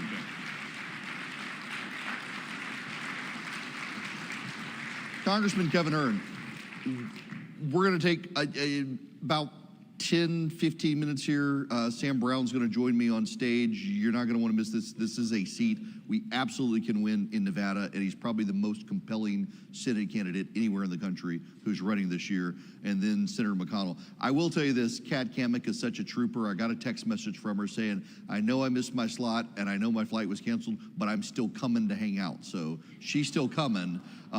So God bless her for doing that, but we will take a quick time out here, and I will be back.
I'll tell on myself. Almost had to cancel the whole conference when I go to the bathroom and the microphone gets tangled up in the zipper, and it was an ordeal. I would have been back sooner, but I couldn't leave the bathroom until I figured out how to untangle the microphone cable from the zipper. But we were fine, and I managed not to pee on the microphone. So TMI, I realize, but I have had my personal act of heroism today. Now, y'all, we've got to win the United States Senate, and I'll give you my kind of punchline is we moved this weekend because I'd really wanted to accommodate Dave McCormick, whose birthday's next weekend. We wanted him last year and couldn't get him because of his birthday. So we'll move to this year. And it didn't dawn on me that every state's state fair is this weekend. And so we don't have as many Senate candidates as I wanted to highlight, but we have the two best, most competitive races to highlight. And my next guest is one of those competitive Senate races. You have probably heard about Captain Sam Brown. He fought in Afghanistan. He was in Kandahar. He was wounded by an IED. He retired as a captain, moved back home. He and his wife started helping veterans. And he is one of the best recruits for the Senate. I know Senator McConnell and I will be talking about his race later to emphasize he's got just a heck of a personal story, but also the convictions to run for the United States Senate in a swing state that's been swinging more and more in our direction. But more than that, he's also got a heart for service, having served his country and now serving out and say, yes, we can make this happen. So he's flown in from Nevada and we'll go home, but we've got him for the next 30 minutes. I can't wait to introduce you to Captain Sam Brown, the next United States Senator from Nevada. Thank you again for doing this. I know what the flight's like. I love the flight because it's 3.5 hours of no cell phone. So, look, you got even more stylish shoes. The man socks. God, that sucks. That's fine. So let's talk about your personal story first. You serve in Afghanistan, wounded in Kandahar, and retire as a captain. First of all, you're a West Point grad, correct? That's right. That's right. Some of us chose West Point over the Naval Academy and Air Force Academy. Any Academy grads out here? None? None? All right. You guys are all smarter than me, I guess. So how long were you in Afghanistan? That's a good question. I'll put it to you this way. Anyone familiar with U.S. Army Ranger School, based right here out of the great state of Georgia? Yes. All right. So I recycled one of the phases, which meant I spent roughly 80 days in Ranger School, which meant I was in Afghanistan just short of that. It was really early into my deployment. And, Eric, the thing that was tough, there's multiple things that was tough about getting wounded. But one of them is, if you go back in my history, I was raised by parents that instilled in me at a very early age, and I'm not joking. My father literally ordered the West Point academic catalog when I was 10 years old. This is before emails and stuff. He wrote to the West Point admissions office and said, "Can you please send a catalog?" And I went and checked the mail, and I saw it, and I didn't know what it was. I had to wait for him to get home from work, and I asked him, I said, "Father, what is this?" Because there was pictures of these castle-like buildings and, young people in these Civil War era-looking uniforms. And he said, "Son, that's West Point. You could go there one day." And so that seed was planted at a very young age, and it was, and it was nurtured.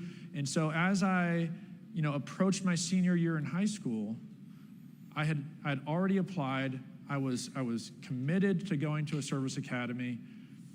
I didn't apply to any civilian schools at all. And then our country was attacked on 9/11. A few short months later, I got my acceptance letter to West Point. Less than a year after 9/11, I'm raising my right hand for the first time in service to this country on the banks of the Hudson River. And so I had spent my entire adolescent life, 4 years at West Point, a year at Fort Benning, a year at Fort Hood, Texas, training with my battalion to go lead troops in combat overseas for this nation. And to have all of that at 24 years old go up in smoke. I lost at that moment my professional identity and my personal identity because I was no longer recognizable. And that was one of the toughest things in the world, was to have been committed to a life of service. And the only way that I knew what it could look like was in uniform. And to have that just go away. And I'm blessed, though, that in the midst of that period, that time of suffering, to have, well, I didn't find her, she found me, but my wife met me when I was in the ICU. Amy was in the Army as well. She worked in the ICU as a dietitian. She saw me when I was intubated, wrapped head to toe in gauze, and I met her a couple months later. But what Amy and I are doing is a mission together, which is serving this country again. And this is an act of service from both of us, but I wouldn't be here without her. I'm sitting here thinking, God, your dad got you a West Point catalog at 10. I got my son a Lego catalog. I'm like learning. This is I don't know how my parenting skills are. If it makes you feel any better, I have not got my children a West Point catalog. So you talk about this mission in Blessed, and we've just met, and so can I ask you the probative question that I normally don't meet to people I meet immediately, but using the language I'm hearing you use, can you talk about your recovery and your faith in that? Absolutely. Look, the moment that bomb went off, and it went off under our Humvee right at the fuel tank, and so I was soaked in diesel fuel. The diesel fuel was burning off of my body. And when that happened, it was the first time in my life, again, I was a young man, I was 24, but at that point, I believed I was invincible, and I believed I knew everything. And so at 24, to now encounter something that I knew in a moment was bigger than me, I couldn't overcome on my own, it humbled me, it crushed me to a point where the only response I had was to throw my arms in the air and scream out for my God and my Creator. After that, I tried to stop, drop, and roll. It wasn't working. My face was on fire. I couldn't see anything. The only thing I could hear was my own voice screaming. And you can't manufacture that scream. It's a sickening sound to hear a man who believes he's about to die screaming for God and for his mom. And I got to this place where I realized I had no ability to control an outcome, even an outcome of saving my own life. And so I thought, how long is it going to take to burn to death? What's the transition from this life to the next going to be like? And I made the decision to give up the will to live. A version of me died at that moment. Death was going to be a relief. And then I heard the most powerful words I've ever heard, and it didn't come from a historical figure. It didn't come from one of my, commanding officers or a general or even a sergeant major. It came from my E4 gunner, a guy who'd just been in the truck with me. He'd been burned himself, got it out, and he ran to me and he said, "Sir, I've got you." And the miracle of that moment was when I went from a place of having given up the will to live to just by hearing those words and feeling his body and the dirt smothering me, I knew I was going to survive. And hope was reignited. And what's important here as a lesson for all of us is no one here knows anybody in DC, right? How often do people use their words to try and encourage us or to deliver hope, and there's no action? Words without action are meaningless when someone is desperate. Now, if someone's just having a little bit of a bad day, words might be enough. But when someone believes that their life, either literally or metaphorically, could end, they need more than words. They need action. And that's what I discovered that day at 24 years old. And it came from a young man from South Texas who was in my truck, who put himself in harm's way, had already been wounded himself, and he taught me the greatest lesson of my life. And so through the next 3 years of my recovery, I had no doubt that I was here for a reason. And I've been on this journey for the last almost 16 years of trying to discover, from day to day, month to month, year to year, what is that purpose? And eventually it became to be the best husband I could be to Amy, to be the best father I can be to my 3 children, to admit that West Point does a lot to teach you about leadership, but it doesn't teach you a lot about the fundamentals of business. So I had to go back to school and get my MBA. And then to start a business that serves veterans, to fill a need that the VA couldn't do. And I mean, look, the VA, anyone ever heard any criticism of the VA here? Look, I'm gonna tell you the truth. I've gone to the VA consistently since I was medically retired because I knew people were gonna ask me, Sam, what's the VA like?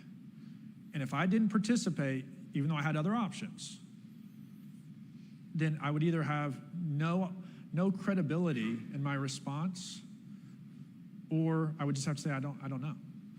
So I've always used the VA, but the VA is an imperfect system. And so our business filled that need when veterans needed medication same day through a clinic that didn't have pharmaceutical support on site. We were there, fill that gap. And I loved serving the community that way. But ultimately, service to country, that call came again. Not in uniform, not through my business, but through politics.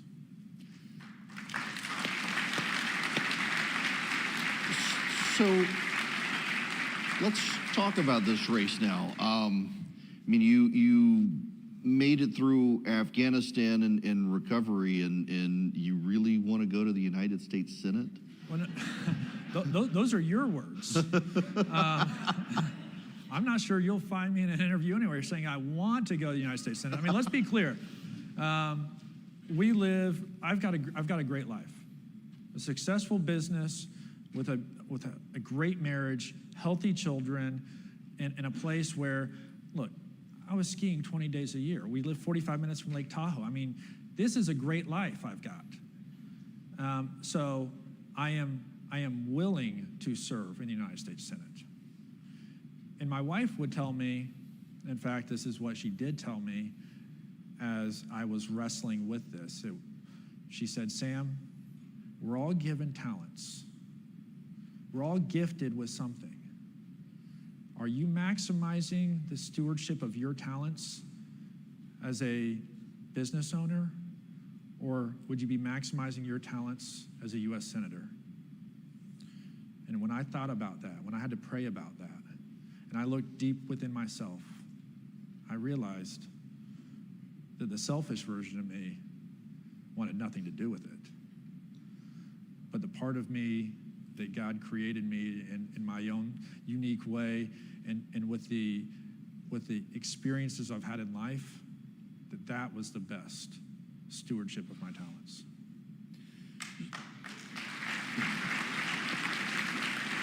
Let's talk about the raw politics of this moment, because there was a Senate race in 2022 and a governor's race statewide in Nevada. Notice I'm saying Nevada. I learned it's Nevada, not Nevada. Well done. We lost that Senate race. We did win the governor's race, and so now 2 years later, we're now in a presidential cycle, which has higher turnout. I would note that the incumbent Democrat doesn't poll very well for being an incumbent Democrat, well below 50%. But how do you look at this race compared to 2022 that says this year is a viable race? Yeah, look, that's a fair question, and I go back and I lean on the basic education and training I received at West Point. When we study battles in military history, we don't just study the battles we win and say, all right, when we're in this situation, here's the game plan, here's how we're going to execute to get another win. You study the losses as well. And so that's what I did last cycle. And so you actually have this incredible sort of laboratory of 2 experiments going on simultaneously in almost identical conditions. And you can sort of test and hold some of the different functions against one another. And what I discovered is that the campaigns ran slightly different strategies. In the Senate race, the team there appeared to believe that pushing for a strong Republican-based turnout in the general election was the key to victory. In the governor's race, not that they ignored it, because they tended to those relationships some, but they pushed into the middle for independence and went and pursued getting that buy-in, getting that commitment of a vote. And at the end of the day, I believe that difference in strategy is what led to a difference in those results. And so how do I apply that forward? Well, it helps to come out of a primary with, a landslide victory. I mean, I won 60% of the vote in a field of 12. The next closest person was 45 points behind me. So we've got a really unified base now. And, President Trump has made Nevada a real target for his battleground plans. And it helps to have, his voice saying, Nevada is important, but Sam Brown is important too. And so now I'm able to focus on those voters who might not identify as a Republican. In fact, I'll put it to you this way. I'll tell you what our voter registration looks like. There's only 18,000 registered voter difference between Republicans and Democrats, 30-30. That means 40% are in the middle. 40%. So shouldn't we focus on pursuing those people? 30% of our residents are Hispanic voters. We've got incredible communities of Asian Americans, conservative family values. The Republicans have never pursued a relationship with. We've got union workers who are really disaffected by this Biden economy. Prices are up. In fact, the economy is the #1 issue for our independent voters. 36% say that's their #1 issue. When median household income is $64,000, but median home prices are over $400,000 in Vegas market and over $500,000 in the Reno market, there are people who are worried about Pavlov's hierarchy of needs. Do we have a roof over our head, food on the table, gas in the car, and there's a lot of people that are scared. That's not going to be there for them. Let's talk about those issues, because I was out there just a couple of weeks ago with a buddy of mine, and I got recognized by one of the people at the casino we were staying at, and he was talking about that particular issue, that the economy forget you got Reno, Carson City, you got Lake Tahoe, you have Vegas as such the major population hub, and he's like, we're having conferences and not seeing as many people come. We're not seeing as many people in the local restaurants. To the extent people are coming, they don't venture out as much, they don't spend as much in the casinos, and I got to imagine that all of that just causes an economic spillover effect to the local businesses, the restaurants, the used car dealer lots. Yeah, it does. In fact, we've got the second highest unemployment rate in the nation. Compounding the economic stresses, we have the second highest energy costs in the nation. Our at-home utility bills, because we've got this, this pursuit of these mandates on renewable energy goals and power production, doubled in 18 months. It actually doubled in 12 months, but it started 18 months ago. And so people who are living paycheck to paycheck, a lot of people living on tips, by the way, and President Trump's pledge to eliminate taxes on tips matters a lot in a state like Nevada. And I know it matters in other places too, but it matters so much. There's only 2 Democrat senators who have signed on to Ted Cruz's bill to eliminate taxes on tips. And they're the 2 Democrat senators from Nevada. But only after they both criticized it. And went as far as Jackie Rosen, my opponent, actually, her statement went so far as to say, this policy is going to hurt working class Nevadans. If someone can explain that to me, I'll be right off stage here in a little bit, and I'd love to know how that works. But look, they heard from the people, and the people said, "This we want this. This is ludicrous. Your denial of that is actually going to hurt us," and so they've reversed course. Another thing that President Trump has just recently said, and I think, look, in my view, the government taxes us too much. But if someone has gotten to a place in their life where they are earning their Social Security back, Why are we paying taxes on that?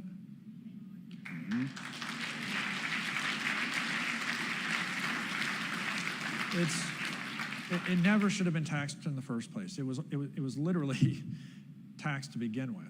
And so we have many, many retirees in Nevada. You know, these are issues that affect people's major concerns. Eric, one more little story. One of my neighbors, you know, and I knew her well before I got into, you know, running for office. She stopped me about 2 years ago and said, one day we were in our driveways, and she said, "Hey, Sam, I just want to let you know that if you notice things happening around the house, in other words, if someone's messing with my stuff, between these hours, just know that I'm not home." And I said, "Shirley, what's going on?" She said, "Sam, I had to go back to work. You know, I was living off Social Security and a reverse mortgage, and things got too expensive. I can't make ends meet anymore. I had to go back to work." And so, you know, on days when I'm catching a flight, you know, I've got to be to the airport at, you know, 5 a.m., I see Shirley with her garage door open, and she's getting ready to go to work at 4:30 in the morning, because things have gotten so expensive that even though she did the right things and she has Social Security and she, you know, and she went, you know, dug a little deeper and reverse mortgaged her home, it's not enough. And people need relief. They need leaders who understand the issues. And it's not just a matter of the words. You have to have action to provide hope. One of the other issues that I would imagine affects Nevada, and it's one of those weird ones where I hear Democrats all the time say we have to have the illegal aliens to pick the crops and do the work that others don't want to do. But I got to imagine illegal immigration in Nevada is a big issue. It is a big issue. But even more broadly speaking, the border is a big issue.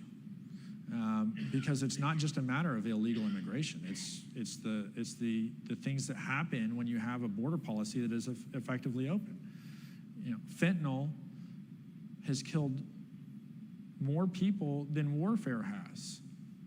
You know, we're losing 100,000 Americans a year, and it's agnostic of, you know, race, creed, community. It's terrorizing our state. The sheriffs tell me that their number one, and I talked to them and said, you know, and initially I thought it's gonna be some, you know, kind of localized issue or something, like, you know, it's like, what's your number one concern? It's the border. It's the border. You know, you've got human trafficking, you've got the drugs, you've got, you know, people who are coming into our country, and our systems, whether it's healthcare system, education system, just housing supply, isn't there to be able to hold it. And we're not even getting into like the terrorists who are coming into this country. So yeah, that's the number two issue for our voters. You know, it's interesting to me. Every time I ask someone, regardless of what they're running for, in whatever state they're running in, what the big issue is, people bring up the border, which I kind of expect, but fentanyl because of the border, that it affects that many people in that many states. It's remarkable to me. It's a tragedy. Now, on the practical aspect of running for office in Nevada, you've got, I mean, you do have this population center in Las Vegas, and it seems like you've got to turn out Clark County. But how do you, in a state like Nevada, maximize, like I know the Laxalt campaign and others, they wanted to rely on Republican turnout in the rest of the state, but what do you do strategically as a campaign to make sure you're maximizing your turnout there? We're talking about with kind of the new voters we're going after. Mm-hmm. So, you know, part of it is trying to build relationships with people who you haven't had a relationship with before. And so I talked about, for example, you know, the 30% of our you know, residents out there who are Hispanic. We started running ads in Spanish a couple of months ago. This is something that otherwise had been happening like basically, you know, after a Labor Day type thing. And I think, look, it's a natural human response that if somebody cares about us and they want to build a relationship, they're going to engage with us over time. You know, the first time somebody comes to you and asks you for something, and there's not a relationship established, there's not credibility, there's not rapport, it can be off-putting. And that's what we have been doing politically to folks that we hope, want, or need to vote for us. So we've been running ads in Spanish. We've been running ads in English as well. But we're pursuing those relationships early, and we also we have kind of a climate of I can't win this alone. I can't win this. Sam Brown can't win the Senate race alone.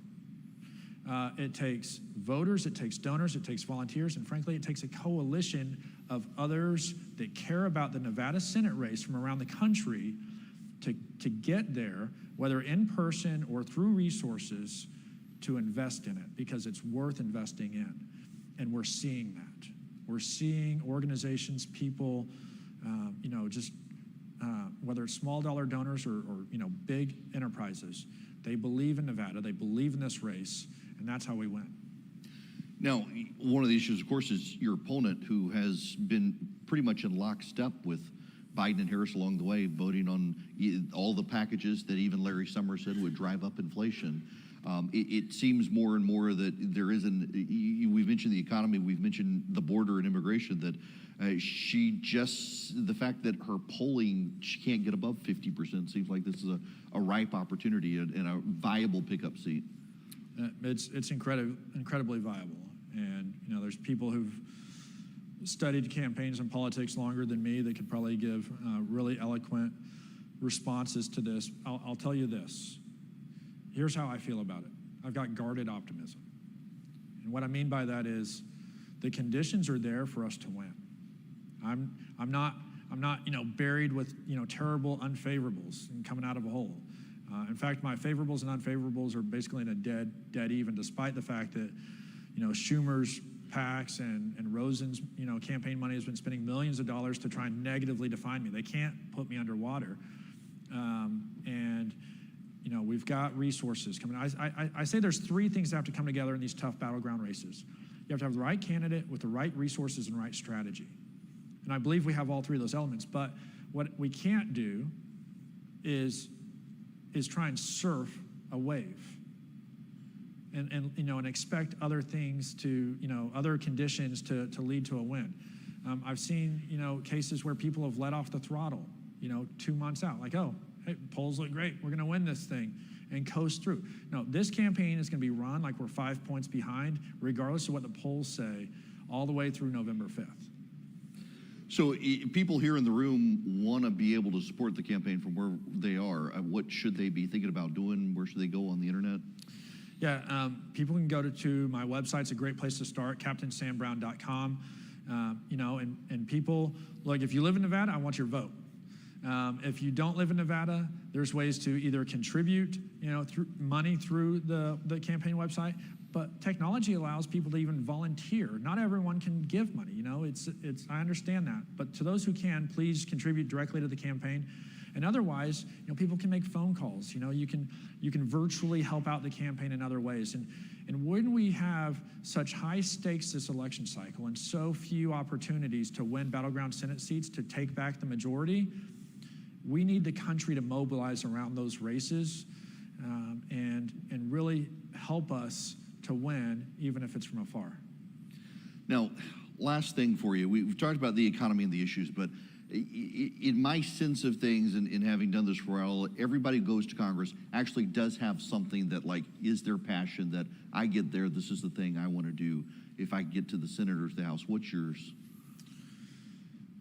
I want to tackle the financial hardship thing first, because that's where I see the most concern out of my voters. People are scared. They are legitimately scared. When you have homeless numbers are up, and I guarantee you, within this room, probably everybody knows somebody who's now homeless who 5 years ago wasn't. You might not know it. They might be sleeping at someone else's home, a relative. They might even be sleeping in their car, but taking showers at the gym. But people are scared. And so, the things that I can do, whether it's extending tax cuts, pursuing vigorously American energy security to help bring down prices, if it's getting bureaucracy out of the way that tangles up and puts friction on small businesses, these are things that we can start pursuing on day one. Making sure that we secure the border so we're not dealing with this influx of people who are just taking jobs, who are flooding our healthcare system, our education. Like these are the issues that we can start to tackle on day one that are my number one concern, because that's my constituents' number one concern. Captain Sam Brown, thank you for making the trip from Nevada all the way out here to hang out with us. Best of luck on the campaign. Thank you for your service, and I hope you get to serve a long time in the Senate. Thank you. Thank you a ton for doing this. Really appreciate it. Thank you. God bless. Thanks, you too.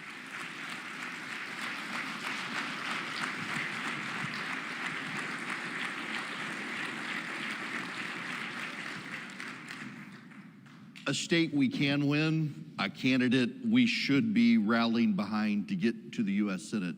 Absolutely.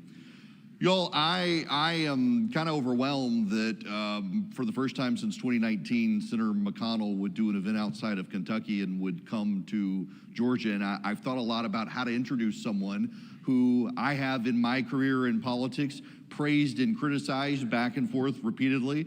But I think at this venture, at this point in time, when I look back, one of the criticisms that I think Senator McConnell has gotten over time is that, well, it doesn't matter, any Senate leader would do this, except I remember when I was in college and there was a government shutdown, and George Stephanopoulos actually wrote in his book that Bill Clinton's administration was within 24 hours of caving to the Republicans in the House.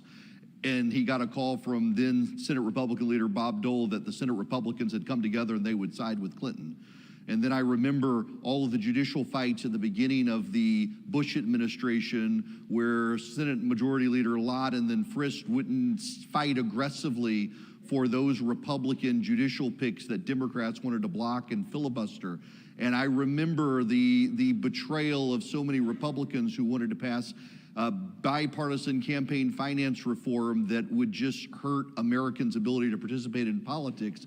And in each of those fights, there was a senator from Kentucky who was willing to stand up and fight even when leadership wouldn't, and ultimately got rewarded with that leadership.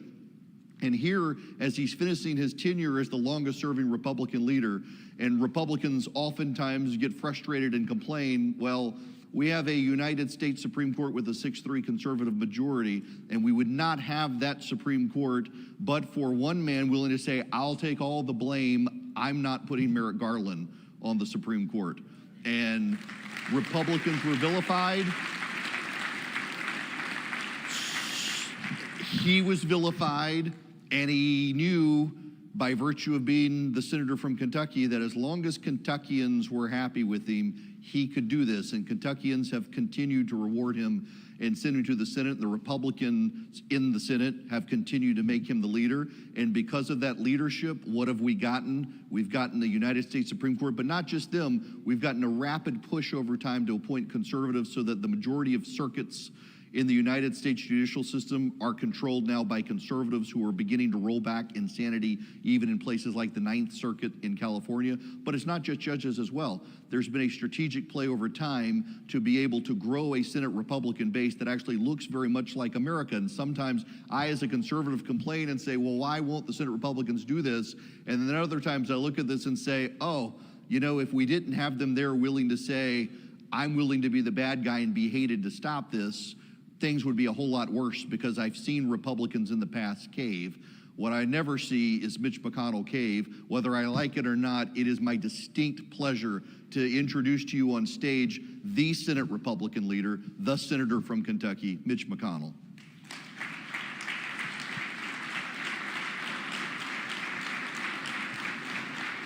Thank you for doing this. Thank you so much.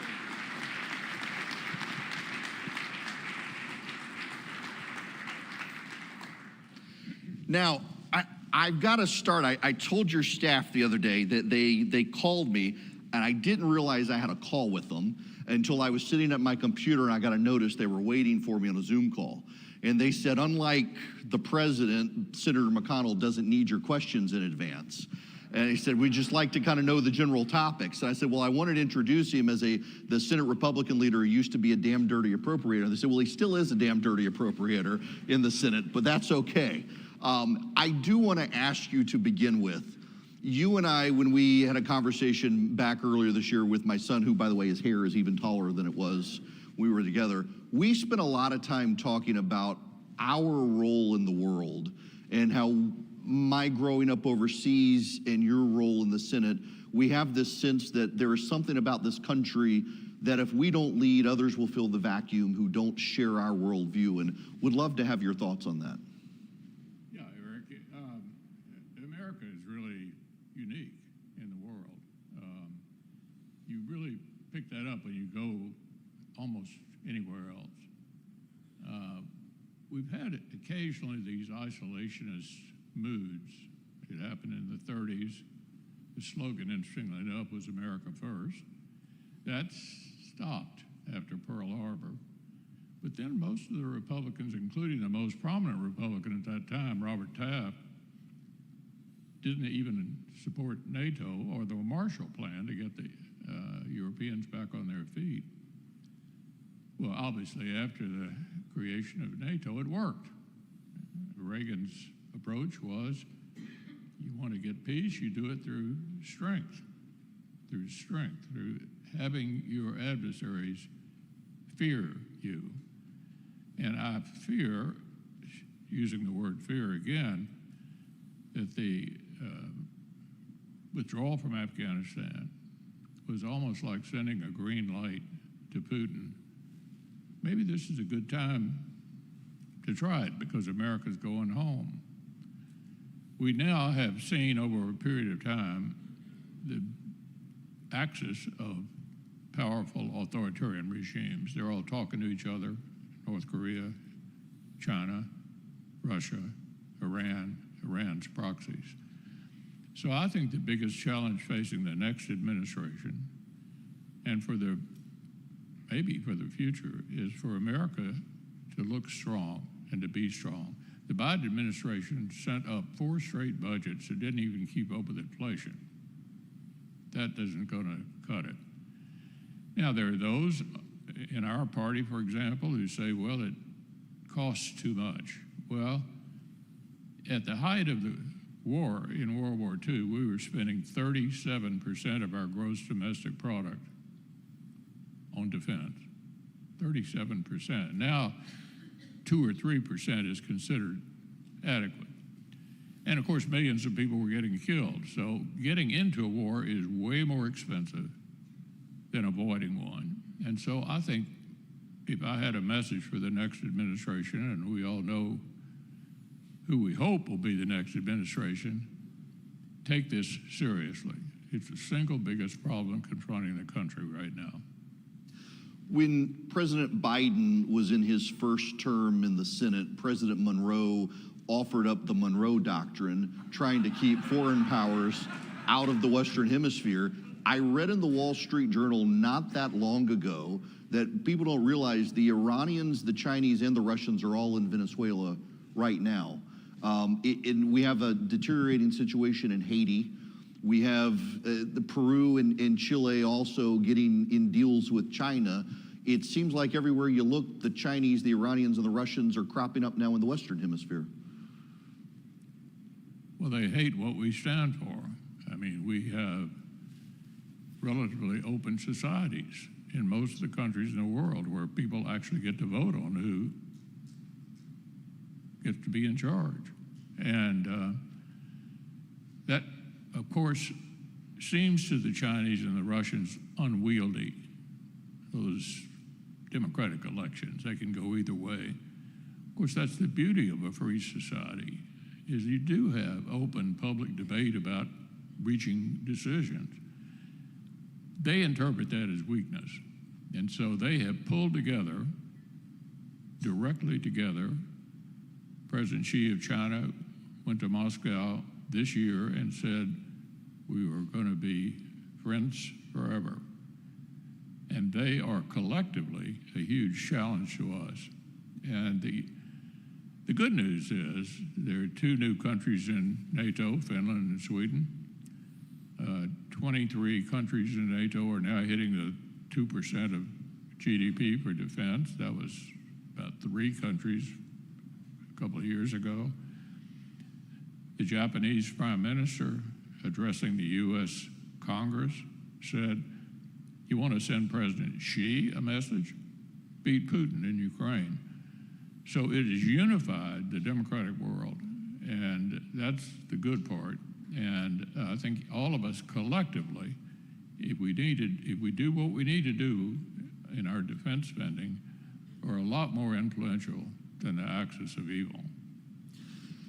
Let me move to the Senate. When you talk either at a state level or the federal level, oftentimes members of Congress will say that the opposition is the Democrats and the enemy is the other house in Congress.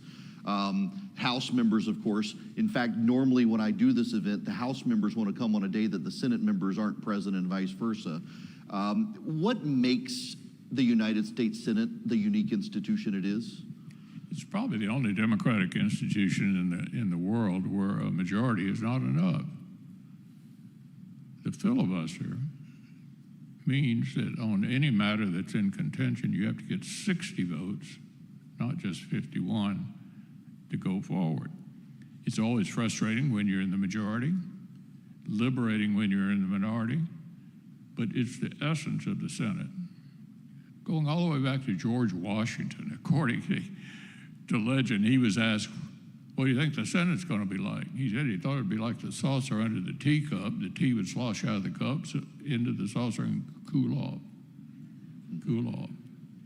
So the Senate, Eric, has killed so many bad things over the history of our country, you wouldn't believe it. And it was meant to be slow. It was meant to be collaborative or to kill bad stuff. And so the way I measure success in the Senate frequently is not what we did, but what we didn't do. And in the time that I've been there, we've stopped an awful lot of really bad things. But then once in a while, you get to be in the majority. By the way, I've been the majority leader. I've been the minority leader. Majority better. If the stars aligned as they did during the previous administration, and I was the majority leader, and I was the majority leader in the last 2 years of Barack Obama, and that provided the opportunity only majority leaders have to determine what you're going to do or not do.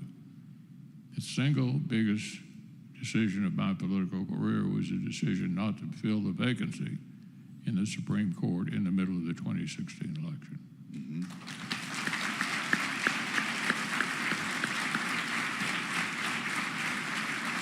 At the time I made that decision, everybody thought Hillary Clinton was going to win. We didn't even know who our nominee was going to be at the time I said that. And the Democrats were all laughing, the reporters were all laughing. All you're going to do is, allow Hillary Clinton to nominate somebody younger than Merrick Garland. Well, I thought it was an important opportunity to reserve for us in case we did end up in a position to do it. And so President Trump took very good advice from 2 White House counsels in a row. We collaborated both before and after nominations. And as the majority leader, I get to decide what you're going to do and when you're going to do it. And we took judges up first, every time. Every single time, judges came first. We got lucky. We had another Supreme Court appointment when Justice Kennedy retired. And then out of the blue, Justice Ginsburg passed away with about 4 months to go in the election in 2020. I remember the president and I talking about that. I said, I think we've just got a chance here to meet and get this done before the election, because I thought after the election, no matter who won, we lost the Senate or lost the White House, we wouldn't be able to put together the political support to get it done. We also had the pandemic going on, I can remember one of my colleagues who were worried about getting everybody in some place. One of my colleagues said, well, I'll be there if I have to wear a spacesuit. And everybody understood the importance of it. And we managed to get Amy Coney Barrett confirmed 1 week before the election.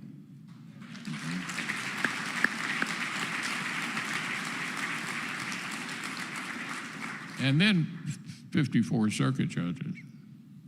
And there's all kinds of ridiculous comments about what the Federalist Society is. I'm a card-carrying believer in the Federalist Society. What does that mean? The principal goal of Federalist Society, men and women, is to take on what lawyers call the administrative state. Now, to interpret that, that means agencies and departments of the federal government doing things that were not authorized by people who actually got elected, like us. And so the first indication that everything was going to change was 2 years ago in EPA versus West Virginia. EPA decided to regulate carbon. The Supreme Court obviously doesn't have an opinion about whether or not you ought to regulate carbon. All they said was Congress didn't give you the authority to do it. Wham, 6-3, they couldn't do it.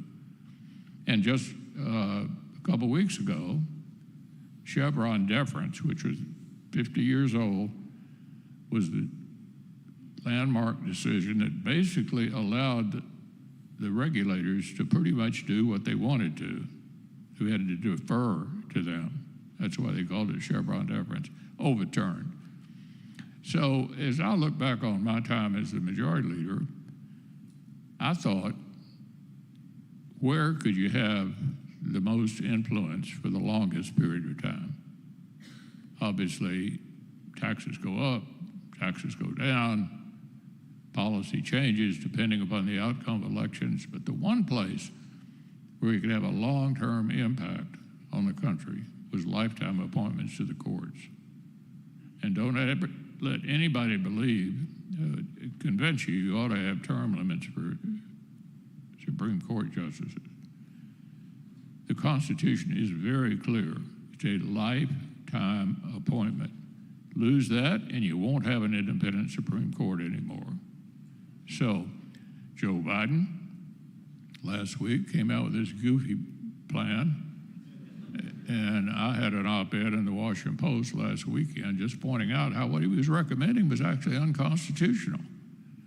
So I think we have, Eric, had a long-term positive impact on the country that will play out down through the years as these young men and women pursue their lifetime appointments, and it will have a huge impact on the future of our country and reinvigorate the Congress. We won't be able to just punt something to some agency and say, do what you want to do. Look, yes. You have been in charge of the National Republican, the Senatorial Committee of the NRSC. You've been the majority leader. You've been the minority leader. We have a good group of recruits in a lot of states this year. We've got West Virginia, looks like it'll go our way because of Manchin, maybe Ohio. How do you see the map shaping up for 24 for the Senate? This is the best map I've ever seen, but one cautionary note, I've seen us screw up maps before. So what is the key to winning a Senate race in a competitive state? Candidate quality. And I'm not going to mention any names, but over the course of the last 10 to 15 years, in 4 or 5 different incidences, we have not had the kind of candidate who could appeal to a competitive state. That is not the case this year. I think we have outstanding candidates everywhere. I believe we've already won West Virginia. That's number 50. 51 is the magic number. We've got big races going on in Montana, Ohio. You just met Sam Brown, introduced him to your audience. We've even got a shot, believe it or not, in Maryland. and certainly in Pennsylvania, and maybe in some other states as well, including Nevada.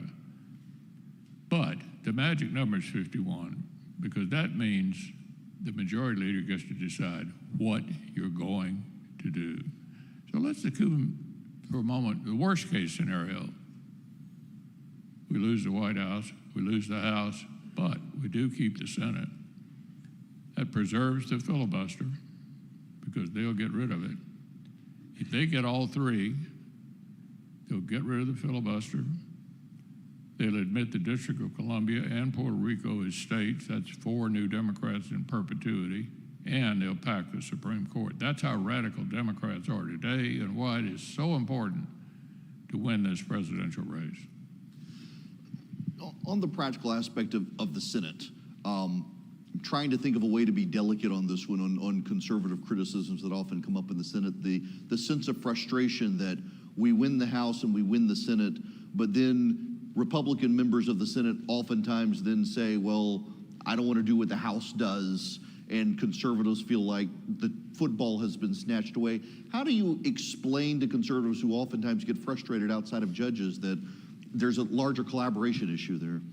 There's only one time when the Senate is popular. That's when Republicans are in the minority in the House.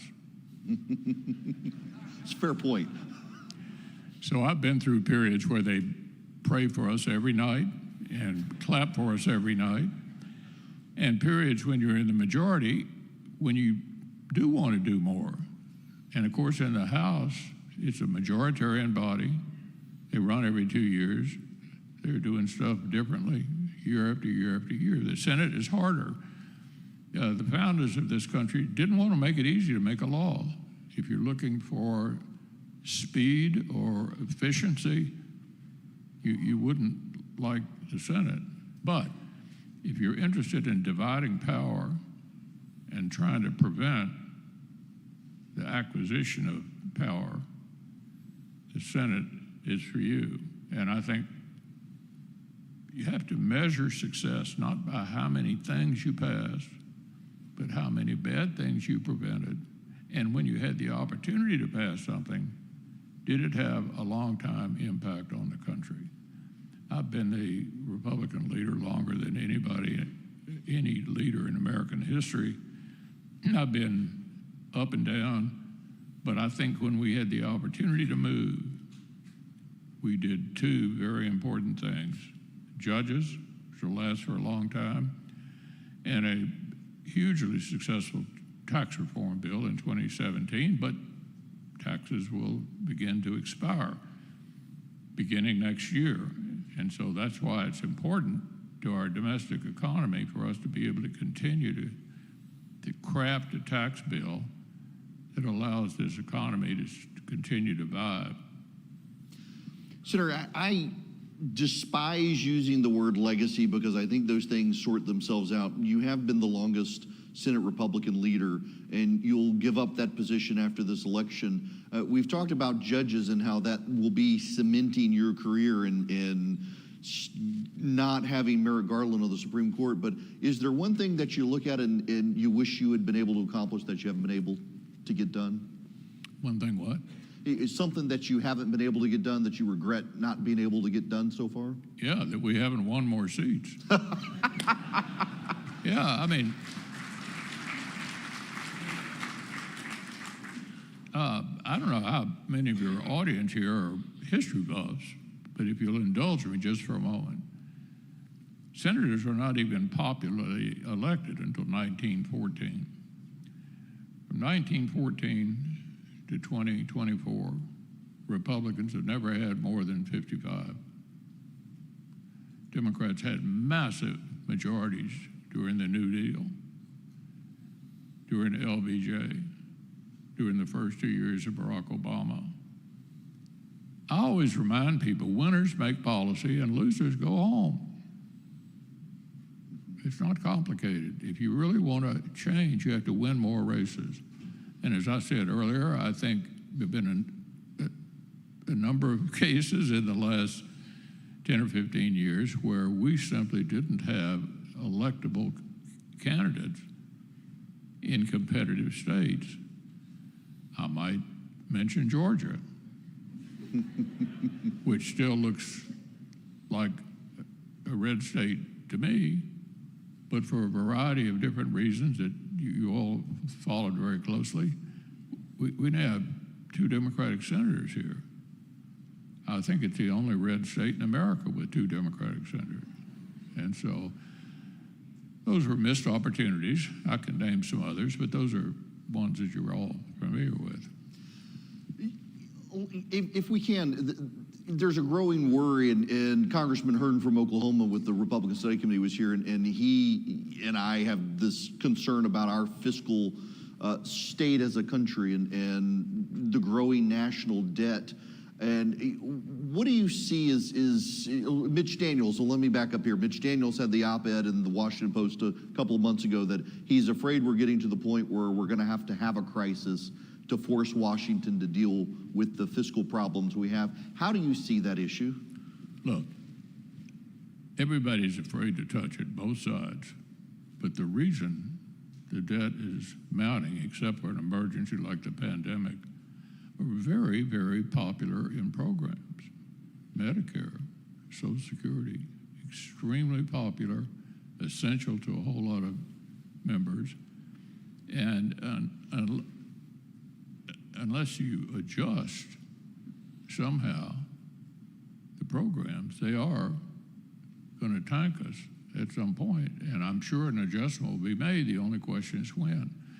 The only time I can recall, and this is even before I got to the Senate, Reagan and Tip O'Neill agreed to raise the age for Social Security to 67, which saved the program for a very lengthy period of time. The discretionary budget, the part that we actually vote on, remember on entitlements, we don't even vote on them. That happens automatically. In the discretionary programs, it hasn't been out of sight, but neither side has had the courage to say to the American people, we've got to make some adjustments here. Now, I think what the Democrats would do would be exacerbate the problem by making even more things eligible and raise taxes to pay for it. The other way of looking at it is people are living longer and longer and longer. Would it make sense to have it kick in later? Big argument. I can't think of a cycle we've been in when we haven't been accused of trying to do something bad to Social Security, which is not true. But the honest answer is the reason the deficit is so large is because very, very popular programs that neither side has been able to stand up together and say to the American people, this is what we need to do. Do you think there's going to, is it a crisis that might provoke them from coming together? Or is behind the scenes, is there any recognition that something's going to have to happen? Or it just seems like it becomes the political issue that, as they used to call it, the third rail no one wants to touch? And how do you see it playing out long term? I don't know when, but it's going to happen if we don't step up and do what's necessary. And it can only be done on a bipartisan basis because of the sensitivity of the subject. I was running for the Senate the first time in 1984. It was the year after Reagan and Tip O'Neill agreed to raise the age of 67. Never mentioned. Wasn't asked a question about it because it was done on a bipartisan basis. I remember talking to President Obama, a very smart guy. We had several private conversations about this problem. He understood what the problem was, but he didn't want that to be his legacy. And I give President Bush 43 a lot of credit because after he got reelected in 2004, he said, we're going to tackle Social Security and see if we can fix it for the long term. We had a majority in the House, majority in the Senate, majority in the White House. We all knew it would require bipartisan support. I was the whip then, the number 2 position. So it became my responsibility to go around to the Democrats in the Senate to see who wanted to sign up to help us fix Social Security. Joe Lieberman, the most reasonable Democrat of all, said to me as follows, and this is the most cooperative, most reasonable Democrat. He said, you guys want to fix Social Security? Go right ahead.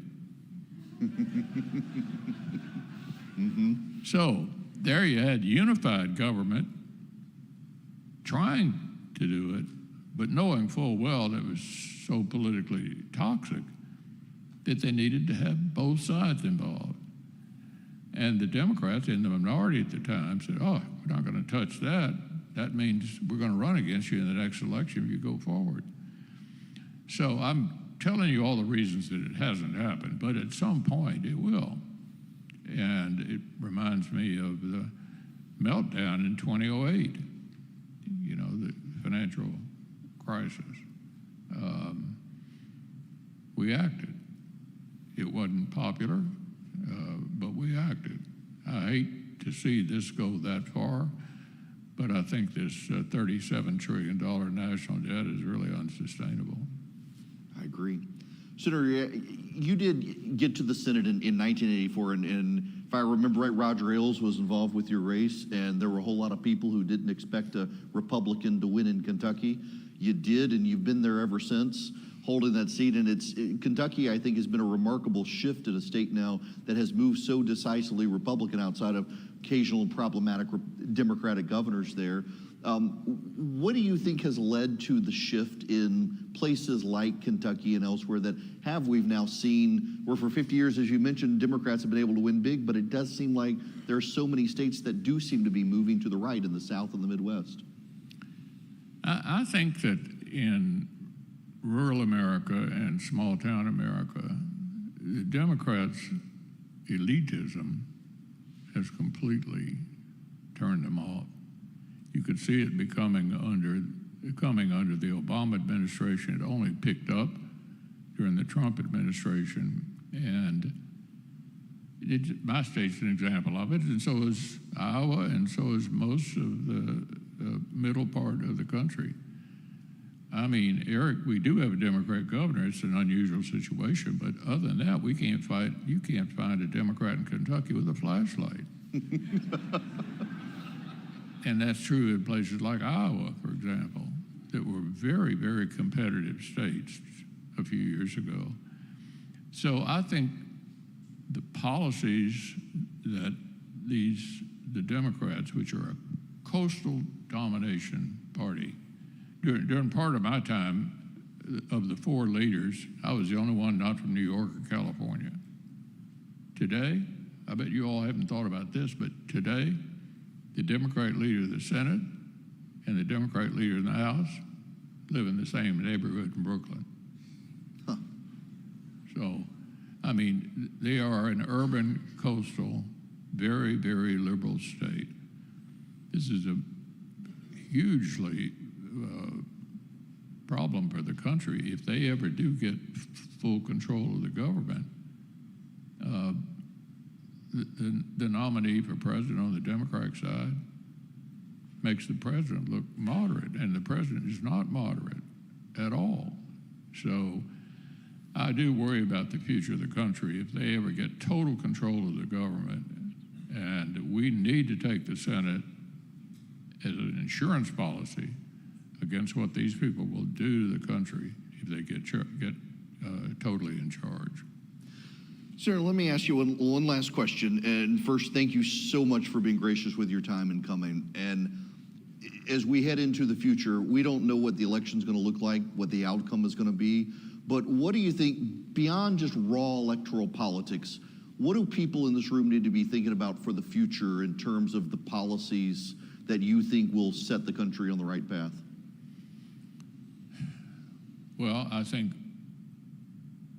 the country's obviously in a bad mood, and I don't think people are likely to respond, unfortunately, to anything other than making arguments against the other side. But I can tell you what I'm pretty confident we would do if we were to get the White House, the House, and the Senate. The first thing I think we would do is to try to extend the Trump tax cuts from 2017, and we'd start filling judges. And I think whoever succeeds me is likely to have complete confidence in at least those two things. The third thing is this border situation is an administrative failure of gargantuan proportions. It didn't require new legislation to fix it. The previous president didn't get new legislation to fix it, but he did.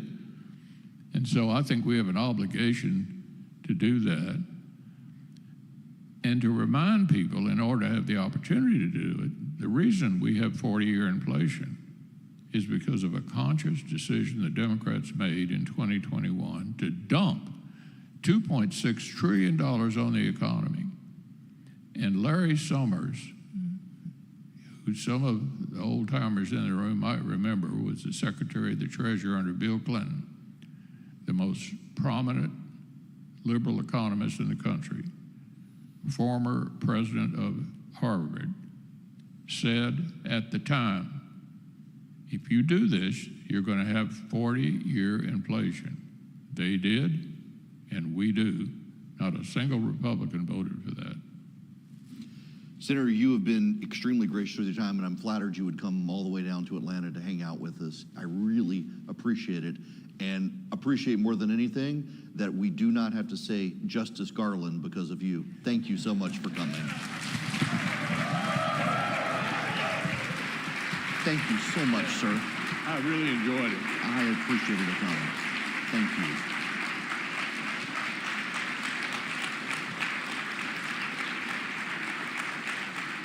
Thank you very much.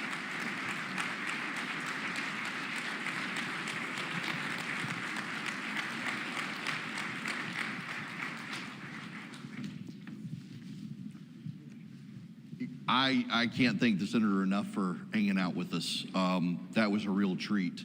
And yes, we do not have to say Justice Garland, and whatever happens in a few months, we won't have to say Attorney General Garland either, thankfully. Yeah, let's just hope we can say Attorney General Republican would be fantastic. Yeah, when Mike Pence was here earlier, Mike Pence also is involved with the group Advancing American Freedom, and I get to hang out with Dominic, I know, Pino from National Review, and also with Matthew Dickerson, who is fantastic on budgeting and spending, and get to ask them all sorts of wonderful and tough questions as we hang out and get this panel set up. And I believe we got a third person. Nobody wrote them down on my agenda, but we're gonna have a great conversation about the future of this country. So if I can bring the panel up, I think we're all set. And I'll let y'all all reintroduce yourselves as well. Great to see you. Good to see you, man. Thanks, man. How are you? Good to see you. All right, so yeah, y'all get the handheld microphones. I get my already drunk bottle of water, so we'll leave this one for me. So first of all, why don't each of you go on and introduce so we know, so the audience knows who's who here. Hey there, I'm Matt Dickerson. I'm the Director of Budget Policy at the Economic Policy Innovation Center, better known as EPIC. I'm John Shelton. I'm the Policy Director for Advancing American Freedom. And I'm Dominic Pino. I'm the Thomas Rhodes Journalism Fellow at National Review. So now, before we begin, I got to thank again Advancing American Freedom for helping sponsor today, and to Vice President Pence as well for coming. But let's get into the issue that Senator McConnell and I were talking about on the fiscal side of things, with a national debt now of $35 trillion. You were name-checked earlier on stage about these issues. So as Senator McConnell said, at some point, we're going to have to do something about it. The question is when and how should we? That's exactly right. And one of the interesting questions you've asked several panelists is it going to take a crisis? Is it really going to take an inflection point to actually have to act on this And actually, there's a reason that over the last 40 years, the only actual deficit reduction legislation that we've enacted has been through negotiation around the debt limit. So whether it's a real crisis or something that Congress creates as an inflection point, it really does force Congress to act if we have some sort of deadline or some reason to act. And so we're going to have that inflection point next year. The debt limit is coming back. We're going to have a lot of things that we're going to have to deal with next year. So hopefully we'll have the opportunity to use the budget reconciliation process to really attack those important priorities. So, you mentioned the debt ceiling I'm in the camp of, well, let's just not raise the debt ceiling and see what happens. And we hear the doom and gloom scenarios of what might happen if we don't raise the debt ceiling. I mean, what would happen in theory if we just said we're not going to raise it? Well, one of the things that would happen is the Congress would basically, or the Treasury would basically not be able to fund all the things that it's legally required to spend its money on, because we wouldn't be able to take out more debt, and we're running a $2 trillion a year deficit, and so we can't pay for the things that Congress has told the executive branch to go spend its money on. That would have some pros, but it would have a lot of cons too, because the U.S. Treasury market is built into the world financial system. And so if you thought 2008 was a bad thing, I think if you did have an actual debt crisis in the United States, I think that would not be the best outcome. The best way to address this problem is use the debt limit as an inflection point, responsibly raise the debt limit, but make sure we're enacting fiscal reforms alongside with it. So, John, let me bring you into the conversation. So for those of you who don't know, John and I are on a group chat that I don't think either of us actually intended to be on, but now we can't get out of. It never goes away. And we oftentimes in this group chat have conversations about the impact on families in this country of these things. What is like the debt burden on families now? I mean, in any change we make, it seems like more and more families are going to get penalized. Yeah, Matt or Dom could probably speak more on the household breakdown. It's been a while since I've looked at the national debt clock, which has the number on it. It's $266,000 per American household. Yes. We're adding $4.5 million to the national debt every single minute. But you mentioned family, and so on that point, I think the debt conversation, which we haven't talked about, is that the debt we're taking out is debt we're taking out on our children, right? So we are funding things that are being paid for by our children. And so it's important to say that that's fundamentally unnatural. We're supposed to pass blessing along to our children. We're supposed to pass gifts, not curses, and giving them debt is to leave them off better than we had it. So every time I see the college tuition bill come in, I leave curses. Yes, we now have a kid going to college, and I do actually worry about that in the long term of we have this feeling now, and Dominic, you chime in here, that how do I say this, that there is this growing pessimism that it used to be that your children would have a better quality of life in the country than you have, and now I think there's this growing pessimism that our kids aren't going to do that. Yeah, and the history of debt and spending is really important, right? Because in the past, when we had big deficits, it was because of some kind of event. So it was because of World War II, for example. It was because there was a recession. Those are natural things. You're naturally going to have a deficit during a recession. And we can obviously see winning World War II was a good thing to spend money on. But then, once World War II ends, you have the opportunity to cut back on the spending. And that's what the government did. Once a recession ends, the deficit comes back because revenues go up in a better economy, and you don't have as much need to spend more to stimulate the economy. And we saw it in the Cold War. Soviet Union falls, we have the peace dividend, we ran budget surpluses in the 90s. This time, it's different because the reason for our debt is ongoing obligations to entitlement programs and interest payments. And those things are not going to go away. They are determined by actuarial tables, not by the business cycle. And so that's why we're in a different situation now compared to the past, where we can't just have an event that caused the deficit to expire and then we can cut back. Now it's a consistent increase because of aging population and because of the promises that the government has made in the laws that it's passed.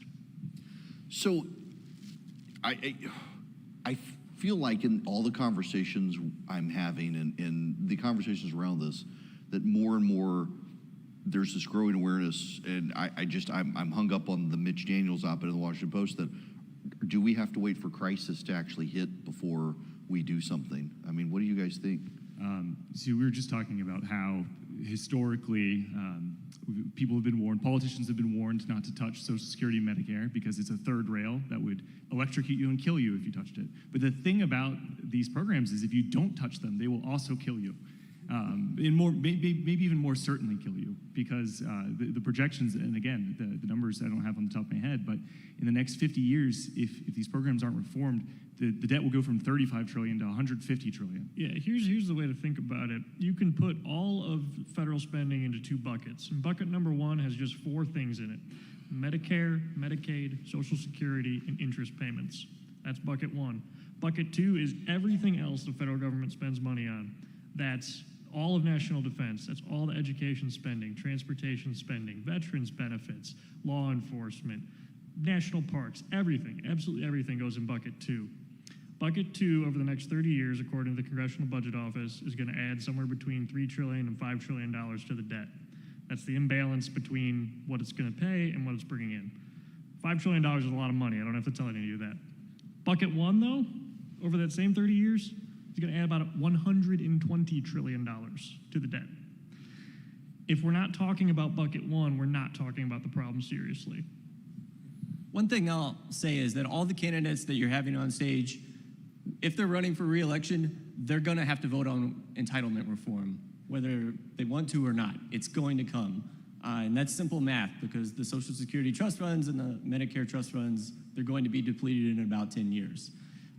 One of the interesting things that Leader McConnell said was that you have to do it in a bipartisan basis. Well, it's important to have a plan when that negotiation is going to happen. And there's three pieces of legislation that everybody should know about, because the Democrats are grasping this third rail hard. Medicare for All Act, the Social Security Expansion Act, and the Social Security 2100 Act.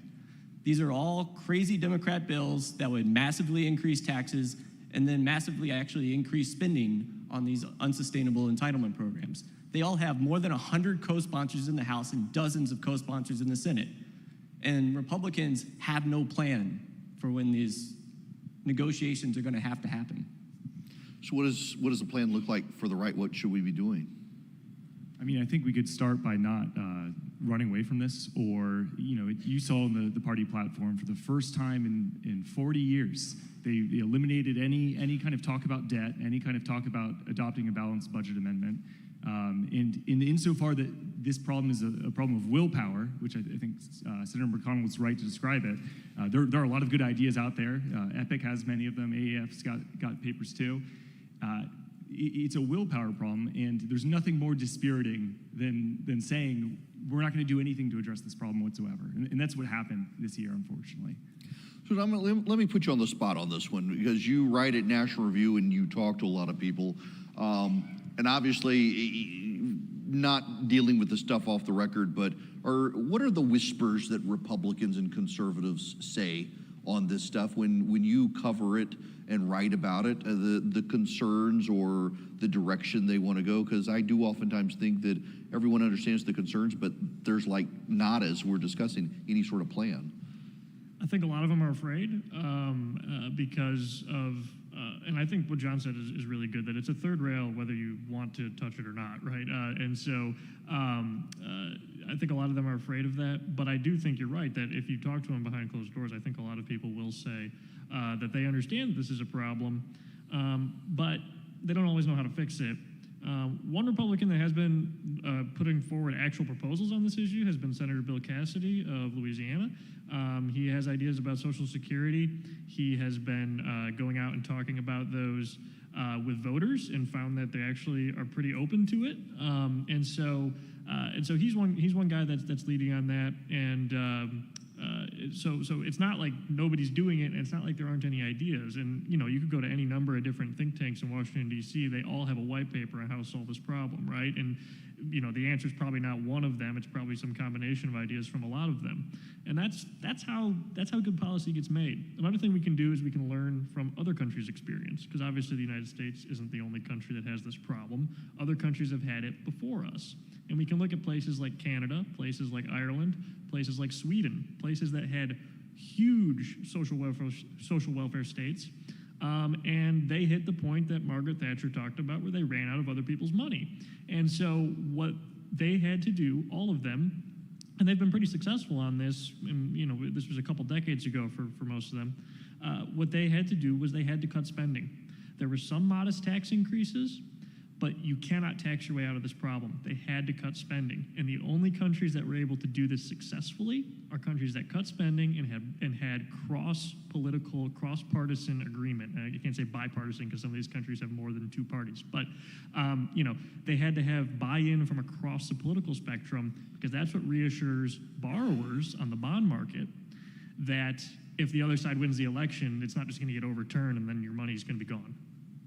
That's a good point, the stability and consistency. One of the issues that comes up all the time, and just totally spitballing this with you, because I hear it when you get in groups of conservatives say, we have the BRAC commission for the military. Shouldn't we do something like that for spending and entitlement? I mean, is that even in the conversation of maybe if Congress doesn't want to vote on this stuff, they'll outsource it to somebody to do it for them so they can say it wasn't us? I'll take this one. I think the people have floated the idea of kind of outsourcing it.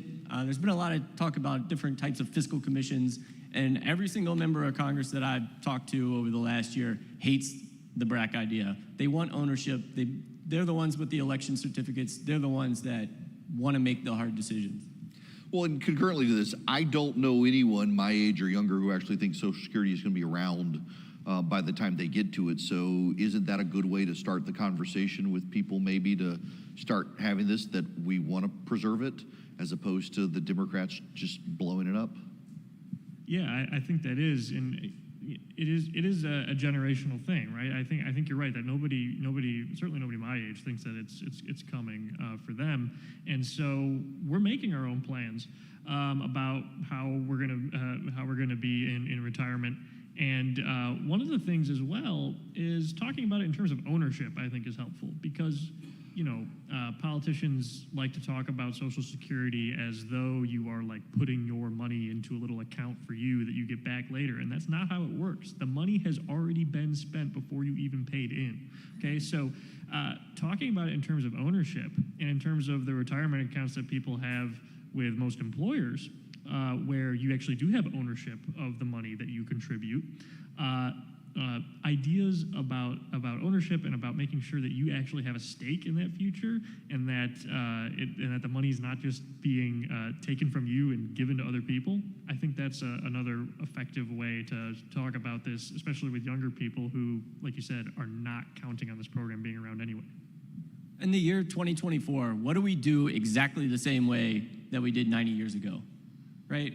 So instead of having a very old system that locks people into a kind of one-size-fits-all program, why don't we sell something that's actually a winning message, that is choice and ownership and freedom, and we could actually make Social Security work like people think it does.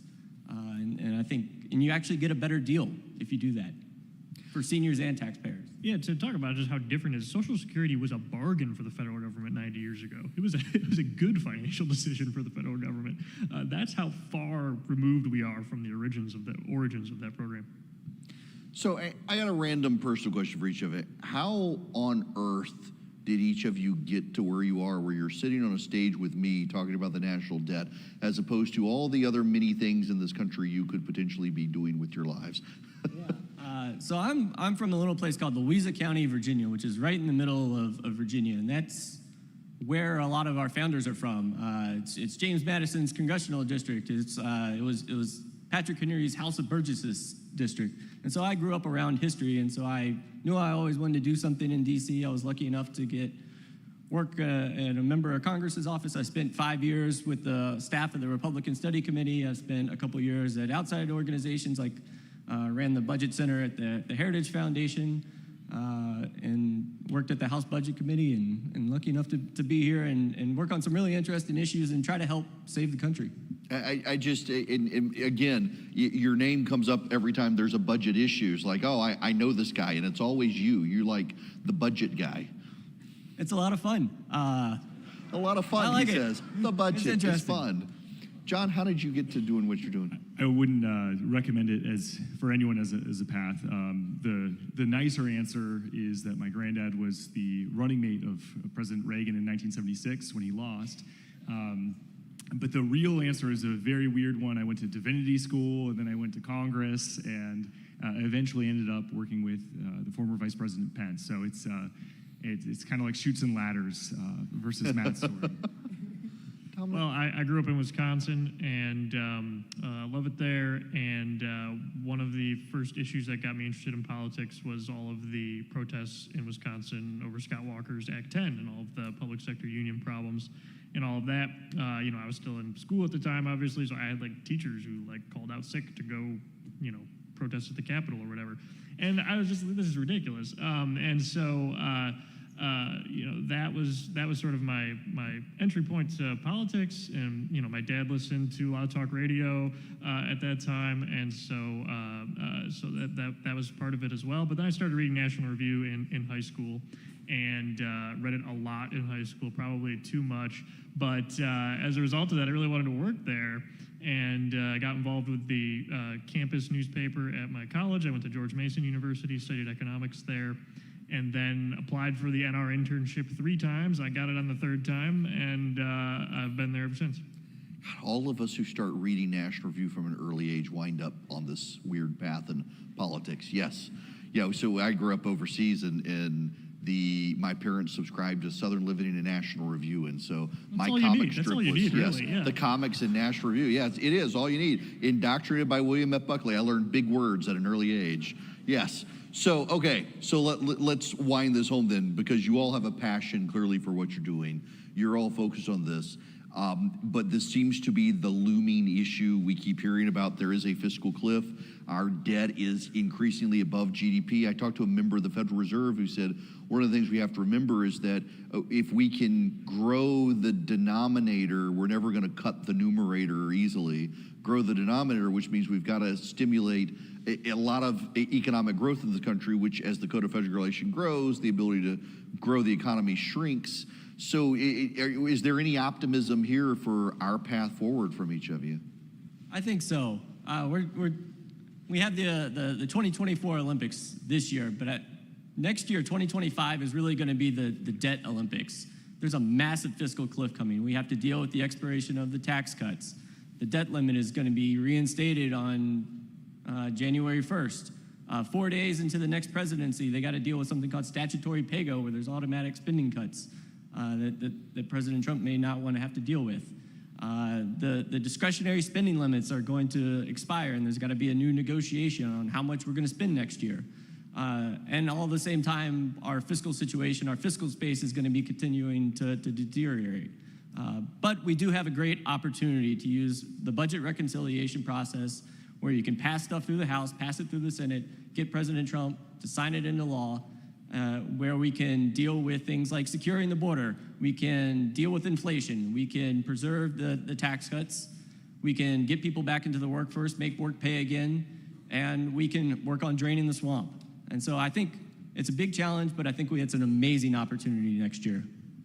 I'm a bit more of a dour German American by disposition, and so I'll start with pessimism, which is that the last time we paid off the debt was 2 centuries ago under President Jackson.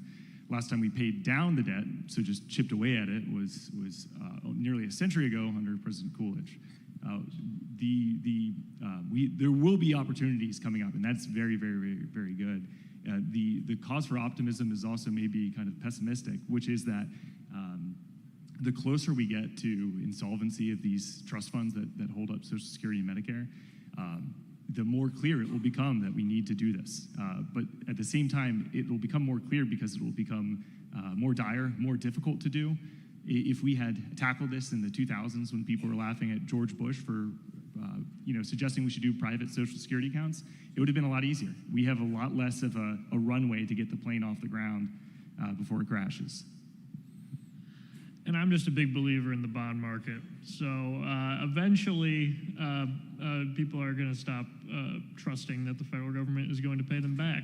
We've seen this a little bit with higher yields on bonds in the last couple of years.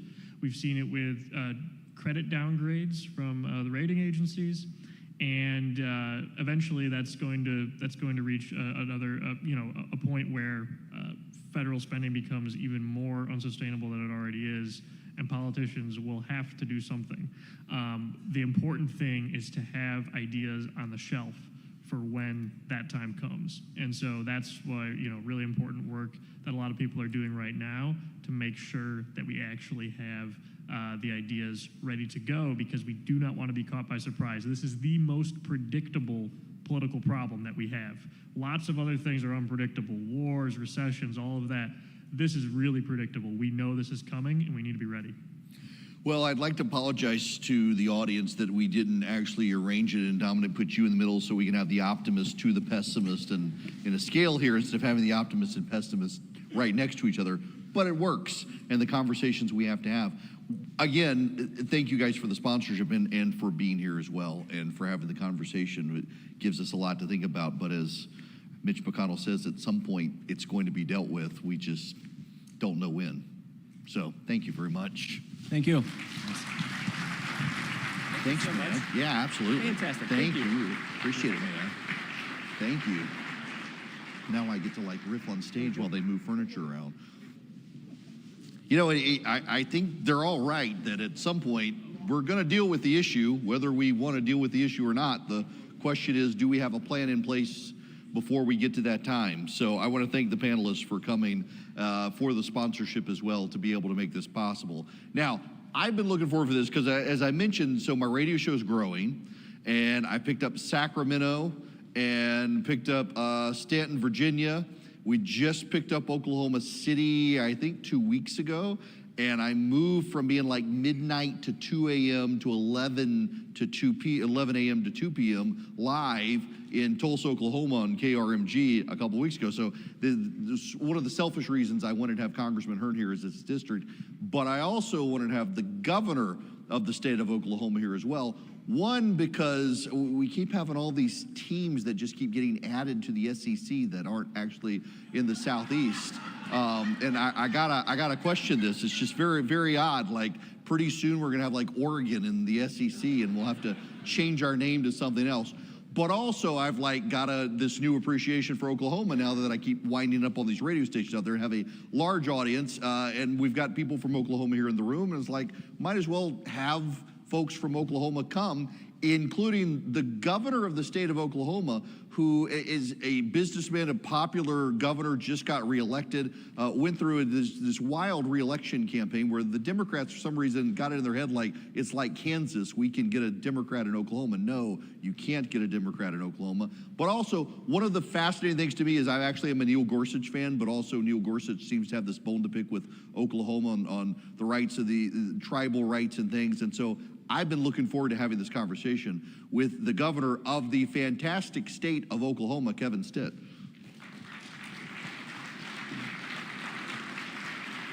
I'm so glad you could come. Thank you so much. Absolutely. So I gotta, well, first of all, I debated whether or not I'm gonna ask you this question. I'm gonna ask you this question. In your opinion, why should people go to Oklahoma instead of Texas? Because I know there's this rivalry there. Well, first off, thanks so much for having me. Well, first, Oklahoma is a step above Texas, okay? It's just clear. But no, we've got a great rivalry with Oklahoma, or with Texas, and we certainly beat them in football, so. There you go. Yes. And then weirdly, everybody comes to the SEC. It's an odd thing to me. So let me ask you this out of the gate, because I actually went back. I rarely sit down and do deep dive research and things on before I do interviews like this, but I wanted to go back and read Neil Gorsuch's decision on tribal rights in Oklahoma. And it seems like your state, as opposed to the other 49, does have this situation now where you are a sovereign state within the American federal system, but also a sovereign state separate from the United States with Indian treaties. And how do you as the governor now navigate the tribal relations? Well, thanks for asking about that. And this is something I think that the audience, you guys are, it's just a fascinating situation that we find ourselves in. I tell people this is the biggest issue that's ever hit a state since maybe the Civil War. And I think after I explain it to you, you'll see why we're struggling with it so hard. Well, first off, I'm a Cherokee Indian, okay? I have my tribal card. Most Indians in Oklahoma, this is what people don't realize, they look like me. They look like my 6 kids. So all this money that's pouring in to quote unquote indigenous people is just silly. It's dumb. We don't need to do that anymore. And so I want to explain the difference between Oklahoma and a true reservation, okay? So the Navajo reservation is a true reservation. That's out in Arizona, and I've talked to Ducey, I've talked to their governor. Okay, so the Navajo reservation is land held in reserve for the tribes. All of it is common land, okay? And so yes, it's true that an Indian that lives on that reservation doesn't pay taxes to the state of Arizona. 100% true. But what's also true is the state of Arizona doesn't build roads or bridges or schools or hospitals on that reservation land. It's truly land set aside in reserve for that tribe. Okay, now back to Oklahoma. We became a state in 1907. And at statehood, we used to have reservations, but we disbanded those at statehood. We allotted out all of our land, 160 acres at a time. They did away with their court system. We became one state until 2020. And Gorsuch ruled in this McGirt situation, which McGirt is a bad guy. He was prosecuted by the state of Oklahoma. He raped a 4-year-old, was sentenced to prison.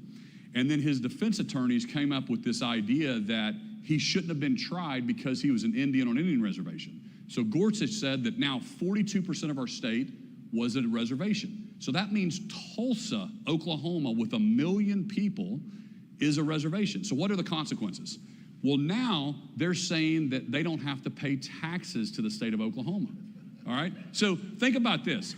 Kevin Stitt, a doctor, a lawyer, whatever, a businessman in Tulsa, Oklahoma, doesn't pay taxes to the state, but a single mom of another race has to, and our kids all go to the same high school, we drive on the same roads, we have the same benefits. They're arguing that the Tulsa Police Department doesn't have the authority to issue an Indian speeding tickets, speeding through Tulsa. I mean, it's just preposterous. It's created 2 systems of justice that I'm fighting just everywhere I turn around, and most people don't realize the consequences on the ground to our district attorneys, our prosecutors. They've lost the ability to protect and prosecute crimes when an Indian is involved in the crime. And so that's why I say it's such a huge issue that we have to deal with. And unfortunately, Congress has not had the appetite to do the magic words that Gorsuch mentioned in that deal. The McGirt decision that said that they need to disestablish the reservations in the state of Oklahoma. So that's basically a quick overview of what's happened in the state. Honestly, I'm a fan of the justice, and I understand his reasoning. He was disagree with it, but it's kind of just, you've probably got the most complicated gubernatorial position in the whole country having to navigate it. Absolutely. I mean, there's a Strobel case right now before the Supreme Court on taxes. Do they pay taxes? And remember, I say we're all Oklahomans. This is we all go to the same public schools. And so to say us versus them, it's never been that way in the state of Oklahoma.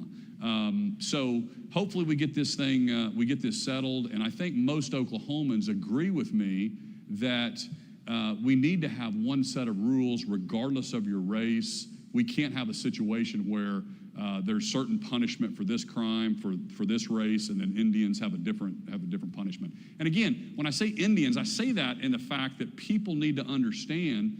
Remember, Indians are me, my 6 kids with blonde hair and blue eyes. That's the way Native Americans are in the state of Oklahoma.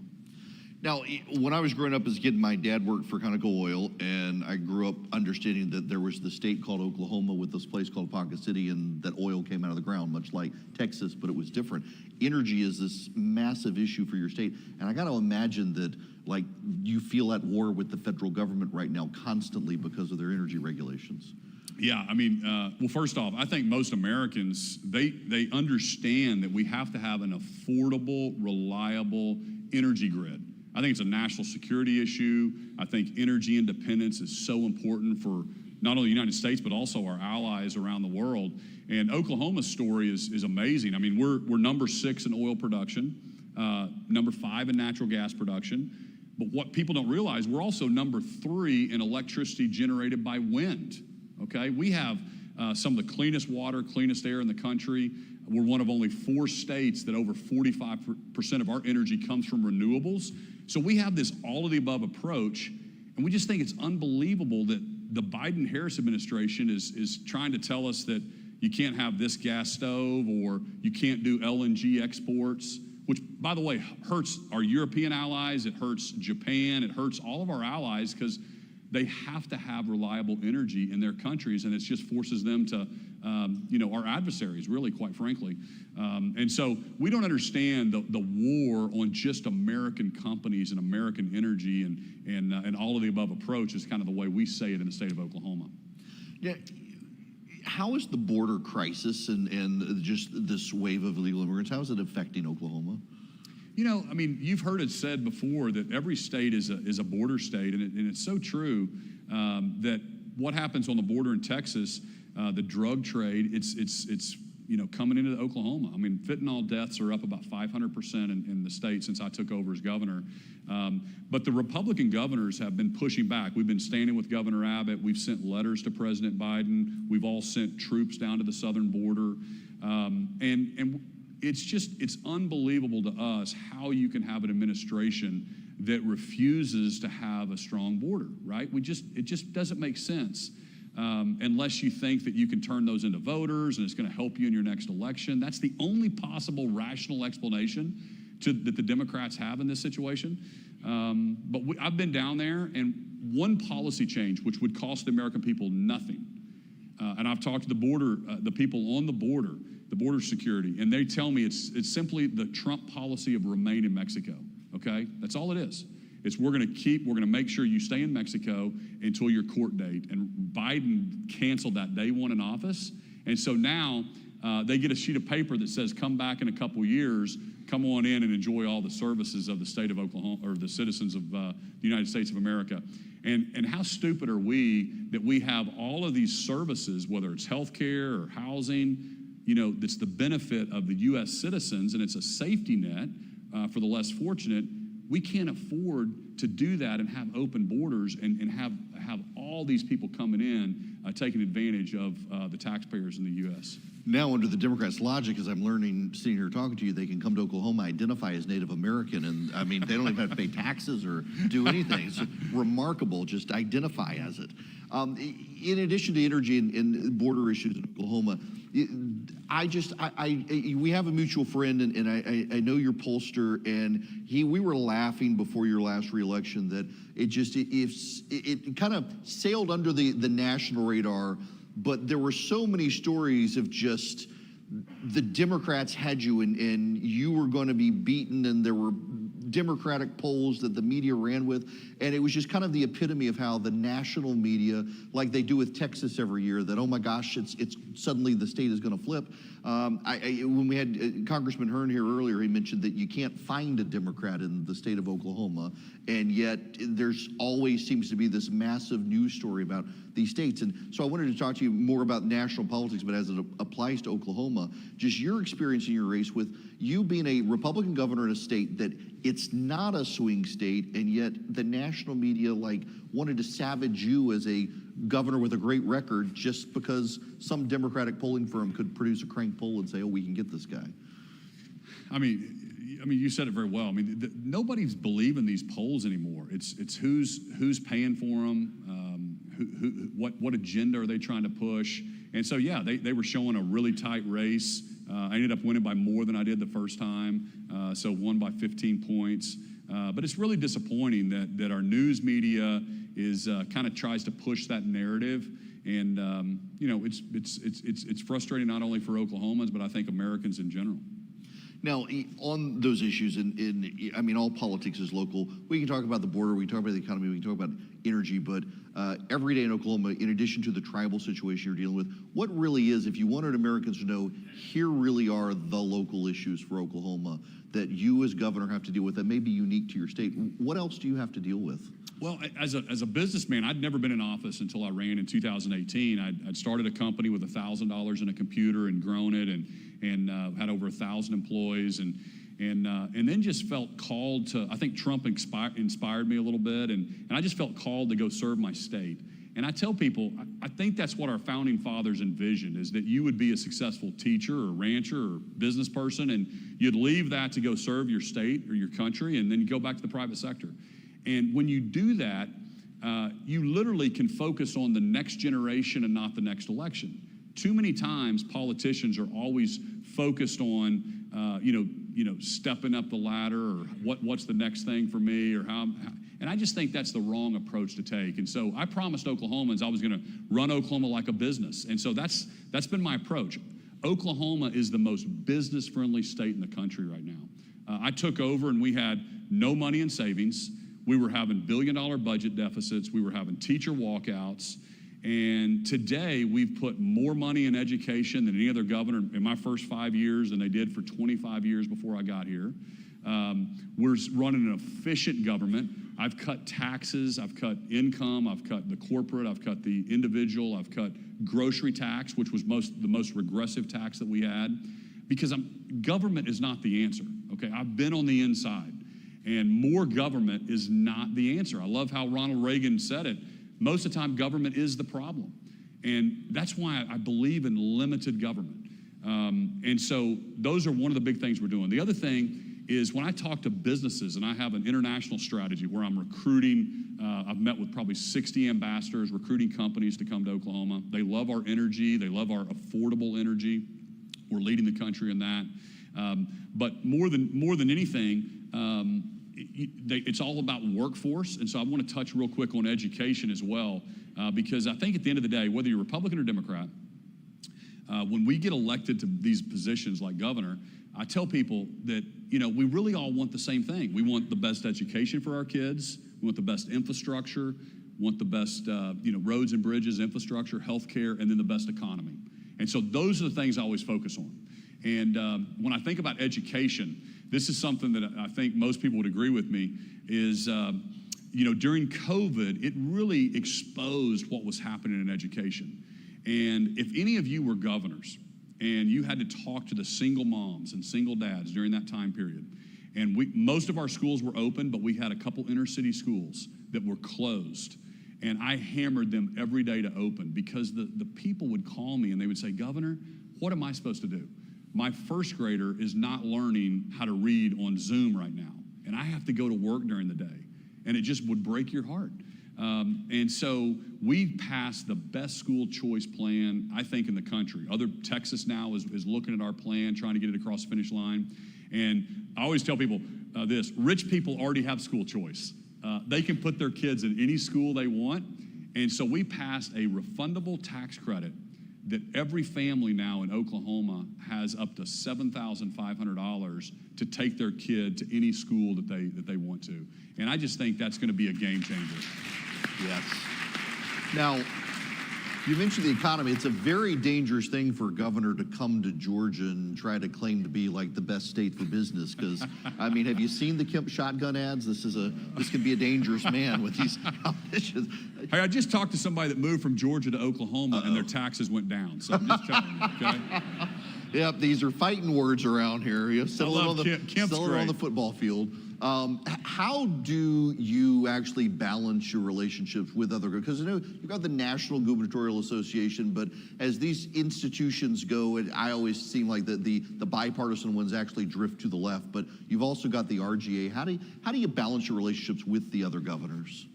It's very collegial, and we get along and share ideas with each other. Like when the border crisis, it's really, I feel like Congress is so dysfunctional that really the ideas are coming from the governors. And so we've come together on the LNG pause to send letters to President Biden to say, this is just unbelievable. How in the world can you harm our domestic companies and also hurt our allies that rely on our natural gas here in America? And we need you to reverse that. We stood with Abbott on border policies, and we got this national conversation going on. So school choice, we're helping our friends, and Kim Reynolds in Iowa got school choice done, and Ducey in Arizona was kind of a guy that I looked up to. Jeb Bush in Florida 20 years ago has been coaching me on some of the things they did in education. So it's really a time that we can learn from each other. And, you know, the United States of America, we have 50 different laboratories of democracy. And as a business guy, I have my staff, we put together, you know, my metrics, and I track everything. And I have a realistic look, where's Oklahoma compared to every other state? And then where do we need to be 25th? And where do we need to be to top 10? And I'll tell you one thing that when I took over, we were last place in incarceration rate. So in other words, we incarcerated more men and women than any other state. And I was like, well, this is stupid. Our people aren't worse than any other state.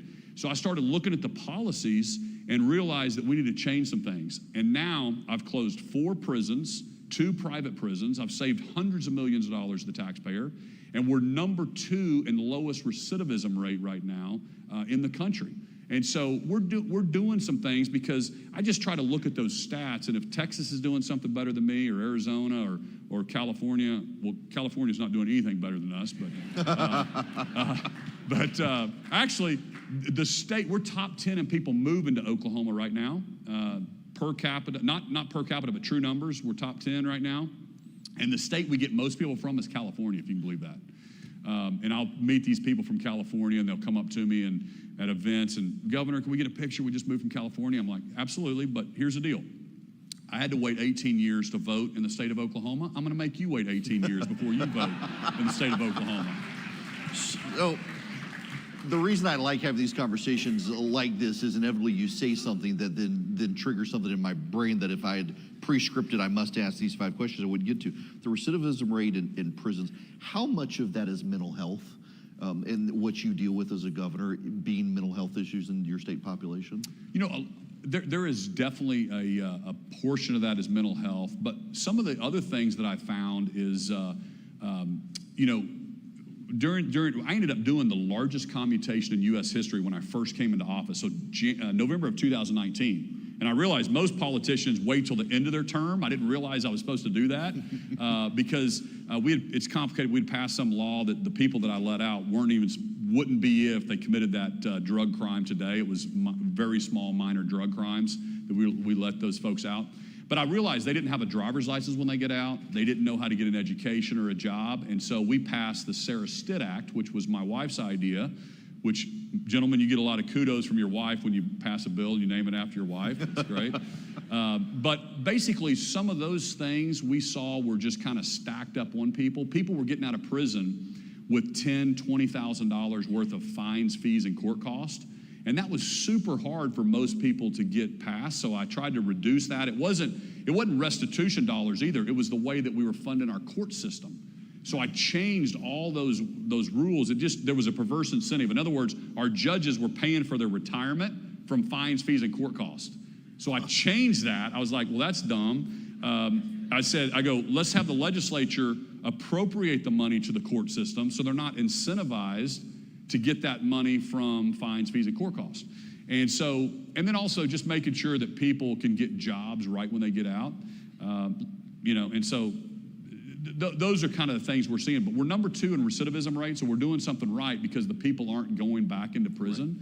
Right. And so we're going to keep moving up that ranking, which is normally not a Republican deal you talk about. But as a business guy, I look at all these metrics, and if my state is last place in something, just like in business, we're like, if they can do it, we can do it, right? We're number 5 right now in bridge conditions in the country.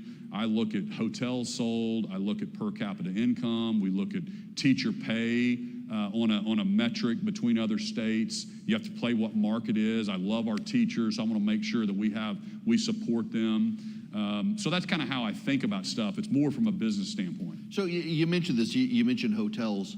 I find it I really thought I was reading a fake news story, but it's true that someone wants to build the tallest building in the Western Hemisphere in Oklahoma City. That kind of blew my mind. That what sets Oklahoma City apart that someone would want to build the tallest building in Oklahoma is where the puck is heading. I mean, this is just, everybody knows this, right? It's unbelievable. The quality of life. There's an arbitrage right now on labor cost, on cost of living. We're like 400% cheaper than they are in California. It's where manufacturing is coming to. My international strategy, when I talk to a European company that wants a U.S. presence, well, Oklahoma is the right spot to be located for distribution purposes, for cost of living, for energy reliability. And let me interrupt you there, because I just thinking on the map, you've got, I think it was Brian Kemp was mentioning earlier that Georgia's 2 days at most from the 48 states. You've got to be like a day in any direction logistically to be able to. That's right. I mean, we're dead center right there in the middle of the U.S., so we're 1,000 nautical miles from anyone if you're pilots in the room. And then most people don't know this. We also have shipping all the way. The most inland port comes right outside of Tulsa. So we have shipping. All of the fertilizers will come up through the shipping, all to be distributed to Kansas, Oklahoma, Iowa, Nebraska. All the grain is come back through there. The pipeline capital of the world. So Cushing, Oklahoma, is the largest oil commercial reserve in the country. We've got 100 million barrels. Actually, West Texas crude, West Texas Intermediate, WTI, is priced not from West Texas, from Cushing, Oklahoma. When you get a barrel of oil to Cushing, Oklahoma, that's where the price is priced off of. For everybody in this audience, this is something I love explaining to people. There's 2 pipelines from Canada to Cushing, Oklahoma, okay? One of them is called the Keystone. The Keystone XL was going to be the 3rd pipeline. Did you know that? The Keystone XL was going to be the 3rd pipeline from Canada to Cushing, Oklahoma, that gets all political, and then the Biden cancels it and all the stuff that goes on. We know the safest way to move oil and natural gas is by pipeline. But who are the lobbyists that get in and kill it? The trucking companies, maybe BNSF, the railroads, and all the people that think they're going to lose some of their revenue. So it always comes back to money on what's happening on these political issues. So transitioning from business into statewide office, what's the biggest surprise to you from going from the private sector as a businessman into being the governor of Oklahoma? You know, I mean, well, first off, as a lot of business people in the audience, and I had to bootstrap everything, and I started with $1,000 in a computer and grew my company. And as CEO, you get your team around you, and you make the right decision for the company, and you move forward. In politics, it's like being in business with the legislature, which is 150 of your craziest uncles, and it's just very, very odd. The other thing I explain to people is, think about this for a second. In business, let's say your business makes $1 million this year, okay? So in 2024, we make $1 million, and we sit around at the end of the year and we're planning for 2025. Nobody in business thinks to themselves, okay, well, how can we raise expenses $1 million, okay? And let's spend that whole $1 million we just made, raise all the base level expenses, so we go into 25 at 0. That's what government does every single year, okay? It's worse than that, because the federal side, they're spending, and I loved your panel before, because they're spending about $2 trillion over our revenue or over our income. Do y'all hear me on that? It's unsustainable on a national level. And so our interest-only cost is now $1 trillion, which is going to be more than we spend on the national debt. It is a cliff that we're facing. And I explain it to people this way. When I bought my first house, after I graduated from college, I spent $66,000, bought my first house at 8th and Harvard, right across from TU in Tulsa. And I remember making my mortgage payment, and my mortgage payment was $550, and only $49 went towards principal. And I was like, oh my gosh, only $49 went towards principal. But at least I knew in 30 years I was going to own my house. Well, we don't pay interest and principal on our national debt. This means we'll never pay it off. It's interest only, and we keep spending $2 trillion more every year that just keeps building up. We're already at 25% of our interest payments, and as soon as the bonds reprice, okay, and the finance guys know this, it's going to be about 45% of our income that we're spending on interest only. So those will start to reprice, and it's just, I think we need to have, and Republicans and Democrats both have to have an honest conversation and nationally about this. Last question for you, transitioning again from private to public sector, being in the spotlight, how do you balance your family and the public and their transition also into a public light that maybe they didn't expect to have? Yeah, I mean, it's been, I have 6 children, been married for 26 years, so our kids go from 23 down to 10. And my oldest was a senior in high school when I won. My youngest was 4. And so here was the difference. I tried to get my oldest daughter, I said, you ought to go to college in Oklahoma, look at Oklahoma State or OU. And she was like, Dad, I don't want anybody to know I'm the governor's daughter. I'm going out of state. I said, okay. So she ended up going to Baylor and graduate. She's in law school now. My next son, he was like, you're crazy, Natalie. I'm not going anywhere but OU or OSU. Dad's the governor. So that's the difference between the kids. But we had to move from Tulsa. All they knew was one school, and we were there and established, and I moved to Oklahoma City. And so it was a struggle. I had a couple that were teenagers, and then the younger ones are fine. But there's a couple that struggle with that transition a little bit. But, I believe you have to keep your priorities right? You have to put God first, then your family, and then your job.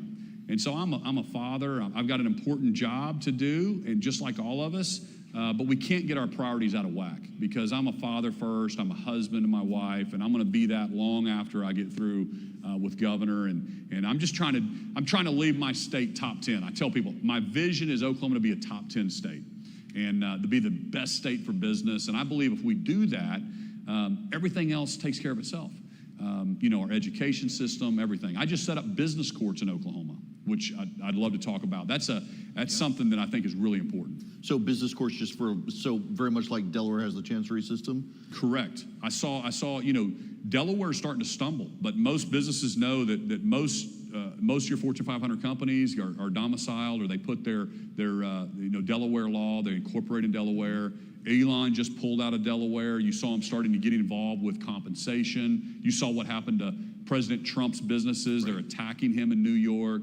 And so I want businesses to know that Oklahoma is the most business-friendly state. So we set up chancery courts or business courts. So if a business is sued, or the headquarters or the board members are sued, you're going to have business judges. I'm getting rid of the corporate income tax. So we're really just trying to be the most business-friendly state in the country.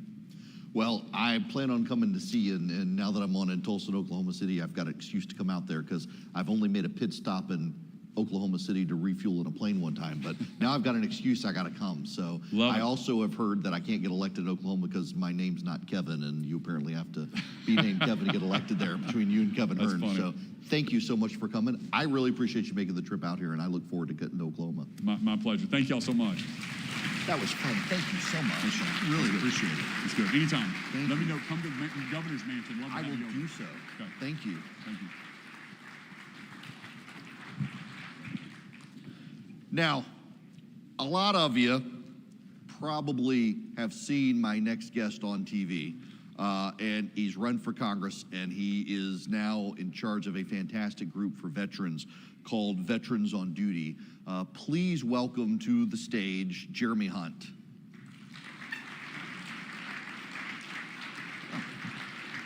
Hey, man. How are you?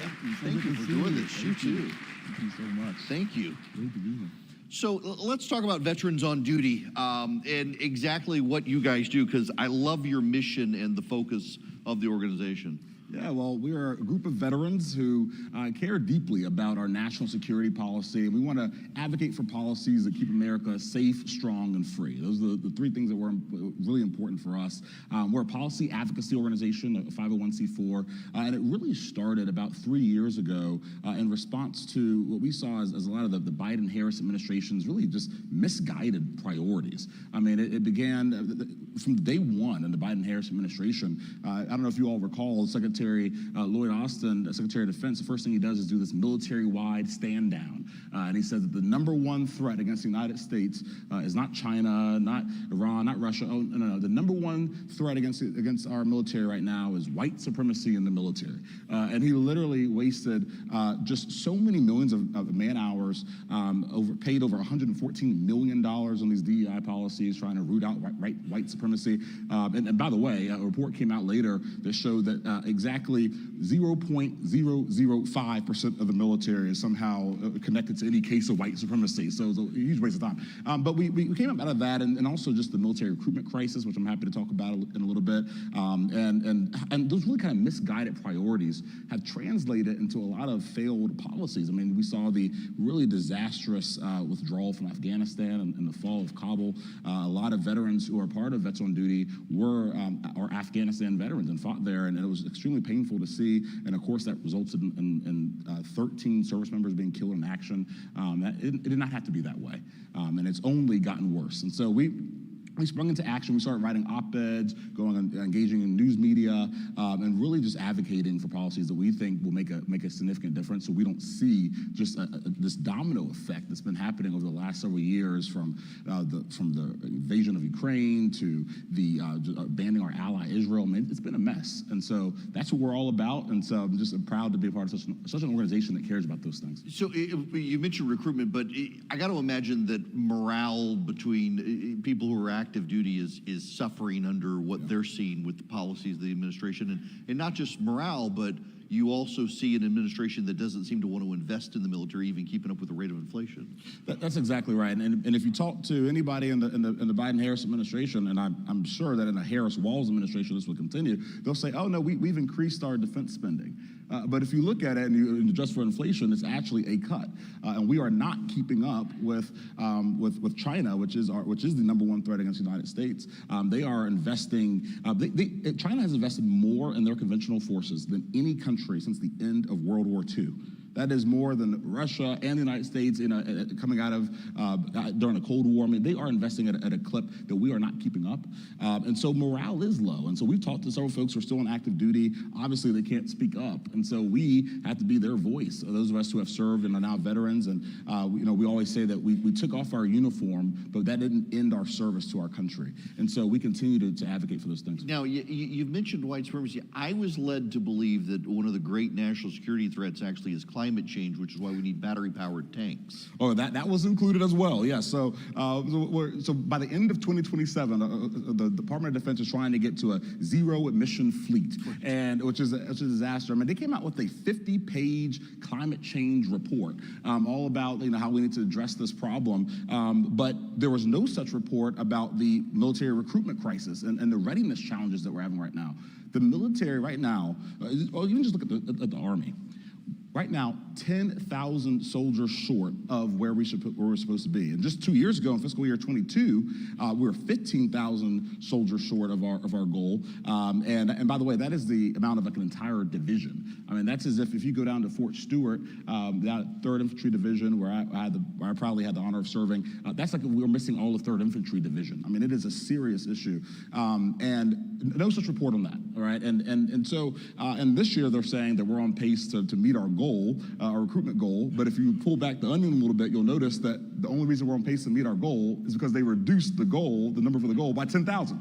And so, I mean, they think we're not paying attention, but so those are the things that we're saying. Look, we got to pay attention to these issues because we are not prepared for the next big fight, and those are the things that we care about.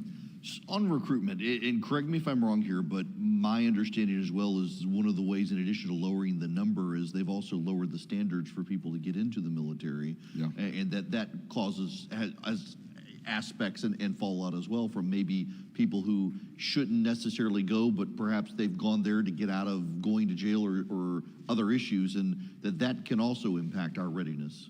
Absolutely. I mean, if you look at they've tried to get creative now and are very reactive to the problem. They're trying now to get creative and finding ways to get more people in the military, some people who might not be the best fit. And to be fair, we are in a place where a lot of young people just don't see the interest in serving. The military is increasingly becoming an institution filled with people who are coming from families who have served. And so most people who are serving in the military today, it's a small circle, which is not good, just the military-civilian divide. So we're seeing all sorts of instances where they are now reacting to the problem, whereas they could have been forward-leaning and realizing that, hey, we need to come up with a better pipeline to make sure that we aren't going to be in the once-in-a-generation recruitment crisis. And there are things you can do. I mean, I was in JROTC. I actually don't come from a family that served in the military. My grandfather did for a few years, but that he passed away before I was even after I was born, but when I was very young. And so I didn't really have that necessarily military influence. It came from programs like JROTC, the Junior Reserve Officer Training Corps in high school. There's lots of programs out there that can encourage service.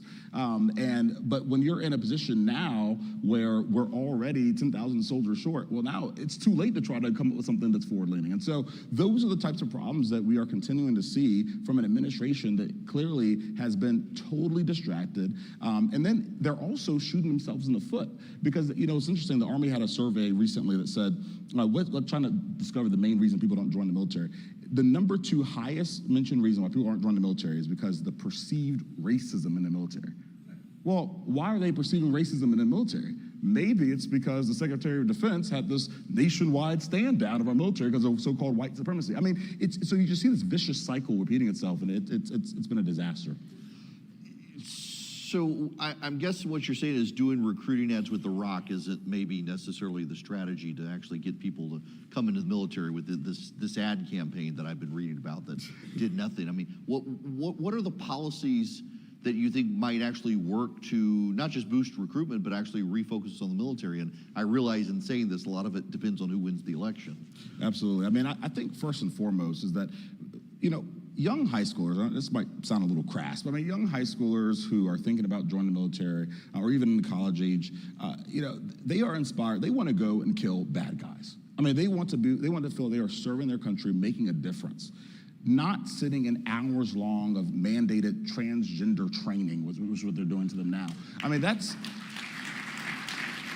they don't want to go to war with pronouns, is what you're saying. Exactly. I mean, the mission of the military is to deter, fight, and win our nation's wars. And so if we can get the military recentered on that, then I think that a lot of other things will kind of fall into place. But we haven't been centered on that. And we can kind of talk about just the cascade effect of all the really kind of global embarrassments that the Biden-Harris administration has been just kind of showing off to the world all over just since they've been in office. Yeah, let's talk about that because it starts, I think Mitch McConnell was raised that it's probably not a coincidence that Putin did what he did in Ukraine after seeing how Biden handled Afghanistan. Yeah.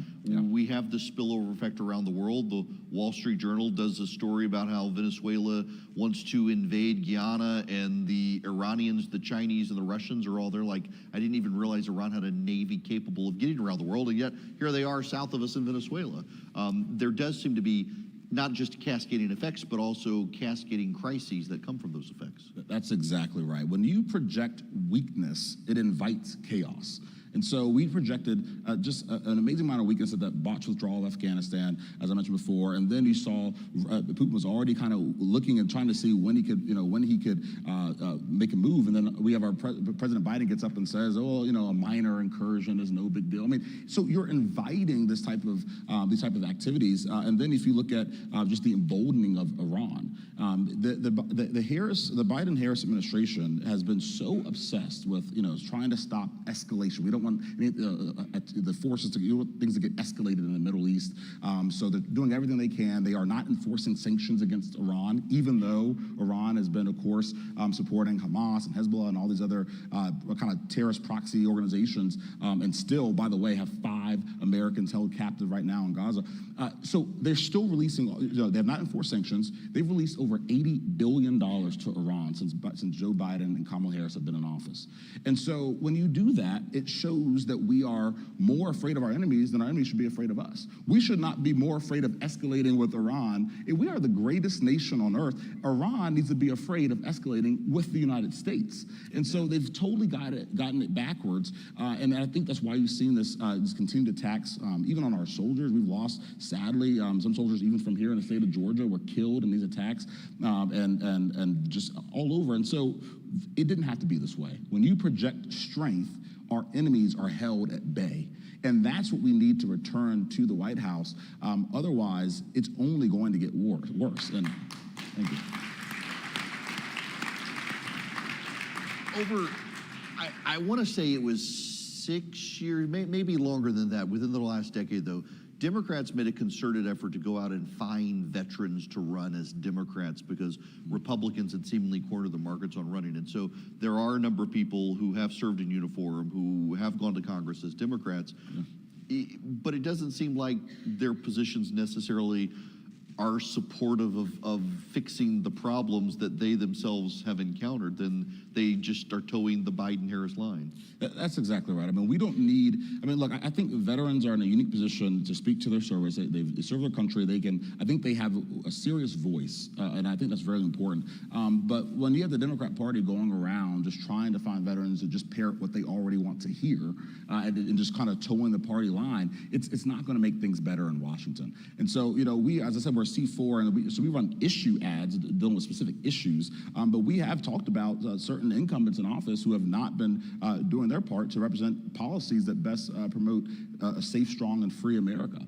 So, I'm glad you raised that because it is a great distinction between a C3, which can educate but not actually advocate specifically on these policy issues, and a C4, which can and actually be engaged more aggressively. So how are you guys engaging on the ground those issues? Yeah, well, we can't officially endorse candidates or anything like that, but we do talk about, we've run ads in different states. We ran ads in Montana, we ran ads in Texas, we ran ads in D.C. We're actually going to have some come out soon dealing with some of these issues. And we talk about is we're highlighting the policy failures because there are so many of them, you can kind of get lost in them.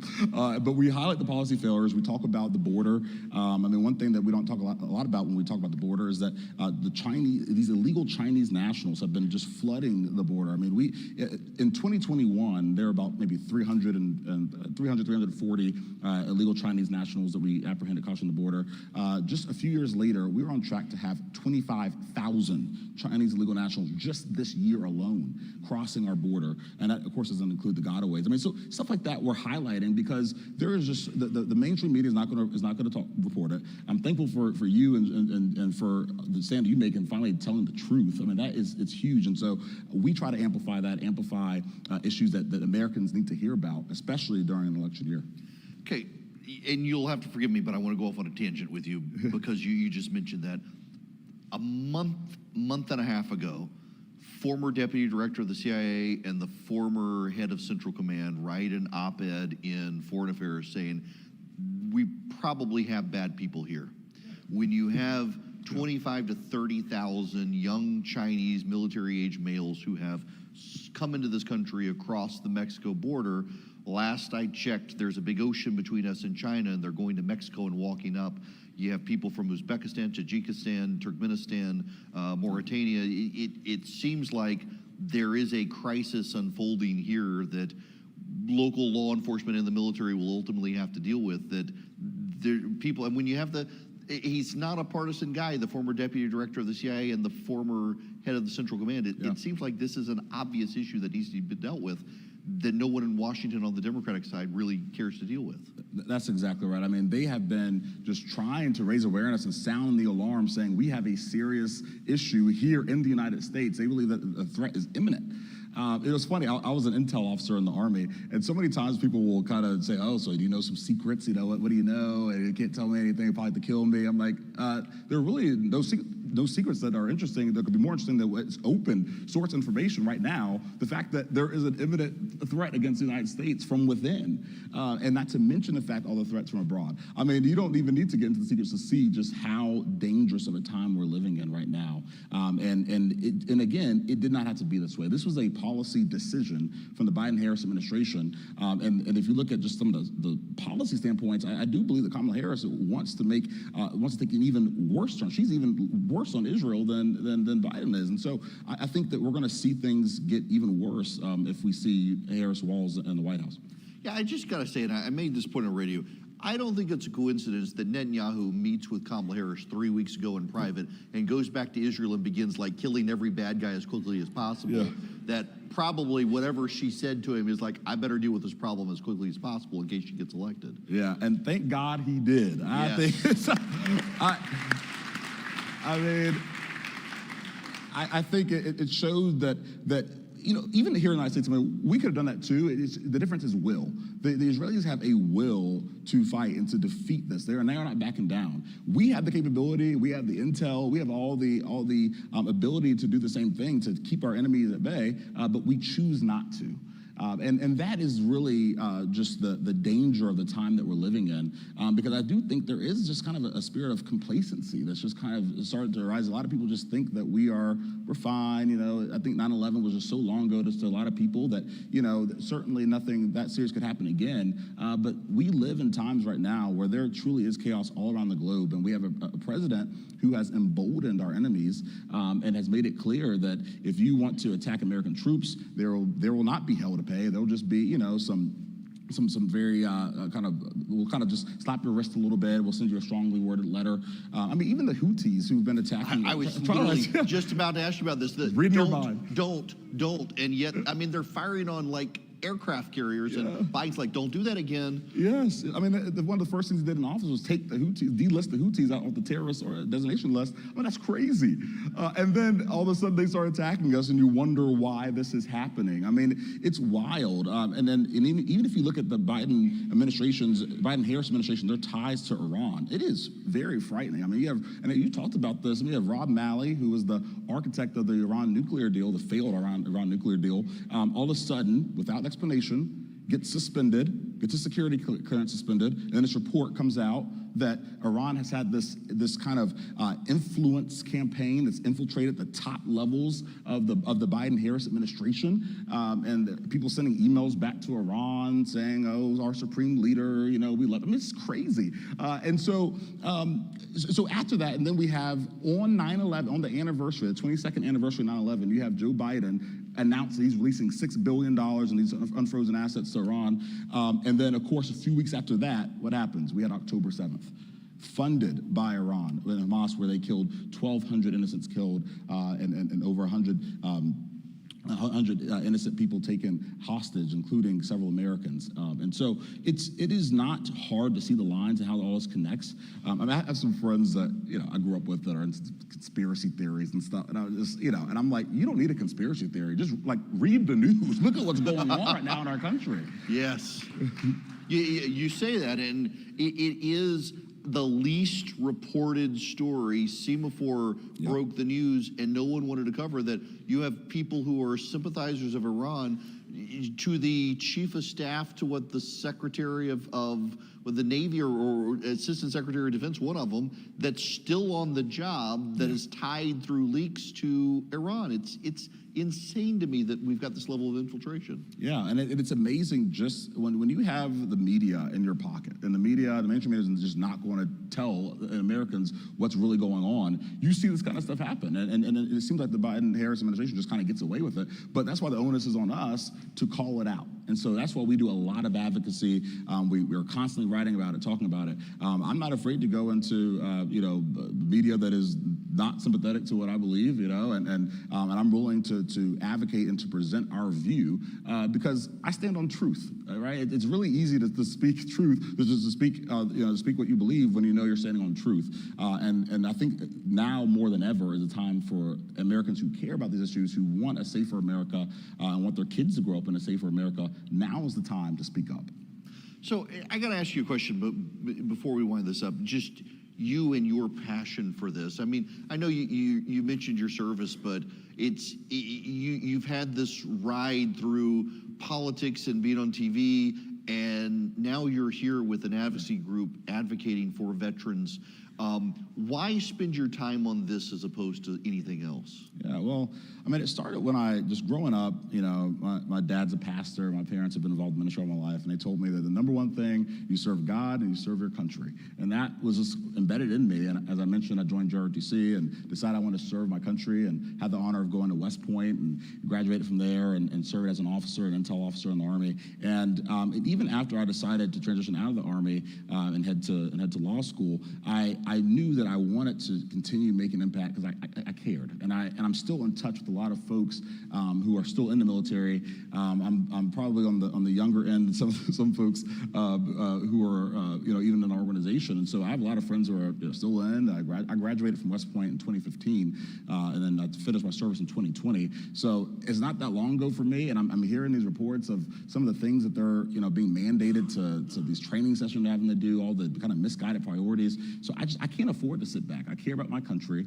I have my wife and I, who's here with me, my wife Kai, and we have a 1-year-old and a 4-year-old, and I want them to grow up in an America that is free. I want them to grow up in America where they don't have to be worried about the next attack or what's going to happen to them. And so that's what inspires me to speak up, and I'm not stopping anytime soon. So thank you. On a practical aspect, I mean, obviously, the ideal situation is for Republicans to win the House, the Senate, and take back the White House. If that doesn't transpire, maybe we hold Congress, maybe we hold the Senate. I mean, what policy position should Americans be thinking about that they can just push Congress to pursue, even if we don't control the White House? Yeah, I think it's one, invest in our military, and two, one thing I've noticed is this kind of rise of this belief that we can just retreat from the world, push our head in the sand here in the United States and just kind of pretend that everything will be okay. That Russia, China, Iran, North Korea, this kind of new axis of evil that's been forming, really, kind of forming in opposition to us in our interests, that somehow they are not going to continue advancing and trying to attack us. And that is silly. I really do believe that these people, the axis of evil, they want to defeat the United States and defeat the American way of life. I happen to believe that in American exceptionalism, I believe that we live in the greatest country on earth. There's no way that they will succeed if we have the will to fight and to do what it takes. But we can surrender our leadership on the global stage and surrender to China and have them write the rules on the future and have them write the rules on AI and all these kind of new technologies that are coming out. And we could allow China and Russia to do that, or we could step up. And I think that there's a lot of this kind of attitude of surrender. I would even put this whole isolationist attitude, I think, is a form of surrender. And I believe that we have to be able to understand that a strong America is the only way that we have a safe America, and a strong military is the way to do that. And so, in 2 years' time, in 2026, our nation will celebrate our 250th birthday. And I think there's going to be a lot of kind of a big battle over what story do we tell about America. And I happen to believe in the story that we live in the greatest country on earth and in the greatest civilization that the world has known. But there's another story that America has been a force for evil around the globe, and that our so-called meddling around the globe has led to all this chaos, and that we are the problem. And that's the story that our enemies tell. That's the story that you can hear if you go to Iran, North Korea, Russia, China. That's the story that many people on the left are telling. That's the story that even Iran funding protests on American universities. That's the story they want promoted on the left. And sadly, we're starting to hear some of that on the right. Some commentators, some folks, I don't know if it's just want to get clicks or what, are saying this absolutely, really making absurd statements about our country. And if that's the story we're going to tell, the future will not be very bright. And so we need to make sure that we have folks who are willing to tell the truth, people like you who are really telling the truth, standing on principle that you believe. And I think I speak for a lot of listeners here who just thank you for standing on principle. You've weathered the storm through the years, ironclad, and I appreciate that because it's inspiring for the next generation. All right, thank you. When I hear you talk, I'm hearing Senator McConnell's conversation echo in my ear that we spent 36% of GDP in World War II and had a lot of people die. We spend 2 or 3% now, and we think that's too much, that it's actually will cost us a whole lot less to avoid war by being strong. Yeah. And it just I guess that's a message that we need to keep pointing out.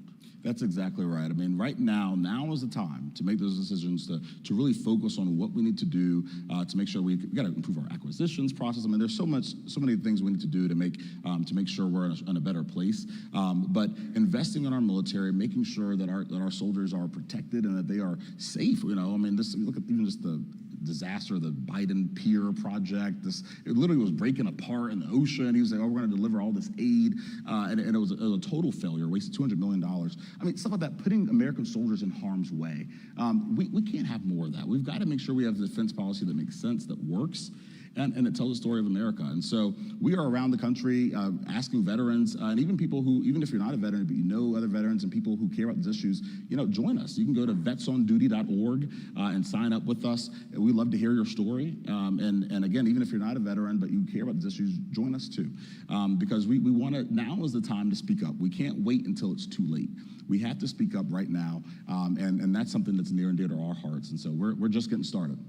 So before I round up, those of you can't see it, but I've got this Cue the Veterans on Duty video. And I know I do want to introduce this video. Jeremy, again, thank you very much for coming, and let's roll the tape.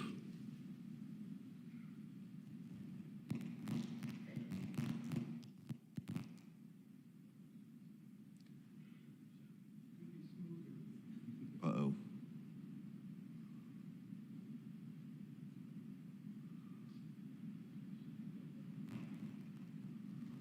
And of course, we would have technical difficulty here. We're gonna reboot this. We got Jeremy and we've got Ronald Reagan speaking. We gotta get the audio here. Sorry about that. No worries, you can check it out. Well, let's see. Dan? 30 seconds. All right, good. Because we still got time on the clock here. So, okay, we got the Ronald Reagan clip in the video here, which we'll get to. So Reagan was peace through strength. That's right. We have had historically this isolationist tendency that crops up in the country, and it oftentimes does come from the right. And so we've kind of talked about that, and I know I've seen some of the submitted questions here, even for some of the people tomorrow, and some questions I couldn't get to with Mitch McConnell on this, that I do have this concern about people on the right talking ourselves out of winning. That's exactly right. I mean, I think that a lot of it is just a failure to really pay attention to what's going on and saying that, like, actually, we've tried isolationism before World War II. It did not work. We tried it before World War I. Did not work. I mean, it has failed at every turn. And you talked about this a lot. I mean, when we look at history and we've tried things and it continues to fail, well, that's why we're conservative. We look to what works. And so, I hope that people will kind of wake up to that issue and start to see it. But even more than that, one concern that I have is that even on the right, a lot of people can't have an actual conversation and discussion about it. Let's actually go through the policy. Let's talk about the kind of pros and cons and talk about it. But instead, people are just so quick to just rhino, neocon, or whatever, just all these ridiculous labels. It's unhelpful. We have to figure out how to disagree better in this country, and we don't do that well. But things are not going to get better until we figure that out. Now, I'll say, roll the tape.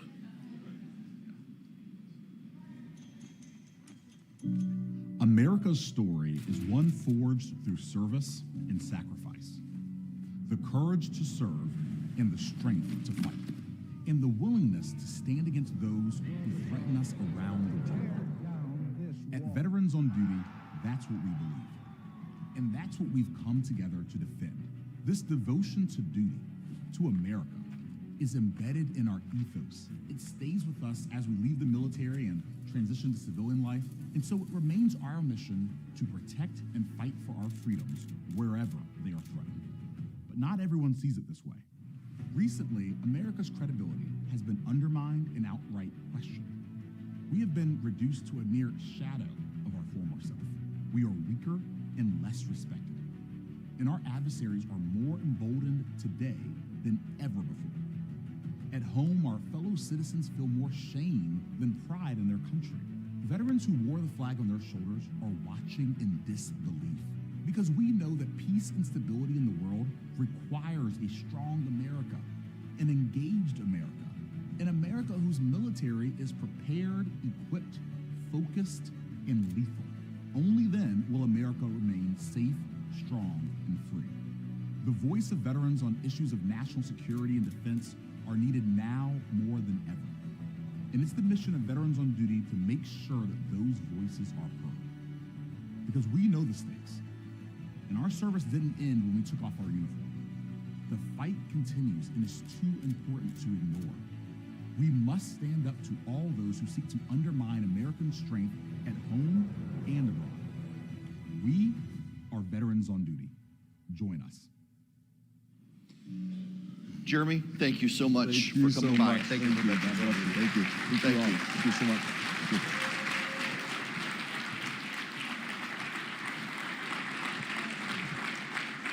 So I gotta thank all of you for hanging out with me today, because I know it's a long day. Tomorrow is a little bit shorter. We packed so much in today. My voice is largely shot for the day. I know some of you, by the way, have books to sign, and I intend to do that with you tomorrow. I've got another meeting I have to go to as we try to corral everybody and line stuff up for tomorrow. But I want to thank y'all for coming, and I really do want to thank, Brian Kemp and Ron DeSantis and Kevin Stitt, Kevin Hern, and Mike Pence and Mitch McConnell and everybody we had today. I am deeply humbled that those guys would want to come to Atlanta and sit on a stage with me and talk to you and have this conversation. It's just, I was telling someone earlier today that even going back to when I was at Red State, it wasn't the largest, but it had enough influence because we were willing to have the honest and incredible conversations and not just be the shrill rah-rah, but actually dive into some substance. And so thank you for participating in the conversations, and I hope I did justice and will again tomorrow. So many of you submitted questions that I tried very diligently to weave into the conversations today, including trying to better understand SEC football rules of bringing in others. So that was a question from a listener. But I hope you have a great evening. Tomorrow, we've got another great lineup, and we will start with former Senator Kelly Loeffler. We will have as well some great conversations. Ryan Walters, who is we didn't intend to be super Oklahoma specific, but if y'all know who Ryan Walters is, he's the school board superintendent in Oklahoma, who is awesome, who is making teachers unions around the country so angry as he champions school choice reform in Oklahoma and Bible curriculum and charter school curriculum in Oklahoma. He's a great guy, super dynamic. We'll also have Cole Musio from Frontline Policy here in Georgia. It's one of the leading social conservative groups in the country. Senator Rick Scott from Florida, who's actually looking to try to become the Senate Republican leader of the Senate. And of course, we have several people already today mention my dear friend Chip Roy from Texas, who will, I'm sure, continue to come on stage and insult me on behalf of my wife and say the things to me that he wants me to know, that my wife wants me to know, that my wife won't actually say, so Chip gets the insults to throw my way from her. And Chris Wilson, who was actually Governor Stitt's pollster and has polled for Ted Cruz and so many more. So thank you for coming. I look forward to seeing you tomorrow. I promise I will spend a lot of time with you guys tomorrow and sign books. Right now, have a great night, and I look forward to seeing you tomorrow.